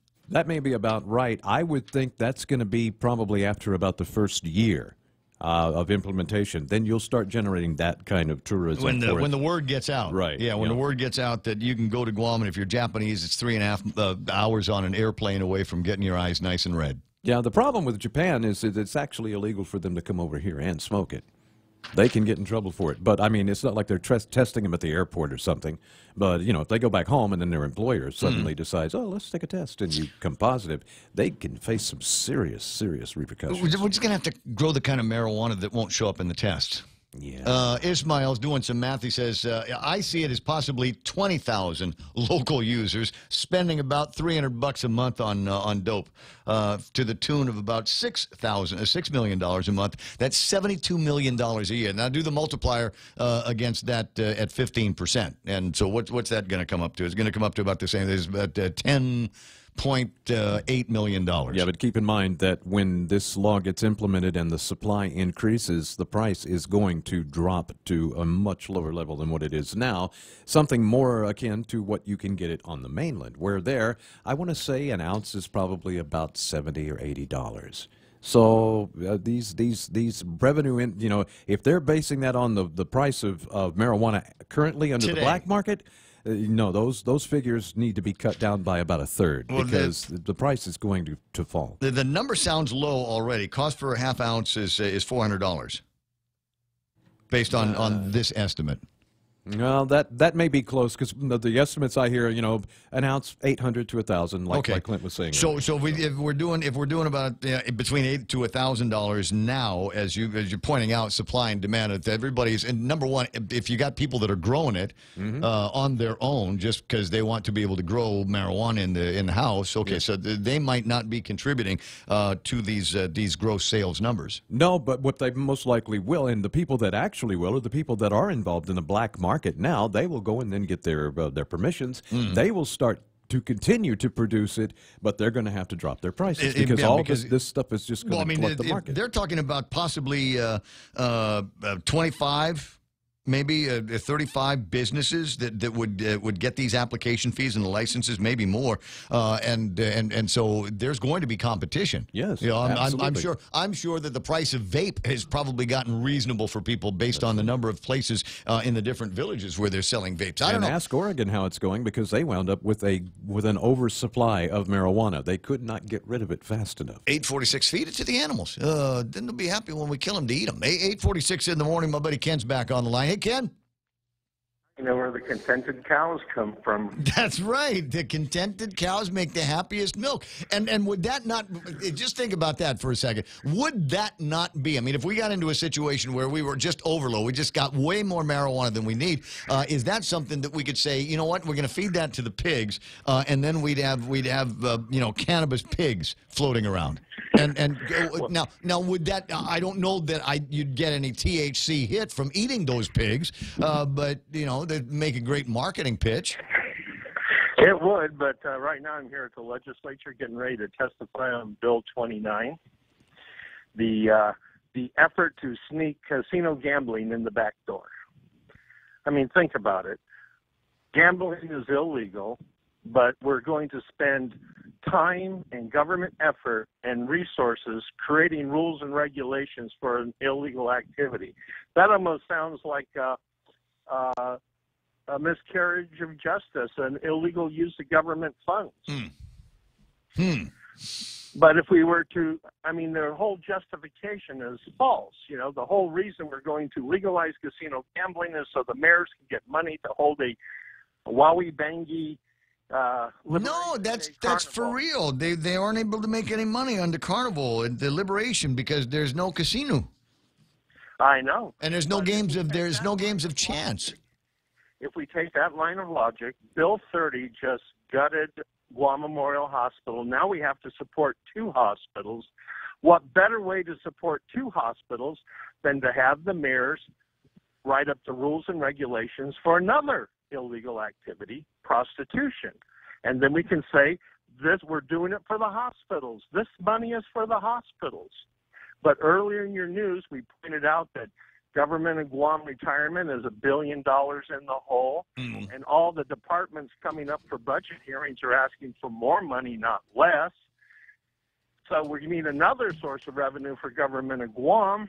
I mean, Department of Education, they asked for $100 million more this year than last year. Well, let me ask you this question. I mean, I'm sure I know the answer to whether or not you are a supporter of prostitution and turning that into something that is legal that we look the other way on around here. But how do you feel about casino gambling, casino gaming? I mean, are you one of those guys that is high on the moral horse that says we're not going to ever have casino gambling on Guam? Casinos are bad, and it will be the scourge of the island, and it'll be the ruination of families, et cetera, et cetera. Well, let me answer that question by saying I lived in Reno, Nevada for 8 years. And the only reason I can live in Reno, Nevada for 8 years is I am not a gambling addict. But I saw what happened to gambling addicts who came from California to Reno and went back home and lost their jobs, their houses, their marriages, and ended up addicted to drugs and on the streets. But they did. But they went back someplace. But that wasn't Reno's problem. That went back to being California's problem. I know, but where are we going to send the people on Guam? They're going to drive up from Santa Rita, lose all their money, their house, their job, get divorced, become addicted to drugs under Bill 29, and then they're going to go back to Santa Rita, and now it's Santa Rita's problem. And I live in Santa Rita. You know, I lived in Reno, and there were a number of gambling addicts that lost their cars as well, and they ended up living, homeless people all along the Truckee River.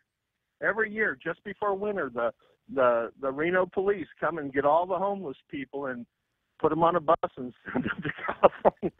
Yeah, they're going to be addicted to something, and if they're going to be addicted to gambling, they're already got the bug bit with the what do we got? Pachinko parlors, and we got all of the different Liberty machines and the Pharaohs on Guam. Those are small operations compared to casino gambling. You know, we get casino gambling here.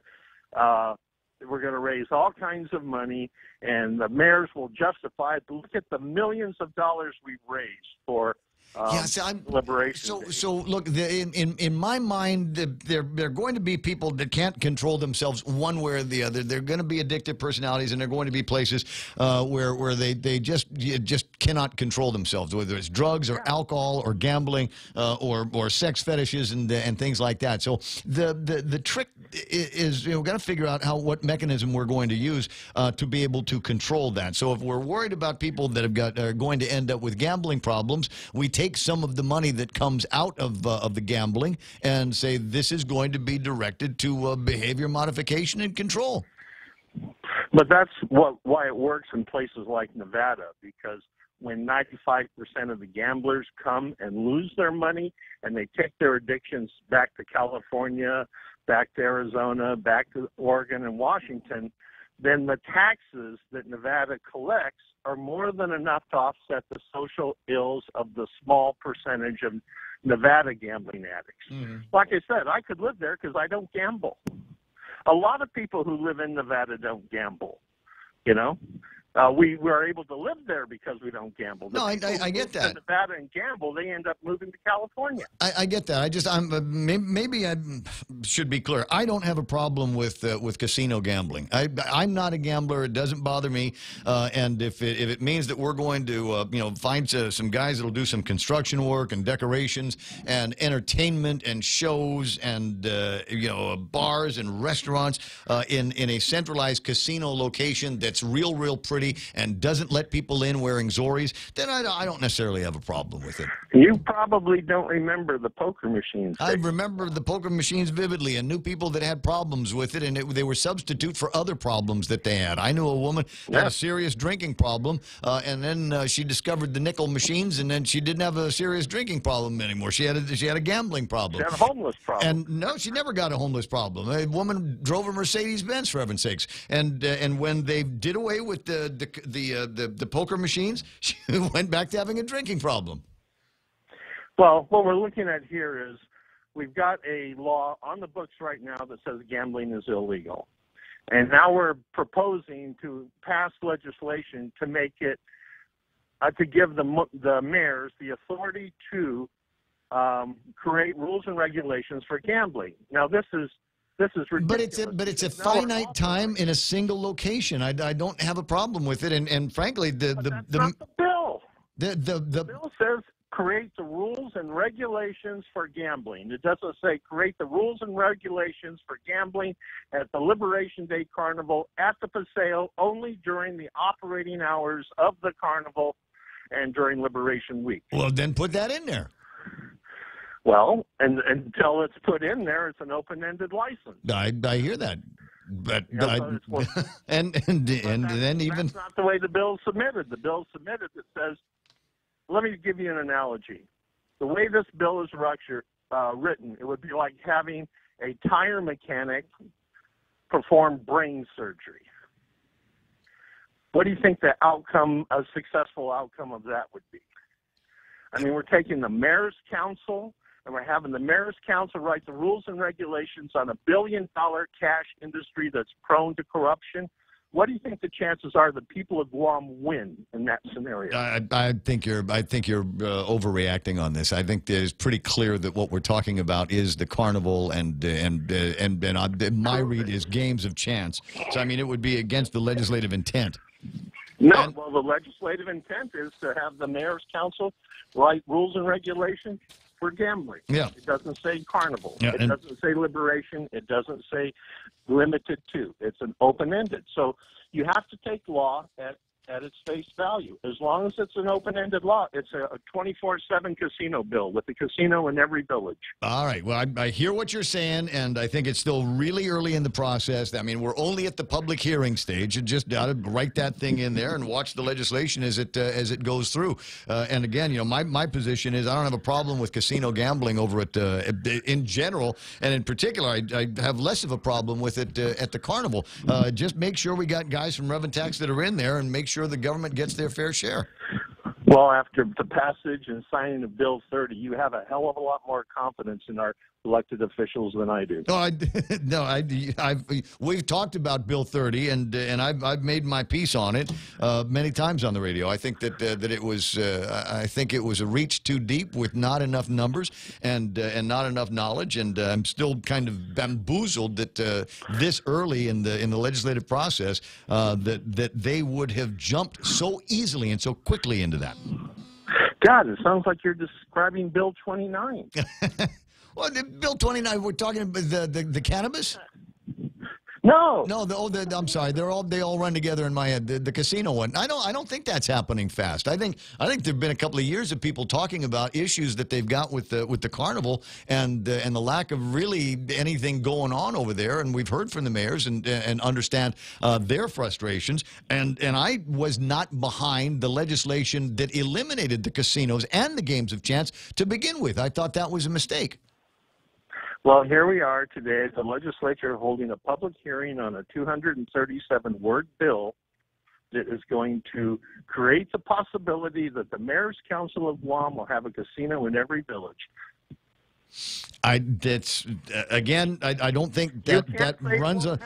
No, I can't say it won't happen. I can't say, but I don't think you're making it sound like that it is already a fait accompli. Like it's right up there with the sun coming up tomorrow. Like Bill 30, they got passed with no financial justification or drill down and no legal scrutiny. I cannot disagree with that, so I'm not going to. I'm just going to say I just think you're a little bit more skittish about this than I'd expect. Well, let me close with Mark Twain. No man's health, wealth, or property are safe while the legislature is in session. We've seen that already with Bill 4 and Bill 30. Next on deck, Bill 29. As I said, next thing we'll do is we'll talk about legalizing prostitution. It may already be legal depending on which parlors you're going to. It's 9 o'clock in the morning and darn close to it. Kenny, have a great morning. I'll see you pretty soon. 888-825-5888-TALK. I don't know. Is that the way you've interpreted the measure here? Because I'm just kind of looking at it from the statement on the measure, how they describe it. It is relative to authorizing the Mayor's Council of Guam to establish rules and regulations related to games of chance at fairs. That's what it says. It doesn't say relative to giving the Mayor's Council of Guam the opportunity to rewrite all of our casino laws. So I don't know. Watch for sure. And don't be surprised if the opportunities there for shenanigans, because, anything can happen. Coming up, we're going to be talking about the S10, the Samsung S10, from our friends over at GTA. They've got some, and I don't know, maybe they brought one here that we can play with, actually make a phone call and check the internet or do selfies with. We'll see what happens. 9 o'clock in the morning, we're KUSG. Got you. The Ray Gibson Show continues after Fox News.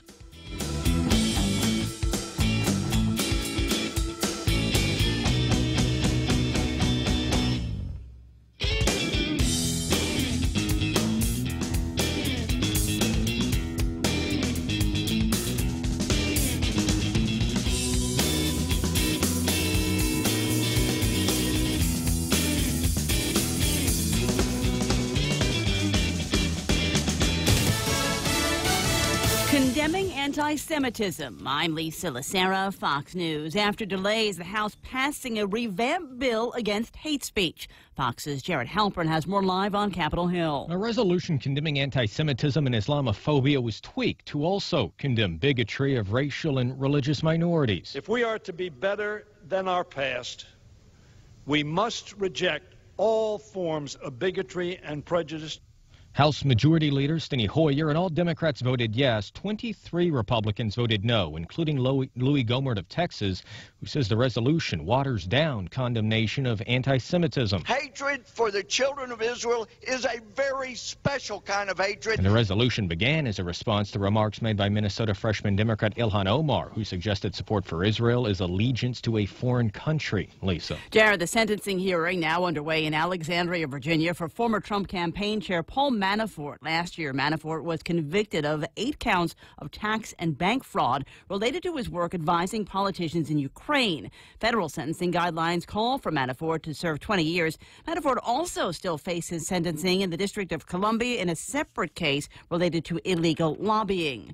The Sheriff's Department in Rockford, Illinois, has identified the deputy shot and killed while trying to serve a warrant. Fox's Gernal Scott has this live. Lisa, police say Deputy Jacob Keltner was the officer who died, and Floyd Brown is the man who shot him and another woman. U.S. Marshals Task Force tried to serve a warrant on Brown at a Rockford hotel when he fired, then drove off and crashed into a field.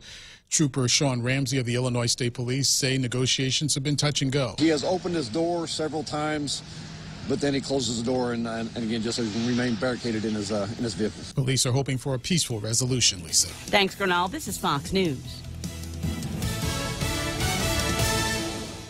Attention homeowners, if you don't have a solar energy system on your roof from Micronesia Renewable Energy, now is the time to get one. MRE Solar Energy Systems now come with battery storage for zero money down. This means that your home will have power even when the island power isn't available, like during power outages or during and after storms. The inconvenience of not having power for your home is a thing of the past. Don't be left in the dark. Call 632-2613 for a free consultation. MRE, the smarter choice. It's important to have claims process that works for you. At Guahan Insurance Services, we make things simple and convenient. Same door you walk in to purchase your insurance is the same door you open to file your claim. We can't pretend that the car insurance claims process is fun, but we can promise a hassle-free and speedy recovery without any runarounds.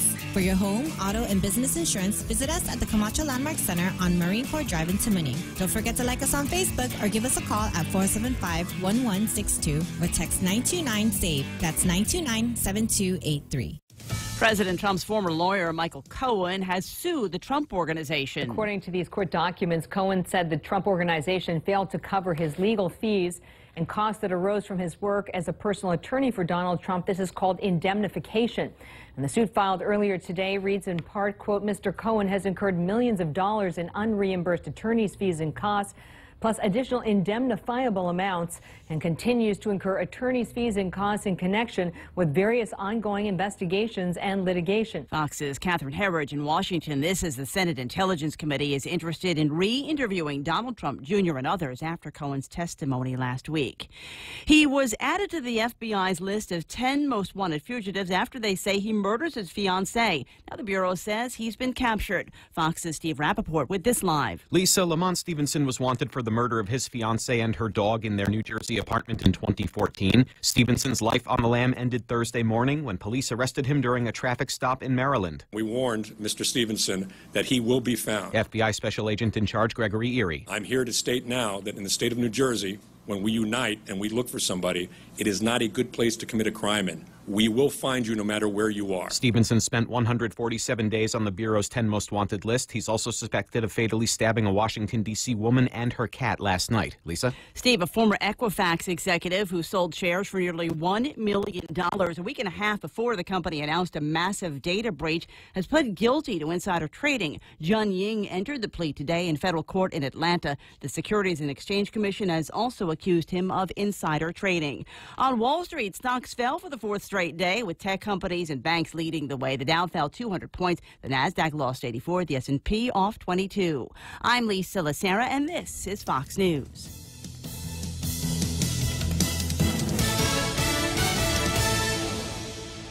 Helen Keller once said, blindness separates us from things, but deafness separates us from people. At Ross Hearing Aids, it's their mission to keep you connected to the moments and the people that matter most in your life. Hearing aid technology has never been better, so schedule your complimentary hearing consultation today. Call Ross Hearing Aids, 637-HEAR, 637-4327. You should hear what you're missing. I love you, Daddy. How's your hearing?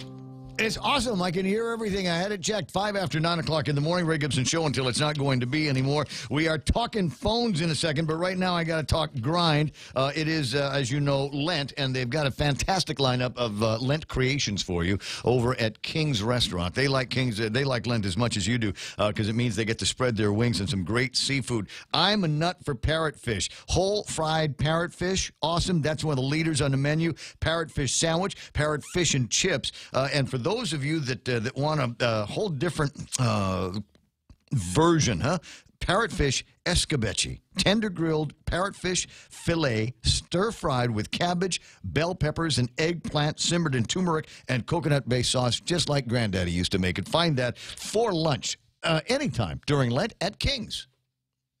Security Title is honored to join in sponsoring Ray Gibson on The Point. Half a day. I'm Rita Tidegli of Manila, and this is where I start my day, listening to the voices of our community and sharing thoughts about issues that affect all of us. It all boils down to our people and our land. Ingatan ang iyong tahanan, protect your home. When purchasing or refinancing your home, remember to call the professionals at Security Title, just like you call Ray Gibson in the morning.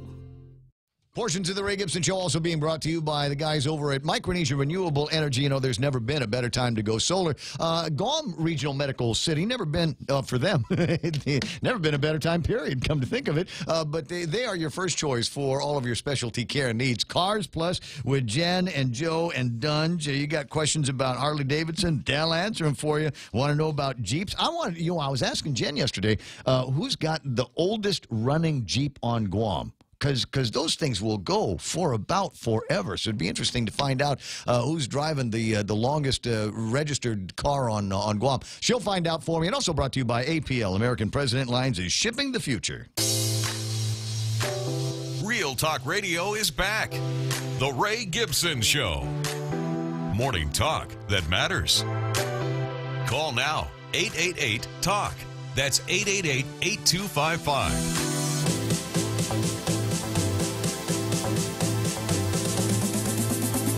Studio time, 7 after 9 o'clock in the morning. We're going to take a break here, a well-deserved break from the conversation about recreational marijuana and gambling in the casino, and you know, because here's the thing: we're all looking for that sure thing. We want that sure thing. All right, I'll give you a sure thing right now. Is that technology is advancing in leaps, just absolute leaps, and my friends over at GTA have been watching that over the course of the last bunch of years, and tries to be at that leading edge of technology, and not looking at just you know, some of the usual suspects, right? The Apples and the Samsungs, because they give me an opportunity to play around, and I would have never considered it until Chet, until you guys started talking to me about this this Pixel. The Pixel. And this is such a great conversation starter for a lot of reasons. I mean, I'll be sitting someplace and, you know, minding my own business, and people know it's me, and they go, "Tell me about that Pixel." And the neat thing is, I can show them. Let me take a picture of you with it, and then, you know, we'll do a selfie or something like that, and they're like, "Yeah, send me that on the WhatsApp." People absolutely love the photography that you can do with this phone. Isn't it amazing? Isn't it amazing? It's almost studio quality. It's great. Well, the other thing I like about it is I forget what the name of the tech is, but it's the one where, you know, there's frames. It doesn't just take a single picture. It takes multiple shots, and you can scroll back and forth and pick out your favorite one. Yeah, that would be Top Shot. Top Shot, yeah. yes. So I'm crazy about this phone, and the battery life has been absolutely terrific, and so lots to love about it. One of the things that the phone came with, and first of all, there's no headphone jack on this phone on the Pixel either. We'll talk about the Pixel. We'll talk about the S10 from Samsung in a second. It's just got the D interface. All right, the D USB. Type C USB. It's got that one on it. So everything gets plugged into. That's the primary interface with the outside world to get things into and out of it is with that Type C USB, including the headphones. Yep, the Pixel C buds. And I thought, well, okay, there's something about that, but there's another interface that came with it, the Type C, and then a regular USB. What's that for? That one is to transfer.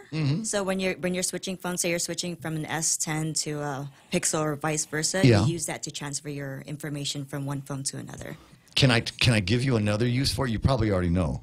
But you can plug another phone into it, and it will charge. So if your Pixel's got extra battery on it, but your other phone, and there are a lot of people these days that I'm seeing that are carrying two phones, like me, you can charge one phone with the other. Oh, just wait till we start talking about the S10. Yeah. Oh, really? Yeah. Just wait till we start talking about the S10. So we'll get around to that. But first of all, the ladies came in with loot, recognizing that today is the International Women's Day. Yes, sir. I'm glad that you came in and told me, because otherwise I had no idea.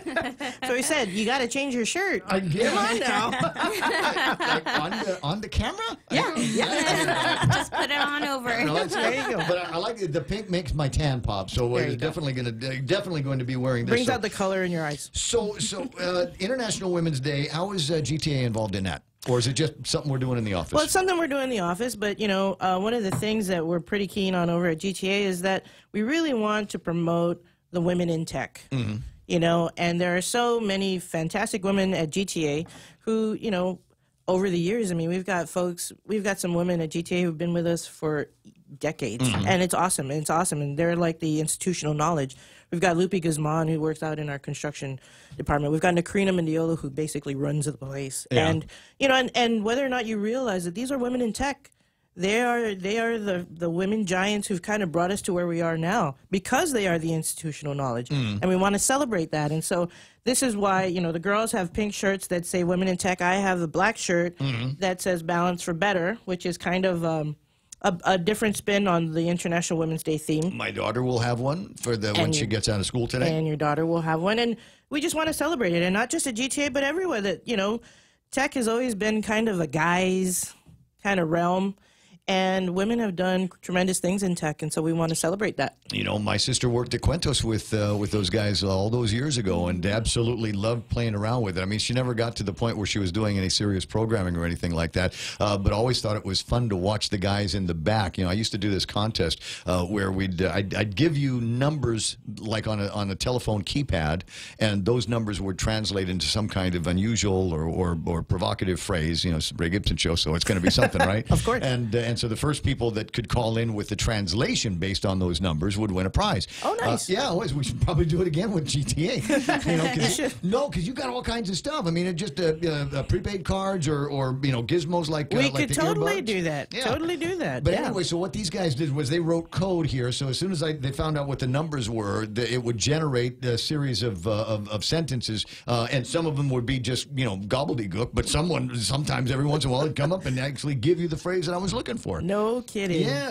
See, that's cool. They're smart guys, and they're smart girls out there too. I've got to say this. I'm thinking about you ladies here in your version of telecom, but obviously in the times that I've spent in radio and in television and telecom myself, I've got to say I've always been impressed by some of the work that the ladies have done on their own. And things, you know, departments that they have led and innovations that they were the first to see. Yeah, taking the initiative, you know, and that's the thing that most women bring to the workplace is that they take the initiative and take us down a different road that, you know, men don't normally look at. Yeah, well, you know, it's different systems that we cram together, Absolutely, right? And absolutely. sometimes you see an opportunity where it might be invisible to somebody else, which is always a very, very cool thing. I was thinking there was another thought in my head about this, and I'd mentioned yesterday a Help Wanted, and I think this is a perfect job for a woman in technology, and that is they're beginning to market, and you guys got people like this.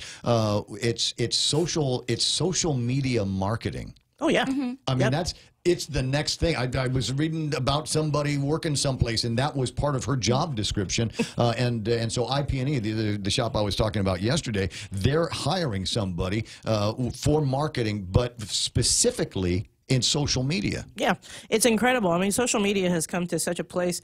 I was listening to a podcast the other day, and someone said, you know, social media is the toilet of the internet.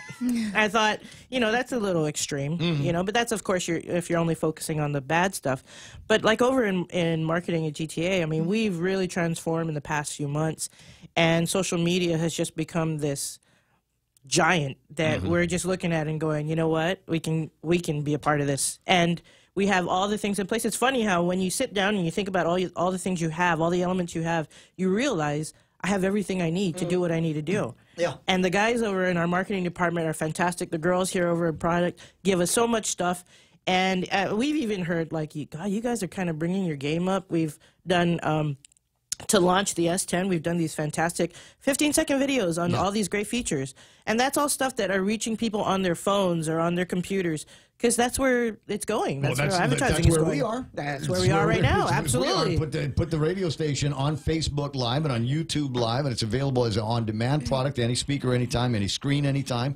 And there's, you know, any number of different ways that we interact. I mean, it used to be that you know, it was a talk show and a caller-driven talk show, but anymore, you know, I'm here talking, and people can chime in on Facebook Live, and often do. Sometimes they're agreeing with me, sometimes they don't. Sometimes they're agreeing with my guests, sometimes they don't. But you've got the interaction, and it's right there in their time, not mine. You know, at their convenience, not mine. Yeah. Which is, you know, it's the great democratization of social media. So I'm glad that you guys are a big part of it, and I'm glad that you're recognizing women in technology. Absolutely. And so if you know somebody that's swimming in that deep end of the pool, today is the day to honor them. In fact, the day to honor all of the women that we've got here. And also in the studio, I got Kat's over there. How you doing there, Kat? Great, I'm good. And then Asia, and that's Ryan Cindy's daughter.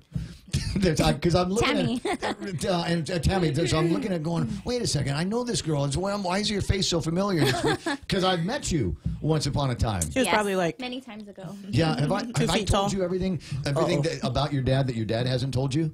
Probably not. Probably not. Okay. Here we go. We'll spend We'll some have time. to do that off air.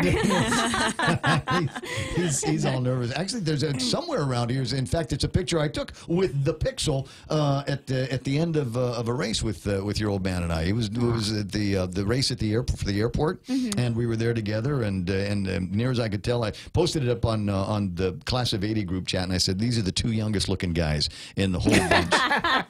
Right. Because it's a fact, Jack. Anyway, 9:17. Asia's in the studio. Now we're going to talk a little bit about the Samsung S10. And is there a Note version of the S10?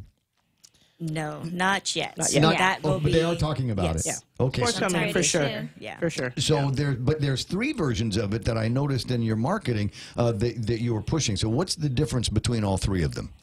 So we've got the S10e, the S10, and the S10 Plus. With the S10e, it has 3 cameras. So 2 cameras in the back and a single selfie camera. With the 10, there are 4 cameras. So you got 3 cameras in the back and a single camera in the front. And with the 10 Plus, we got 5 cameras. Okay, So why do we need so many? 'Cause I mean, obviously, I can see one in the front for when I'm doing FaceTime with somebody, and one in the back when I'm taking a picture of something. But why so many of them? for versatility, you know, it's like a kind of makes you take professional photos. Do they have different kind of lenses and Yes. f-stops? And I'm going to start using language about photography. I have no idea what I'm talking about. I'm going to say, but the different versions so that you can take, here's a picture with this lens, and here's a picture with this, and then you can choose which one you like. So the back camera, for example, with the S10 Plus, we have a 12 megapixel wide angle. Yeah. So that's just for regular photo taking. And then we have a 16 megapixel ultra wide, so you can get a panoramic view. Oh, nice, Yeah. nice. Yeah. And the greater pixels means you've got higher resolutions. That means if there is something in there that you want to zoom into or crop differently, you're not going to lose a whole lot Correct. of Yeah, information that's where the on it. telephoto lens come in. Yes, okay, Yeah. I see. Nice, nice. And now, does it take huger pictures? Does it? Because there's people are going to be concerned about that with their data plans and where they're going to be sending it to. Is there is there going to be will there be a hit somewhere because they're digitally larger files? Well, it starts at 128 gigs, so you can actually store a lot. You can also adjust. See, that was the other question I wanted to ask you here. Is what She's on, man. You two can just have a conversation. We'll just sit here. So politely. let me just and take this the wrong way if you want to, but size matters. Absolutely. Right? And we're yeah. talking here specifically about the size of the drives in the phones. No, because there was a trend where they were good. They were actually making it smaller because they figured everybody was going to be doing cloud computing. But that doesn't take into account all of the pictures that I'm taking, all the videos that I'm shooting now. Yeah. Because I can shoot. I mean, we've got these great cameras in there, so there's an opportunity to use the phones like we were using camcorders back in the day. And there's nothing wrong with that. But if you are sending them to Facebook, Instagram, Snap, Kick, whatever, these larger files are going to be hitting you up more on the data size. Yeah, and so the phones have come in larger sizes, not just physically larger, because that's the difference, right? With the 3 sizes is that they're physically larger, but with the S10 Plus, one of the fantastic things, it's at 512 gigs. And unfortunately, due to worldwide demand, we don't have the 1 terabyte phone available. But to kind of offset that, what we do at GTA is if you come in, you want a 1 terabyte, we'll give you a 512, but then we'll give you a 512 SD card. That goes in here. That goes in there. So, man, you got like almost unlimited space. So you walked out with like a 1 terabyte phone. That's amazing. Right. Now, wait a second. So that's on this phone, right? That is on. That's the S10. That's the S10. Okay, yes. so on the S10 we can get what's on, and then another 512 on the Correct. inside. So as you say, about a terabyte's worth of hard drive on these phones. Or can I use that because it's a dual SIM, right? It's a dual. Yeah, but can I use another phone card in there? Yes. Yes. Yeah. Yeah, that's what I thought, because everybody with the S8, people had the opportunity, and if you're doing some traveling, sometimes you want to be able to have something from Global in the Philippines or something that and your GTA SIM in this phone, and then just use both of them, and they're very very they've done Samsung has done an outstanding job with that technology, Yes, so that they you can have. dual fire different SIMs. And when are we coming out with the eSIM? Is that I've got to talk to the product people. That would about be, that would be the product people. I'm just here to pat them on the back. But well, I'm going to get this wrong, so I'm glad I got product people to talk about it. In the future, there is going to be an eSIM. So right now, we've got a card, if you get a phone, you're going to get one of these, right? You'll get one of these, and it'll have the little thing that you knock out and you stick in the phone. But in the future, the SIM is going to be electronic, embedded into the motherboard of the phone. Why do we want that? Well, that also works for, I guess, another way to do dual SIM instead of having two SIMs physically. It'll just be easier. So I to have the switch eSIM out. and then another card tray to put the deal in. All right, but the other thing is, everybody's got partnerships and relationships with different carriers around the world. So it's possible that eSIM here and a deal that I have on roaming with GTA, I'd be able to go to California, New York, someplace like that, get off the plane, and the eSIM would start pinging off to all the different phone companies and go, that's the one I'm associated with, and automatically lock in with that. And because of the nature of the relationships with all of that data sharing anymore, select for me the cheapest one, which is very, very interesting technology. It's not, I don't think it's ready for prime time yet, but with that rolling out 5G technology and all of these other things that are down the road, don't be too surprised how radically different the phone in the next year or two is from today. But today we've got the Samsung S10s that are out there. Again, 3 different versions of them that you can get today. Yes. We have them right now. Yep. Yes, there is a limited supply at all our retail locations. So with the S10e, we are expected to have them in Prism Black. With the S10, we will have them in Prism Black and Prism Green. So with the S10e and the S10, they are available in 128. The S10 Plus will be available in 128 and 512 gigabyte. That will be in Prism Black. That is available right now. Now, is this one of them? This is the S10. But what's the color? What's the style on this? That is the Prism Black. Prism Black. Okay, Yes. all right. Because I'm looking at it, and to me, it looks like Deadpool. It's got the red and it's black. So I thought it has a case on it, so we will have this is a cases case. available. Oh, Yes. it's a case. All right. So the deal is I get to play around with this for a week. Yes, sir. And put it through its paces, take a whole bunch of pictures. So when you see me post on Facebook or Instagram or something like that, any of the pictures that I'm taking are going to be coming from this particular phone, and you can tell by looking at the back that it's got lots and lots of different cameras and lots of different sensors on the back of this thing. Anything else? What else is cool about this phone? Power share. Power share. Yeah. Wasn't I just talking about that? That's the charging this is capability. even better. This is better. So better. what you can do is you can actually use Girls your and phone. phones. I love this. Women in technology. Oh, It just makes sense. Girls and Right? phones, right? So all you have to do is activate wireless share on the if you drop down on the tray menu, Right. and then turn on power share. So what I'm going to do is I'm going to take this phone, face it down. Take his Pixel. Oh yeah, I can use your Pixel. Okay, yeah. And then I could just charge it, and it's charging. You're kidding. Isn't that awesome? That is so super It'll cool. charge your earbuds too. No, that's ridiculous. No, I can't do that. Any two wireless. No, okay, so Ray is perplexed, everybody. okay. We have stumped Ray. this is the S10 phone, and it's got power sharing on it. And then you take this phone here and you slide it on the back, and I feel it vibrating. And now you can see that the little timer came on. It said, okay, this is where the charge is, and here's where it's going. And I'm not using anything other than a phone to charge this phone. That's cool. I'm sorry. That's worth the price of admission right there. It totally is. Who thought of that? What genius at Samsung? We did. said, We "Man, told them. We're like, you know what? You got to do this, you know? The women in So they did technology, it. This is what women in tech do. Incredible. It's I'm really astonished. incredible. Now you really got to wear your shirt today.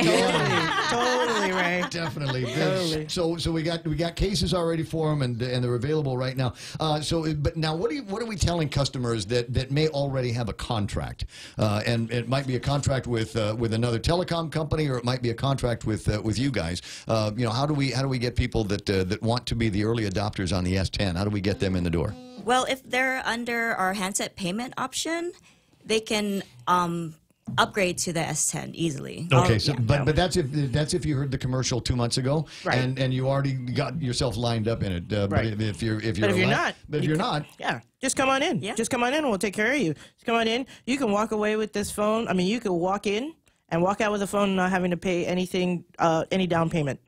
and we'll work it all out for you so that you get this fantastic phone, you get this fantastic plan. We've got plans from 55 to, gosh, what, 75? Our $55 unlimited plan. Our $55, yeah, absolutely. And Aisha can tell you a little bit more about that, about what we can offer our customers. We actually have a lot of different options. So like you mentioned with those who are coming from other carriers, or those who currently are with us either in a 2-year or in a current HBO plan, which is that month-to-month device payment.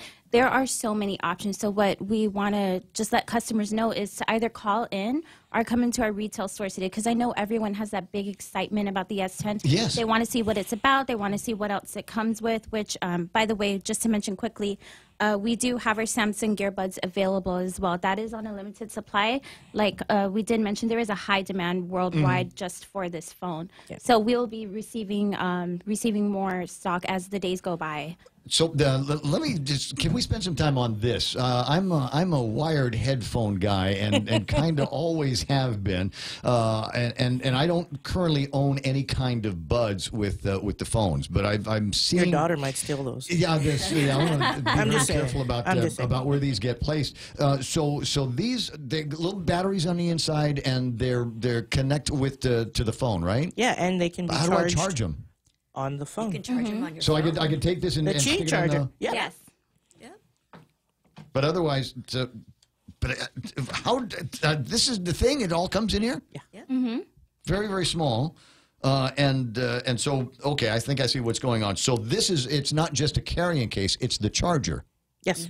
So you put the buds in here, and you plug this into the phone, and then pretty soon you're going to be able to run or exercise or clean or cook or just do whatever it is that you're doing with these headphone buds. Now, couple of product questions. I'm not. I know about Bluetooth, and I remember the early versions of Bluetooth, and frankly, it didn't sound good. Have they made modifications? Oh, Have we adjusted so that Bluetooth sounds incredible now? It does. It sounds incredible. They're right now on Bluetooth 5.0, so the sound is incredible. When you put that on, you won't hear anything. No outside. external noise? Yeah. And now, do these have good battery life? Because, I mean, that's the thing. If I got wired headphones, it's going to work because it's plugged into the phone. But, I mean, these are going to be rechargeable. Do these have good battery life, too? It does have a good battery life. It also has a good fast charging. So what's nice about that, because it's wireless charging, if you have your phone with you just...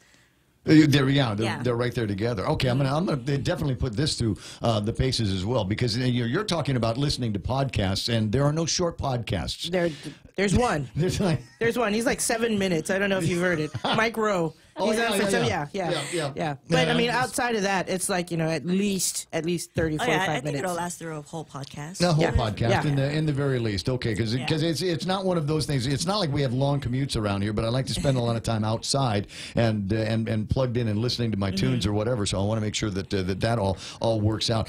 Now, these are some crazy products that are out there. So you've got the Samsung phone, the S10. You've got these earbuds that are coming out. What other tethered technology are we going to be seeing in the next year or two? You guys go off to trade shows and conventions. What is it that you come back and go, I can hardly wait for that to start shipping? Well, if we told you that now, Ray, you'd never have us back on. You'd never have us back. You'd be like, I already know what those guys are going to do. I researched it already. We got to keep the excitement We got to keep the excitement. It's like a marriage, Well, Can't tell you everything. If you keep girls coming to the radio station, that keeps the excitement going. And we talked about different ways that you can get into the technology and really, really use it. So at my house, my base communications is a GTA modem.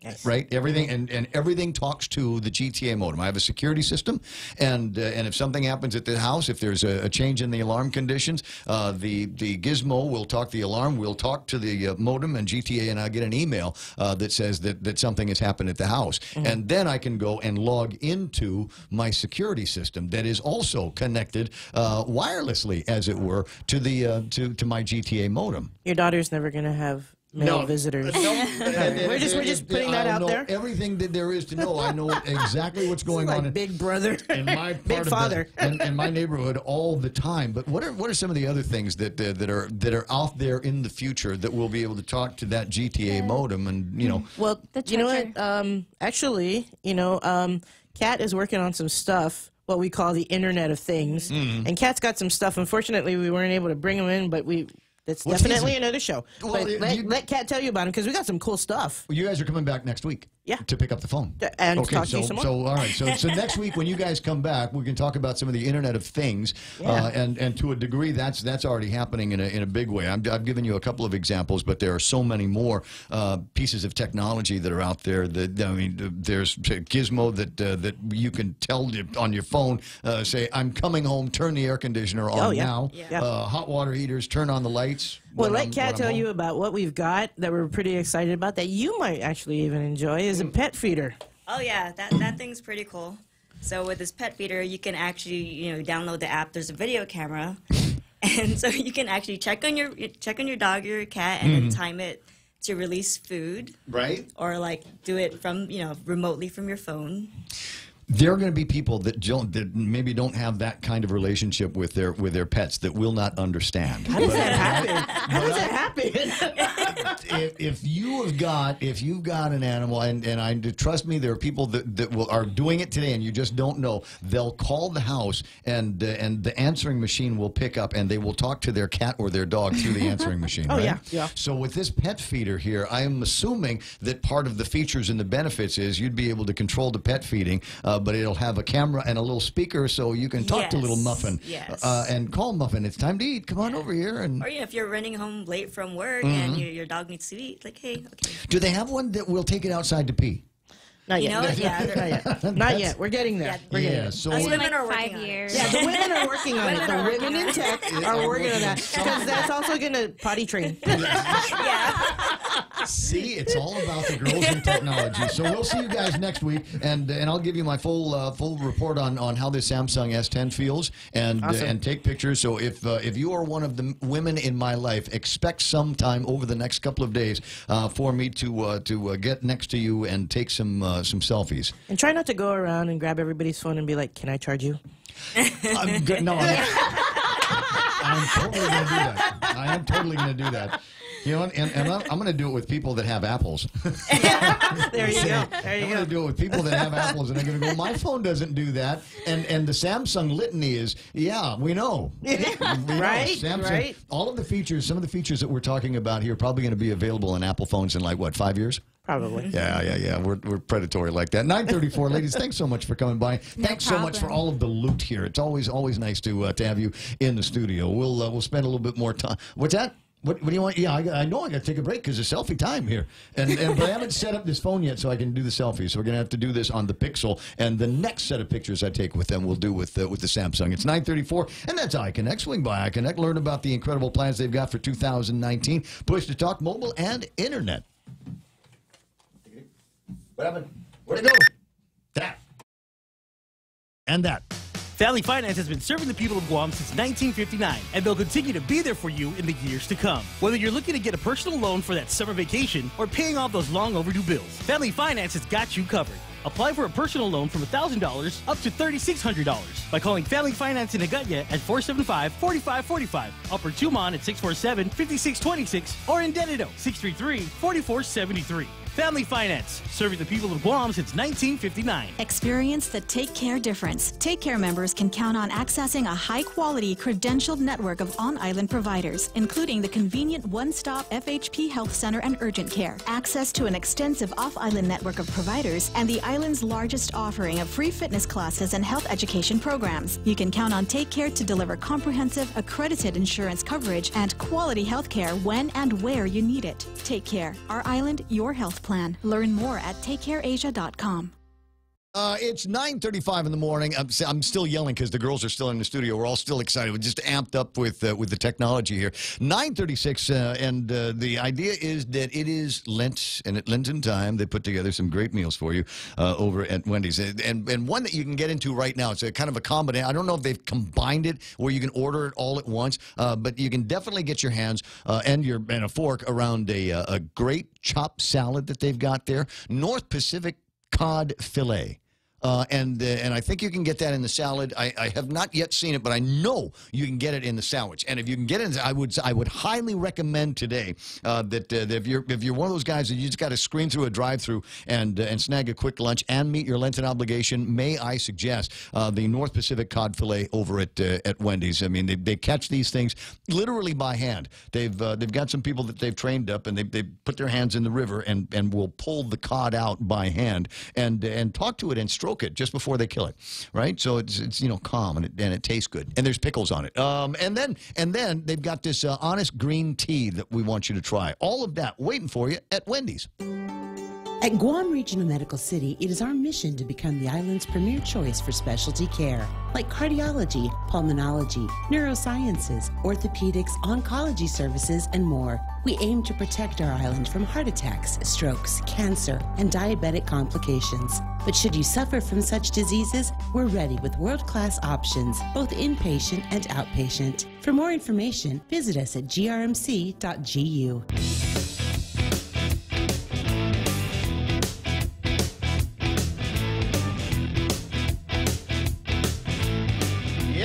Yep, honey, can I borrow your phone? Mine is dying. And the husband says, power share. Nice. Tom Van Engen joined late. The guests were from GTA, and they've got the Samsung S10s. They got 3 flavors of them. I think there's how's it doing that? How's it doing? I didn't touch anything. Is that a reflection? Oh, it's the camera. Oh, that's cool. I've never done anything like that before on the show. It's like the infinity shot there. Oh, you just keep going back what and the back and heck? back and Okay, but anyway, so go see them about that, and they've also got all kinds of other cool deals there on especially something. This has become a trend with wireless earbuds, and it is kind of cool if you don't want to be held down by wires.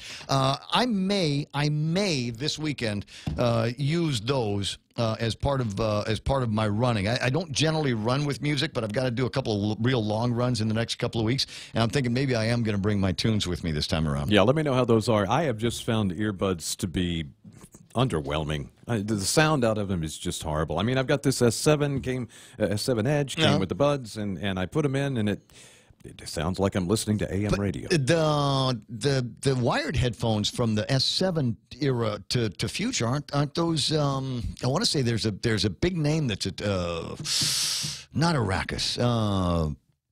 Not Harman Kardon, is it? No, it can't be Harman Kardon. Sure. But it just seems to me that there was one when I got the S8.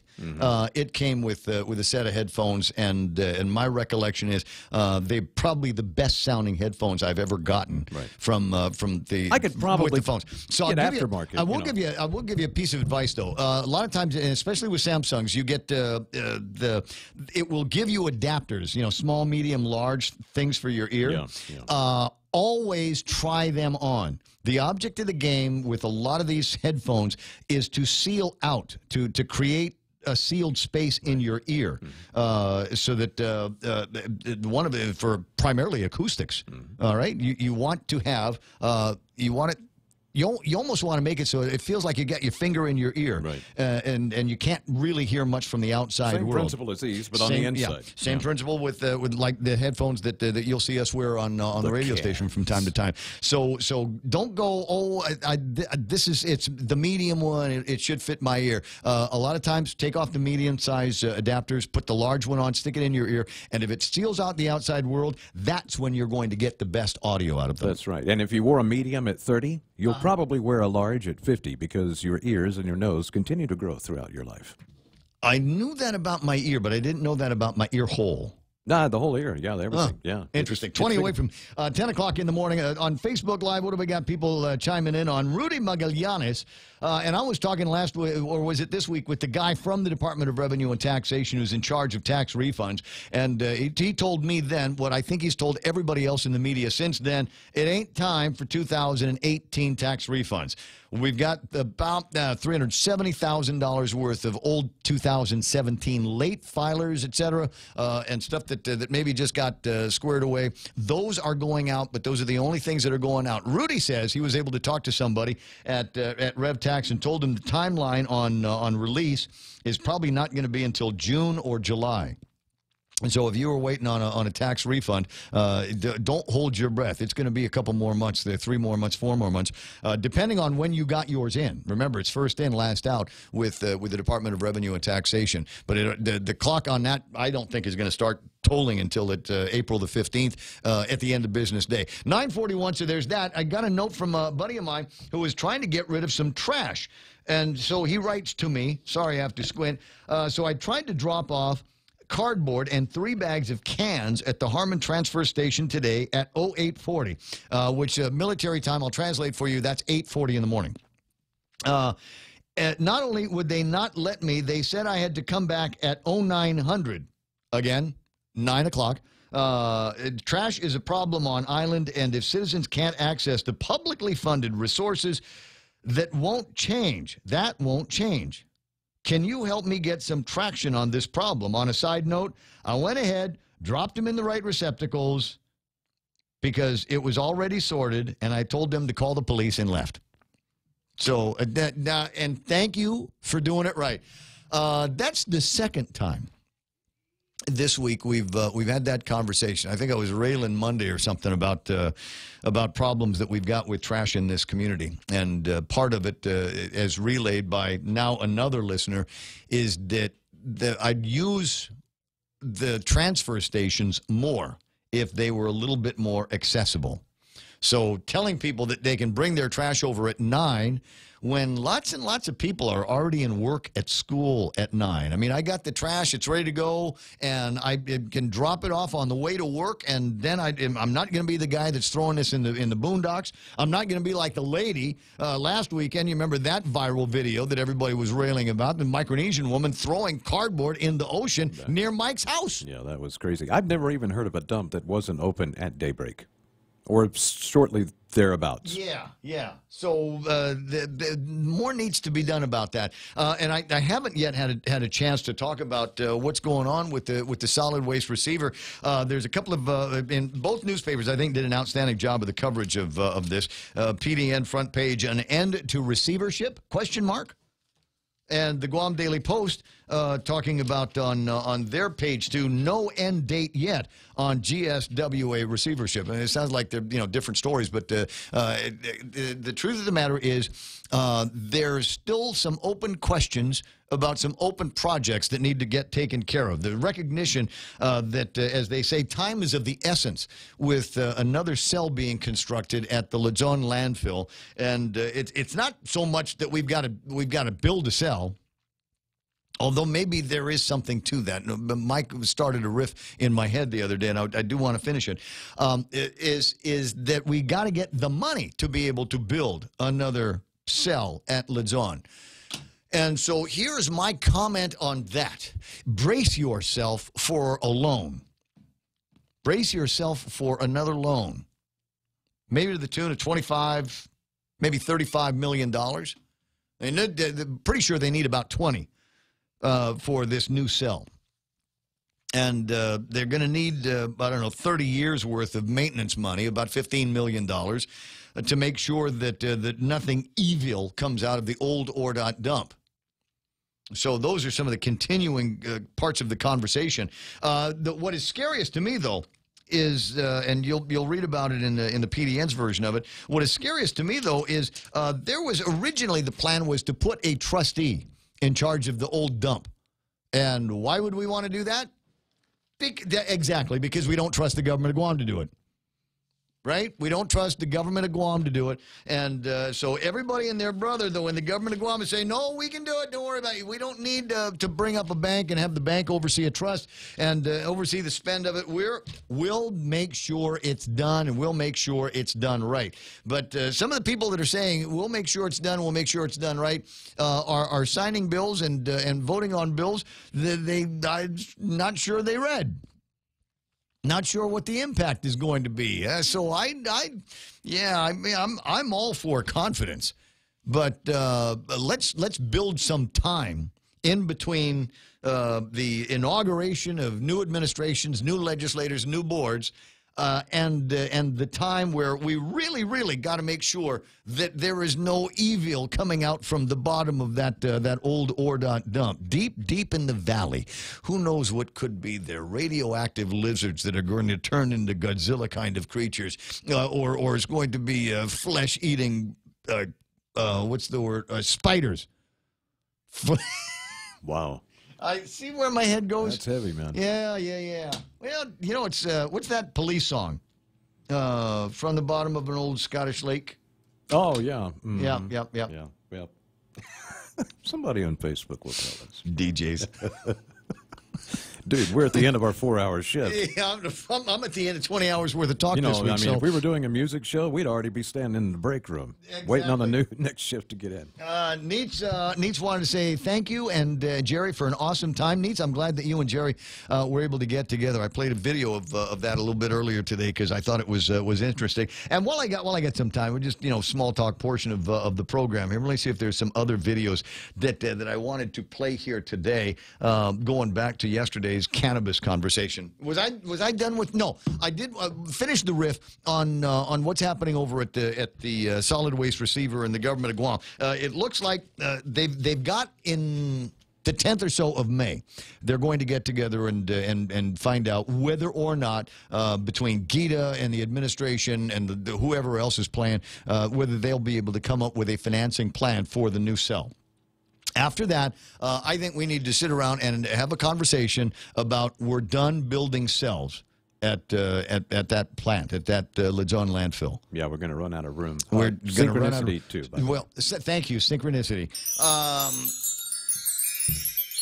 The beginning of that song, killer bass line was staying, yo. Anyway, but Mike reminded me that one of the things that we really, really need to do is invest in some kind of waste to energy.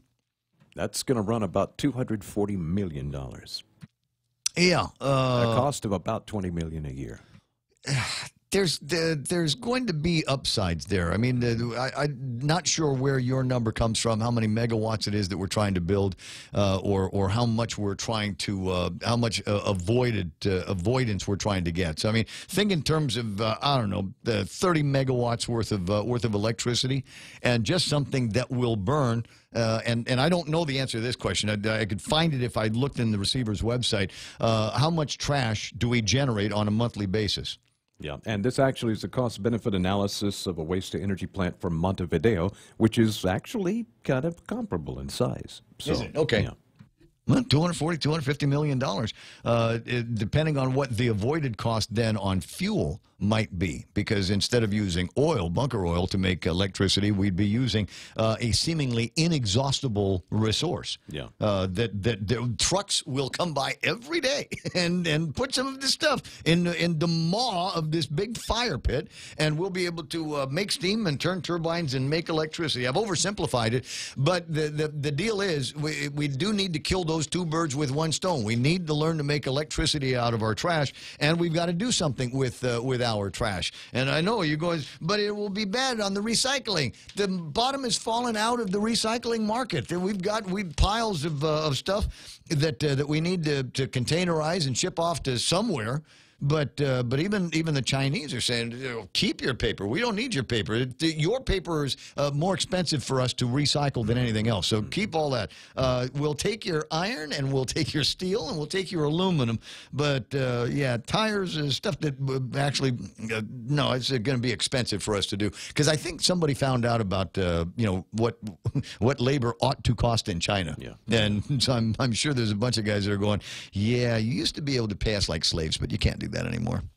Especially in a lot of these shops, and I was seeing that a few years ago, where there was a big resurgence now in companies that were moving back to the United States from China. They'd moved some of their manufacturing back from China because it was getting expensive there. Number one, the employees were starting to make additional salary and benefit demands, and in a lot of cases, the electricity prices were going up, and then the transportation from deep inside China, where their manufacturing plant was, out to the shores where the ships were. And well, after we factor in all of those costs, frankly, it's cheaper to start making, I don't know, locks in the United States. Yeah, cost to quality product quality was also a concern because, frankly, everything made in China is crap. So they move it to America, let Americans make it. It'll actually be a better product, cost a little more, but you get what you pay for. All right, and we were talking a little earlier about the videos and some of the testimony that was provided, and I didn't want to include this because I thought,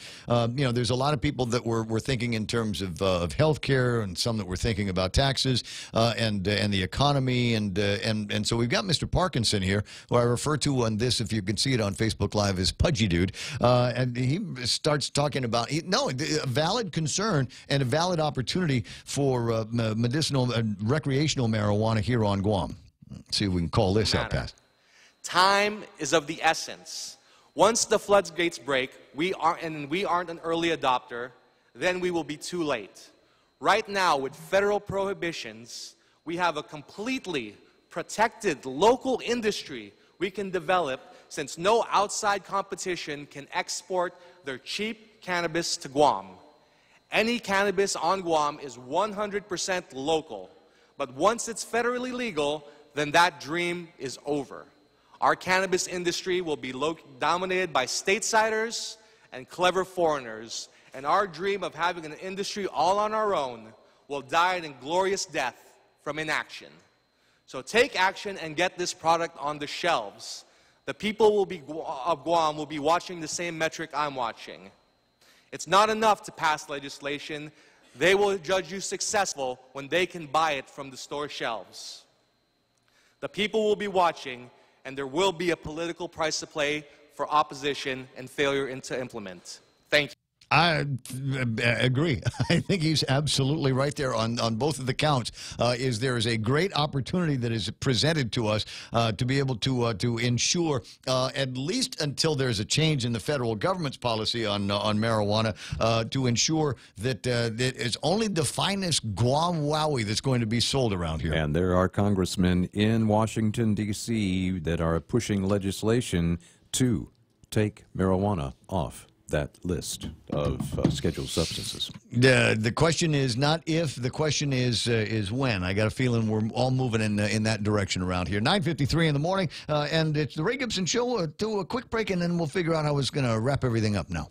Save big. Save really big when you bundle up your insurance policies with Nanbo Insurance. Insure your home, auto, motorcycle, or business with Nanbo and enjoy great savings, up to 50%. When it comes to insuring your property, no one knows better than the company with over 50 years of service to the community. Don't compromise the things that matter to you most. Call Nanbo today at 477-9754 or visit nanbo.com for more information. Nanbo Insurance, serving you since 1968. Shrimp and guacamole for Lent at Subway. The all-new shrimp and guacamole combines generous portions of whole shrimp and a spread of guacamole served on freshly baked bread, paired with vegetables cut fresh daily in restaurants and sauces that are sure to excite your taste buds. Hurry in, it's only available for a limited time. Other fresh Lenten flavors include the classic tuna or the mouth-watering greatness of our seafood sensation. Don't forget the Veggie Max, a delicious and tasty vegetarian patty. Visit any of our convenient locations today. At Subway, you make it what you want.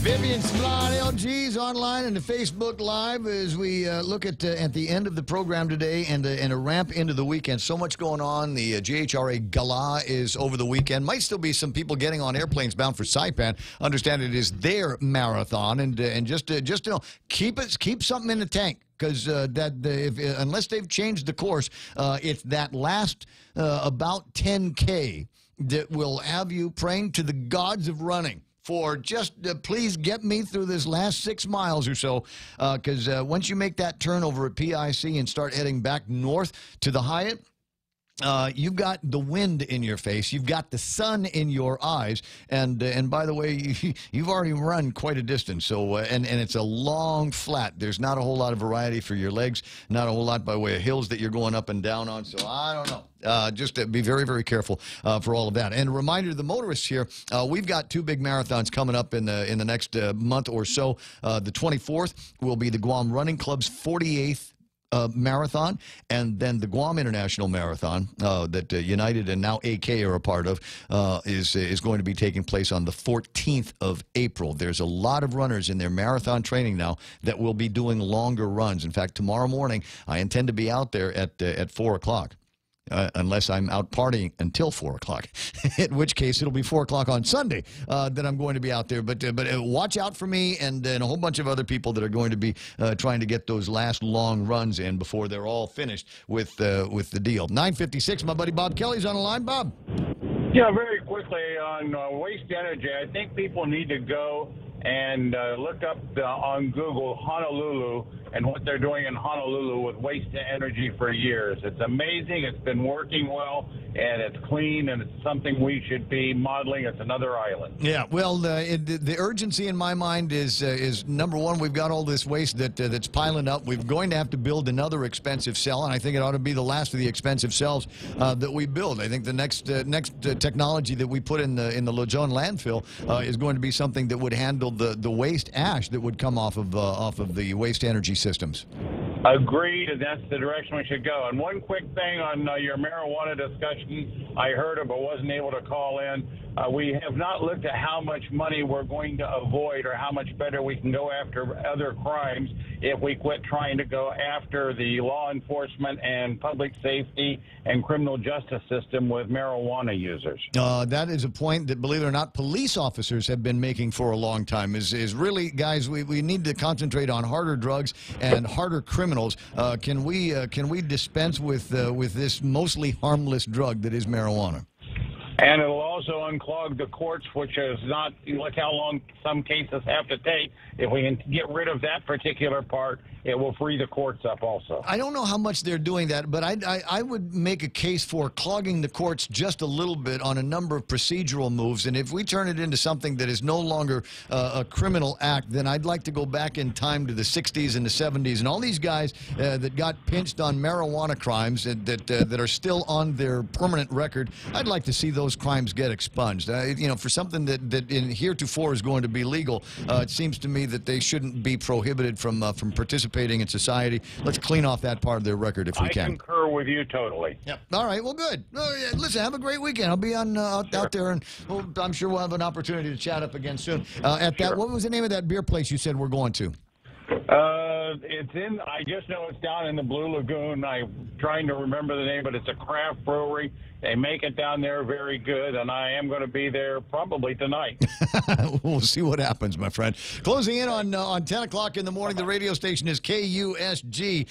Got you. Hey, listen, I hope you have a great plan for the weekend. You've got all kinds of crazy fun things that are going to be taking place. Did I already tell you it's GHRA Gala again? Over the weekend? That's fun. That is a fun time. And they've asked me and my beard to be the MC, and the answer is going to be yes. So I'm going to be knocking around at that thing down in the Tumon area, and hope I get a chance to see you, and you can tell me a couple of things. And I already told you how much I enjoy it when somebody comes up to me and tells me they love the show. Also, like when people come up to me and tell me, "Oh, I didn't know you were on the radio. Are you still on the radio?" Yeah, I'm still on the radio. Share the information. You're here with me all morning long, every morning, and thanks very much. Share the love. Let people know about something that you heard on the show here at 93.3. Don't just say, "Oh, I heard on the radio." No, I heard Ray Gibson on 93.3 The Point say this. That way they know I'm back on. Okay, that's enough time for me and for Blake and Mike and Kevin. Thanks so much for listening, and I'll see you Monday morning. Love you. Mean it. Bye. Fox News Alert. Facing a judge. I'm Lisa Lacera. The sentence now in for former Trump campaign manager Paul Manafort. Fox's Steve Rappaport has more live. Lisa, Paul Manafort told the judge the last 2 years have been the most difficult he and his family have ever experienced. Manafort adding it would be a gross understatement to